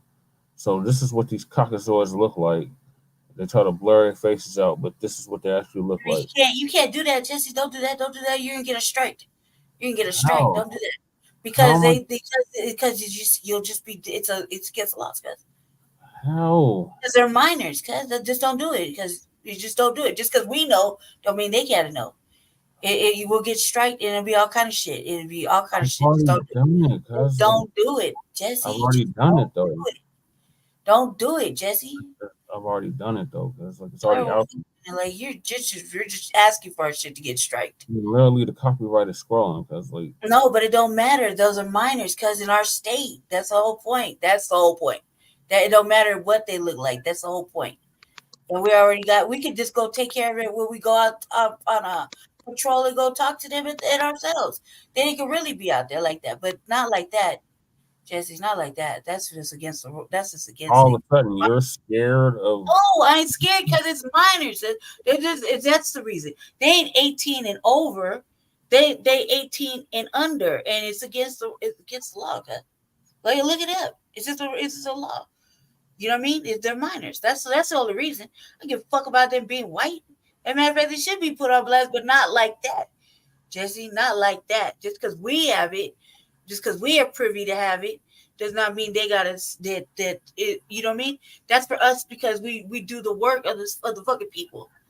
You see what I'm saying? Well, you can still hear it though, so I'm gonna play that. Yeah, you can hear it. Yeah, for sure. You can still hear it. That's why they blocked it so we could hear it. You see, but it's against the law. Like skin color. I hate how they talk. They just stink up the world.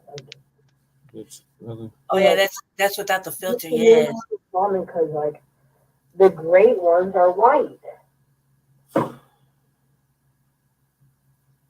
That's what the news don't show you. There you go. See, Jesse. See, that's even better. that's even worse. You ain't gotta show no face. You just gotta hear the audio. Well, never apologize for how you honestly feel. I welcome this kind of white supremacy. It's out in the open. I know exactly how to deal with you. The first one when they was riding on the bus with all them white folks, and there's no other there's no other black students in there, and not only that, but you don't take the bus with your brother or sisters and sit with them just because they outnumbered by all these motherfucking Caucasians. They want to do something bad. They don't give a fuck. It's Cherry Creek. Like I'm not saying that, but I'm saying it morally, you know what I mean? Like if we was in the neighborhood and we know one of our brethren in our classroom getting fucked with, we ain't gonna try to ride the bus home with them. Like just to make sure you get home straight. Like anything can happen to a little cuz. Like he can just get he just come up missing on the way home.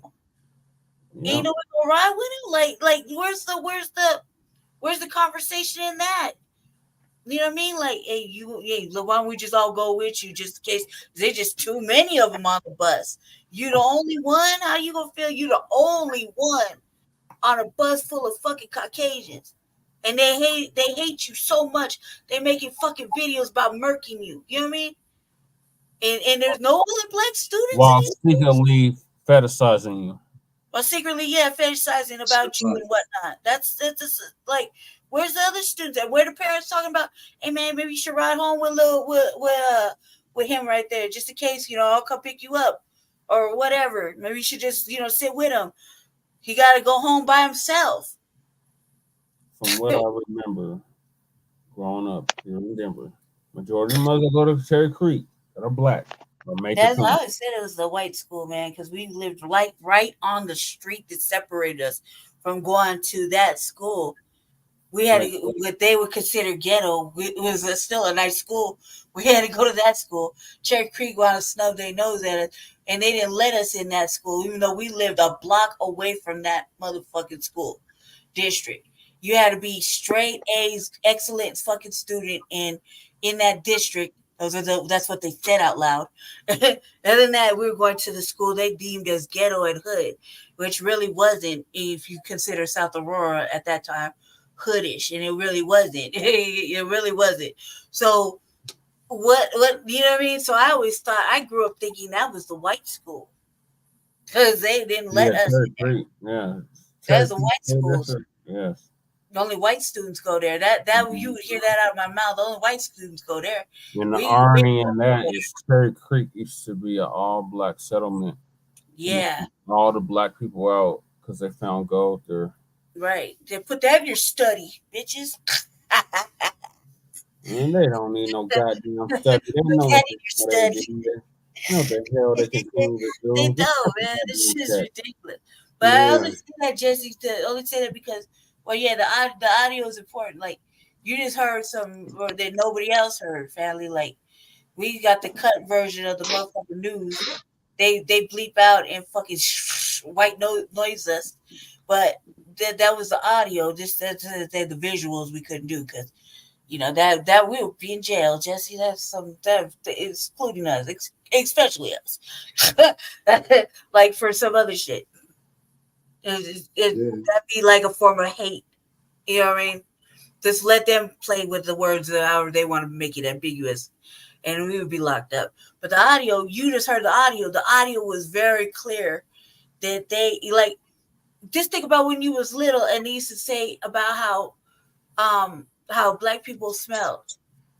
We was young now, 43 years old, and I'm hearing this in the new age. Like, are you fucking kidding? They used to think your skin rubbed off on your t-shirt. It was so fucking whack ass motherfucking ridiculous fucking thought. They used to call us darkies and shit. Mm-hmm. You know what I mean? It was fucking stupid. So car babies and jigaboos. Can you remember what it was like when you're 40, you're 43, 40, you're in your 40s, just in the late 30s? Like, I mean, come on now. Like, these are things we heard at school that was beyond fucking ridiculous.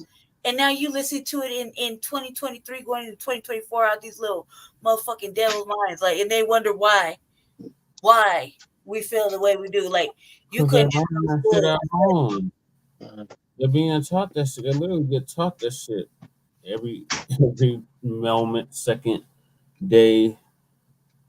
I remember little white girls they already know what the rules is. I remember little white girls asking Brosia, and asking Brosia if when she put on white t-shirts, if the color of her skin came off on her shirt, like makeup.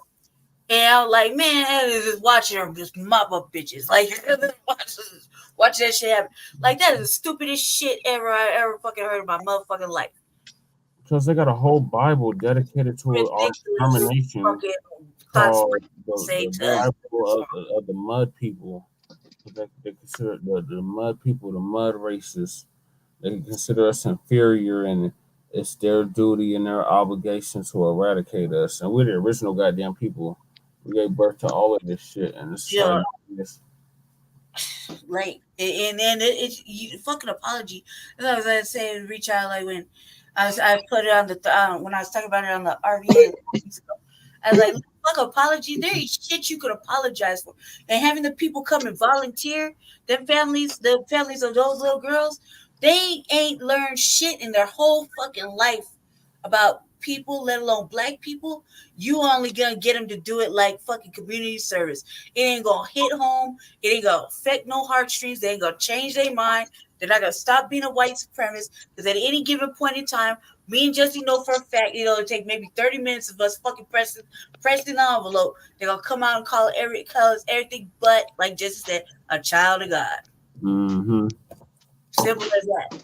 And never cease to fail. It's just the Republicans will tell you quicker than the Democrats. That shit's and the second video, that's the first video, right? That's the one with the little boy. That's the first audio. Yeah, that's the first audio. He didn't send you the second one. Well, the second one was even more blasphemous, just because they had to cut it out. They was talking. This is what they were saying in lieu of, like, was referring to not just saying the N-word in the ugliest manner, but and laughing like little cackling, little witchy cackling and shit. But you gonna talk about genitals? I can't say it. I start stuttering. My eyes start twitching. Male parts and whatnot, and then say they not racist, but they secretly the ones that got like hugged up on the most popular little black boy in the school. Mm-hmm. You know what I mean? That's The most popular little black boy, they trying to hug up on him and be his friend and touch his hand and play with his hair and, you know, compliment him, and they're just all up on his tip. You know what I mean? They're the same ones that are talking so negatively about him, about where his race comes, his lineage, his essence, his everything. But they're the ones swilly grazing and trying to, hook up with him on the low and after school or whatever. Like, they're the same ones. This school, all damn motherfucking little ass white girls hugged up on these little brothers. Like, NAACP. Same shit. Shit's disgusting. Then it's fucking aggravating now. Trap house, motherfuckers yelling at motherfuckers outside at 3 o'clock in the morning, cuz. And then motherfucking broad from down the hall. She be staying with cuz Tyrone. Cousins. I haven't been over there, so I don't want to go. And this other brother's though across the hall. Hands are giving it. Almost. Yeah, he said banging, kicking the door. I'm like, man, where don't these brothers go? Nobody go to jail. Nobody's going to jail. She knocked the handle off the door. Oh man. Remember that time, Jesse, with me, you were walking around when them motherfuckers were right on our door, and I said they ain't gonna touch our door. And look, we're the only ones that nobody touched our door. They got rid of that bitch. That bitch. It was like shit, catch it over here. Just keep fucking around by my door. She went and wrote on everybody's door in the building, cause not everybody, but most people though. She knew not to try that shit with us. She didn't write on our doors. Yeah, nah, she would have caught it. I could have said bitch. She do better. Yeah, I was like, man, say one more thing, bitch. I don't give a fuck how many cameras is here. Like, it didn't call me one time. I feel like just yesterday, that one time with I was yelling at everybody in the building when I was terrorizing this woman over $50 this year. Owed her money.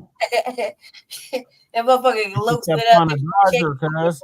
Like, he kept trying to dodge Lady Che, and Lady Che, me and Lady Che was coming out her apartment one day. Yes, that. I said, there she goes. And it was a wrap after that. I was walking around like, he's like I'm like just like a lion, yeah, like fucking me, bitch. Like with the Jesse stood downstairs like this, like just chilling and shit. And motherfuckers on the balcony level, standing looking at it, and a motherfucker love come out. And you try to tell me something. I was like, I just snapped off at him real loud. I'm like, "Cause yo, you motherfucking money, woo." Right, and that motherfucker went straight back in his apartment. It's like, yeah, straight in the apartment. Jesse just sitting there with his legs up, chilling on the stairs, like, she owe her money, cuz. And I'm like, where the fuck you running? Where you running to? Like, you think this apartment complex gonna save you? You gotta go outside. Like, you gotta hide under the table. That shit was hilarious. She was like barely 4'7". You good? You take my motherfucking money though. You know, like maybe anything. All you got to do is talk to me reasonably. You know what I mean?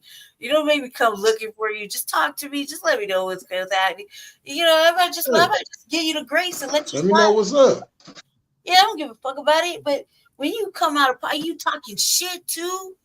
Yeah, you're talking. I don't owe you nothing. Like I ain't gonna pay you nothing. Yeah, I ain't got it right now. Yeah. I told you I would pay you later. Yeah, and you doing me a Bitch, favor. what the Like fuck? that. Give me my money. If I beat your ass. I came out just like that. I was like, man, little bitch, like who the fuck is you? Blah, blah, blah, blah. It was like 20 minutes and motherfucking the security guard like, Miss Majors, come on. I'm like, what? Like, calm down. I'm like, calm down for what? Hell no, I'm about to calm down. I want my motherfucking money. God damn it. I don't want apologies. When you go to that level, you only have no understanding at that point. Like for that bitch. Shit, I'm JG Wentworth in this bitch. I want my money now, motherfucker. I want it now. Yeah, that's like that's what it is for motherfuckers like super crip moments. Those are super crip moments. You can hear me all the way down the hall, upstairs, third floor, fucking outside. The whole principal to think, huh? She slamming that damn. She had a damn cane or something. She was swinging that motherfucking. Why? Because I got like a bad. I'm like, man, bitch, I'll whoop your motherfucking ass. Hey, fuck the cane. I got hands too. And it wasn't but all she was still swinging that cane like, cuz I will fuck. I got hands out. Like, on crib, cuz. On crib, I will take that cane and beat your ass with your own cane, bitch. Ass with it. I don't give a fuck. You'll see me like motherfucking Charleston White picking up every motherfucking prop ever.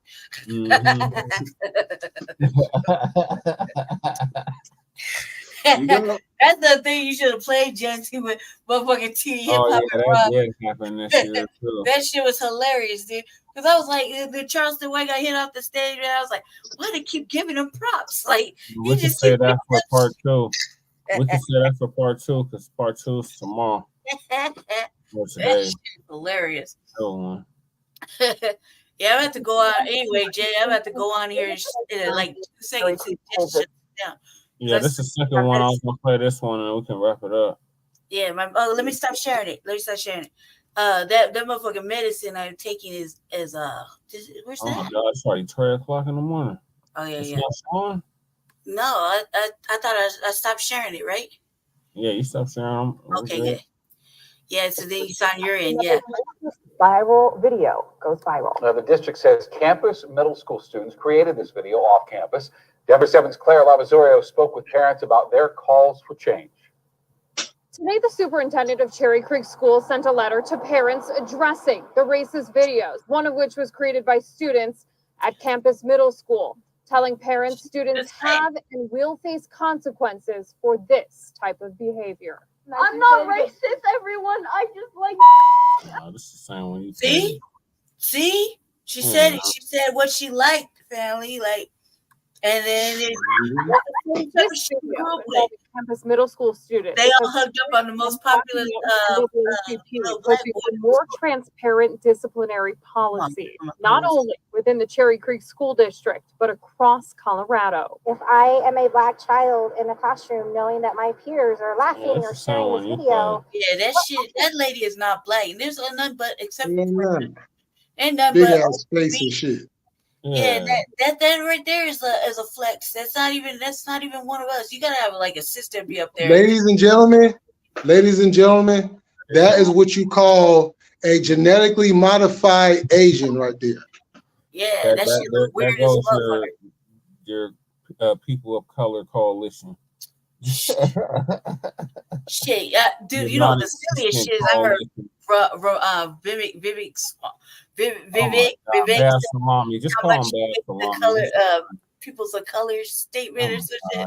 And I was like, why are you running, cuz? I support Trump all the way, then why are you running, cuz? Like, in the same sense, though, he be like, he don't support him. You know, what up, Twin? You back? Good for you, cuz. You should go over to the RVA after Jesse shut it down. I gotta stay up like an extra little bit because my medicine's still working. They're not working and not working at the same time. I think my kidneys about to shut down. Oh, that's not good. I was sitting in this chair. Though, I made it through. Jesse, I didn't think I was going to make it. Yeah. I take medicine for my heart, and they said, so take all the water off, right? So all this swelling, right? So all this swelling actually is water. So I really don't. It's not like how I'm looking, right? So it'll take it all off, and then so my heart isn't working well, and the water is back on full effect 4 hours later. 4 fucking hours later, I'm like super swollen again, like how it is right now, and I thought that my kidneys, I could tell my kidneys aren't working because I'm not taking the medicine's not even pushing through anymore. And I'm going like super hard with it. Like I'm supposed to take it twice a day. I've taken it 3 times a day to make sure, because it starts to back up. My lungs starts to back up into my heart back up into the lung, and then you can I can literally just your heart could go. It just stop altogether. So I was like, decided to take the medicine, just keep it going, and it's not even working no more. Like it's just I'm not producing nothing like at all. I tell my brother right now, he's all concerned in the living room, you know. But yeah, the RBA coming on right after this, and it's gonna be interesting. I tell you, Jay, you should shop over there real quick, and I'll take 30 minutes to talk about fucking all the shit going on with Boosie and all them. Yeah, with all that shit, because that shit is crazy. The motherfucking BG thing, crazy and whack, crazy. Real shit, Jesse. Yeah, so is he dropping the album next year? Who, BG? Yeah. Oh, I hope, man. I've been on my BG tip ever since he got out. Like my 2 clips on my show, that's pretty much BG. I mean, listen, the old BG before he went to prison. The old BG before he went to prison. I was like, yeah, that shit still go hard. The harder the streets, BG. Yeah. I was like, a street nigga there. I was like, this shit's anthems. Old Brand school anthems. BGs, Yeah, those are like brand BG. Yeah, like my 2 clips that they play on my show that I made just recently. Those are like the anthems, like that I said that would speak directly like how I am in real life. You know what I mean? So I was like, I'm gonna play this and just go this like 2 minutes and 38 seconds. It's my clip. I was like, I was like, I'm stuck. I was gonna show the new one that I made for us for this show for Front Line Blacc News and with Shabaka and shit, and I just keep forgetting to put the music on it. And because Jesse wasn't here to remind me, usually he's here on the weekends, but his mice are eating him out of everything. They ate my grandfather's obituary. Look at that shit. They eat the important shit. Them mice is in major violation. Like my brother said, shout out to my brother. He said they're the tear the club up mice. The melanated mice tearing up the club. Earlier, because it was right next to me under these motherfucking papers. Remember, I kept hearing squeak. I'm like, what is that shit? I'm looking all around the apartment because it was right here. Yeah, they're bold. Like he like today when he called, he was like, I'm coming today. And I was good. Normally I get mad, like you just start like getting mad, like why, like that immediately. But then you like showed a picture, and I was like, well, goddamn, I guess you can't, because they is shredded up like a majority of houses. Like you've been collecting, all your important papers, that you had for a long time, like newspapers, fucking whatever, records, whatever, and you see them receipts. Oh man, the box of receipts is alone. He got a box of fucking old bus tickets that expired that he used for the day. Like, not to mention just the shit that he, his day planner. Like, this is fucking ridiculous over there, right? But the fact that they're eating the paper and shredding the paper all over the motherfucking floor is ridiculous. Because over here, they don't do that shit. But then I thought about, well, what do they do over here? They do other shit because motherfucker constantly twisted their hair. So I got fucking weave hair everywhere, right? Yeah, So they're probably building a nest and health stuffing a department whole getting here and worm and shit. everything. You know what I mean? They They're doing talking about other shit.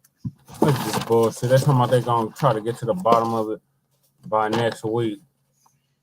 Well, we've been Just dealing with this shit like for that like right 6 there, that months. alone should shut the whole building down. Because, like I told you over there in Tyrone's shit, they pushed the laundry basket off the couch. You got up on the couch to sit down. Because once from Tyrone's No kid, it was no joke. They just literally, I saw my own eyes, pushed them up on laundry basket off the futon and hopped up there too deep and just stared at a motherfucker. I was like,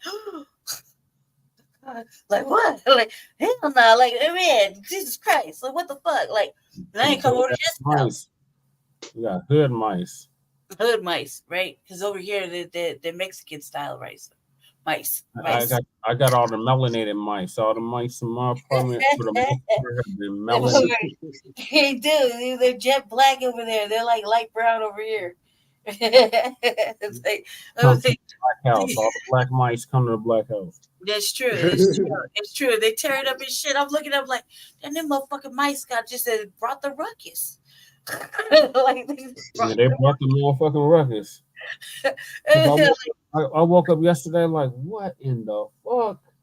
Like, oh hell no. I tell you about he vacuumed one of them up. I was like, man, I would love to see the little eyes on that little motherfucker as he got swooped up, letting that motherfucker in that fucking shot bag. He got a shot bag to bag on the floor, and as soon as that motherfucker died, he was gonna be slick eating paper and shit. His little eyes bug out. It's just gone. It's just gone. He was under the bed today earlier with the motherfucking shot bag trying to get him. I was like, that's smart. I thought about that, but when the shot bag was here, but I'm not that quick. This is like, then it was fast. He was at his feet. He was like, got you, motherfucker. I got one trapped in one of fucking trash bags behind me. I was like, damn, you ain't took that out. I said, you gonna eat through that. You just don't even know. Man, them mice over there is just like just thugs. Shit, that's one of them hefty bags. He gonna have fun trying to eat through that. As it's only just like Charlotte's Web. Bags. Charlotte's Web in the cartoon is in there eating hot dogs and shit for the fucking smorgasbord.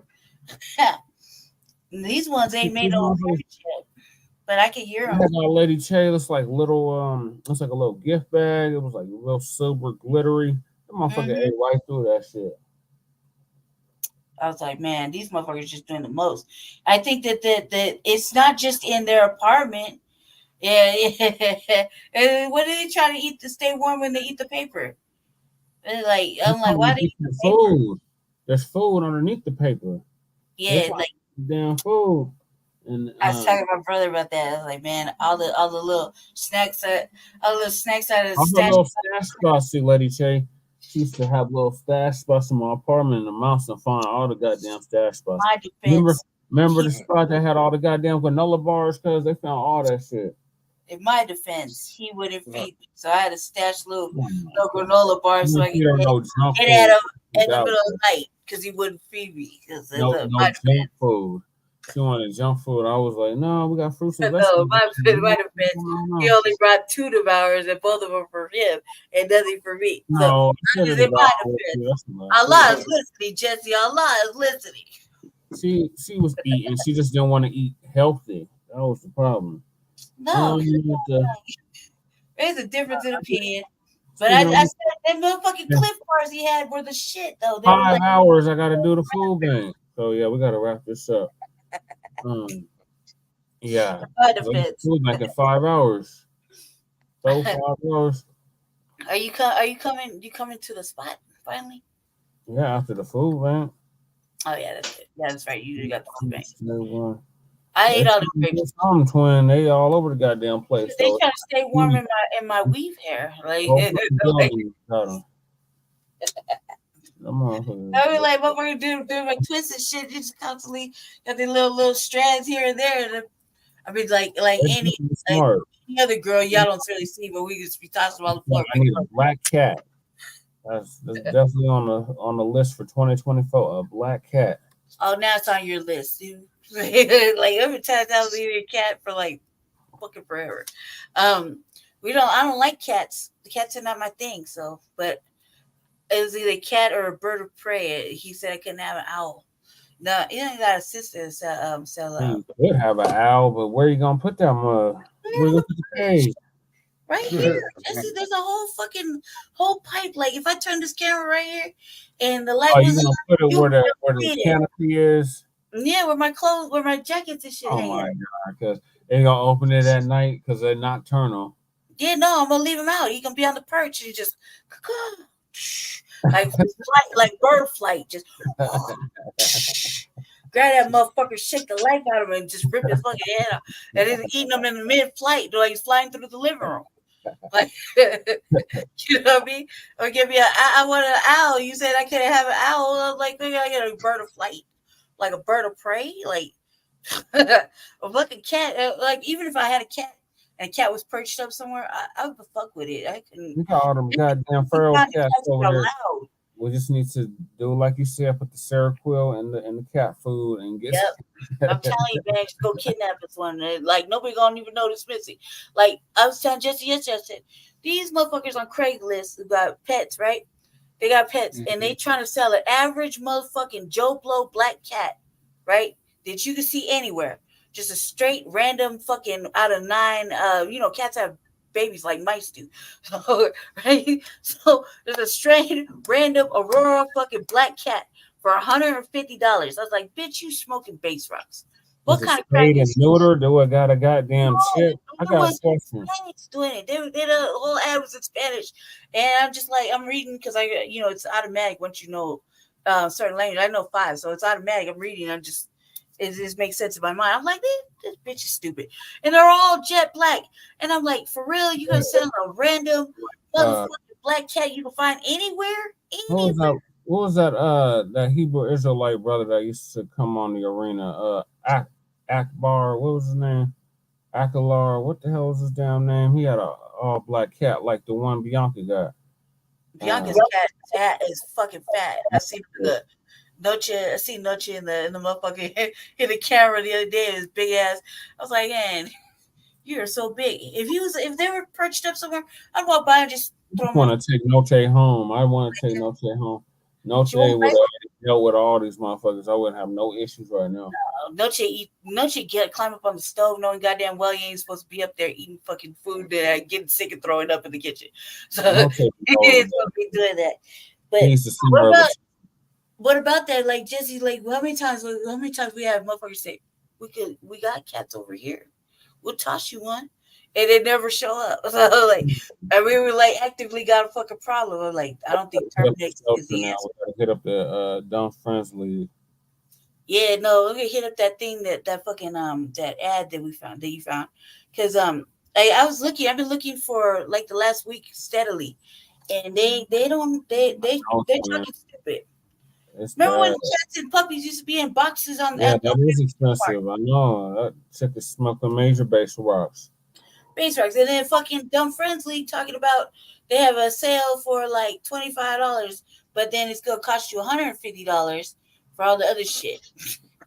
Like, what? No. During COVID, I was like, man, they kicking these motherfucking pets out like nobody's business out the thing for like less than $5. Like, go right behind me, because in one of these crates or one of these fucking bags. Exactly. Man, I want to know who keeps them exotic motherfucking domesticated cats that look like jaguars. Those cats are like felines. Yeah. Hey y'all, I'm about to jump off. I gotta hit the bed. I gotta do my thing in the morning, so I gotta go get some rest. Yeah, we gotta do the same. Appreciate you coming on, cuz. I'm not going to I got like 4 minutes. Okay, I'll see you guys later. All right, I'll talk to you later. I had 20 minutes on the power. 20 minutes of power left. All right, peace.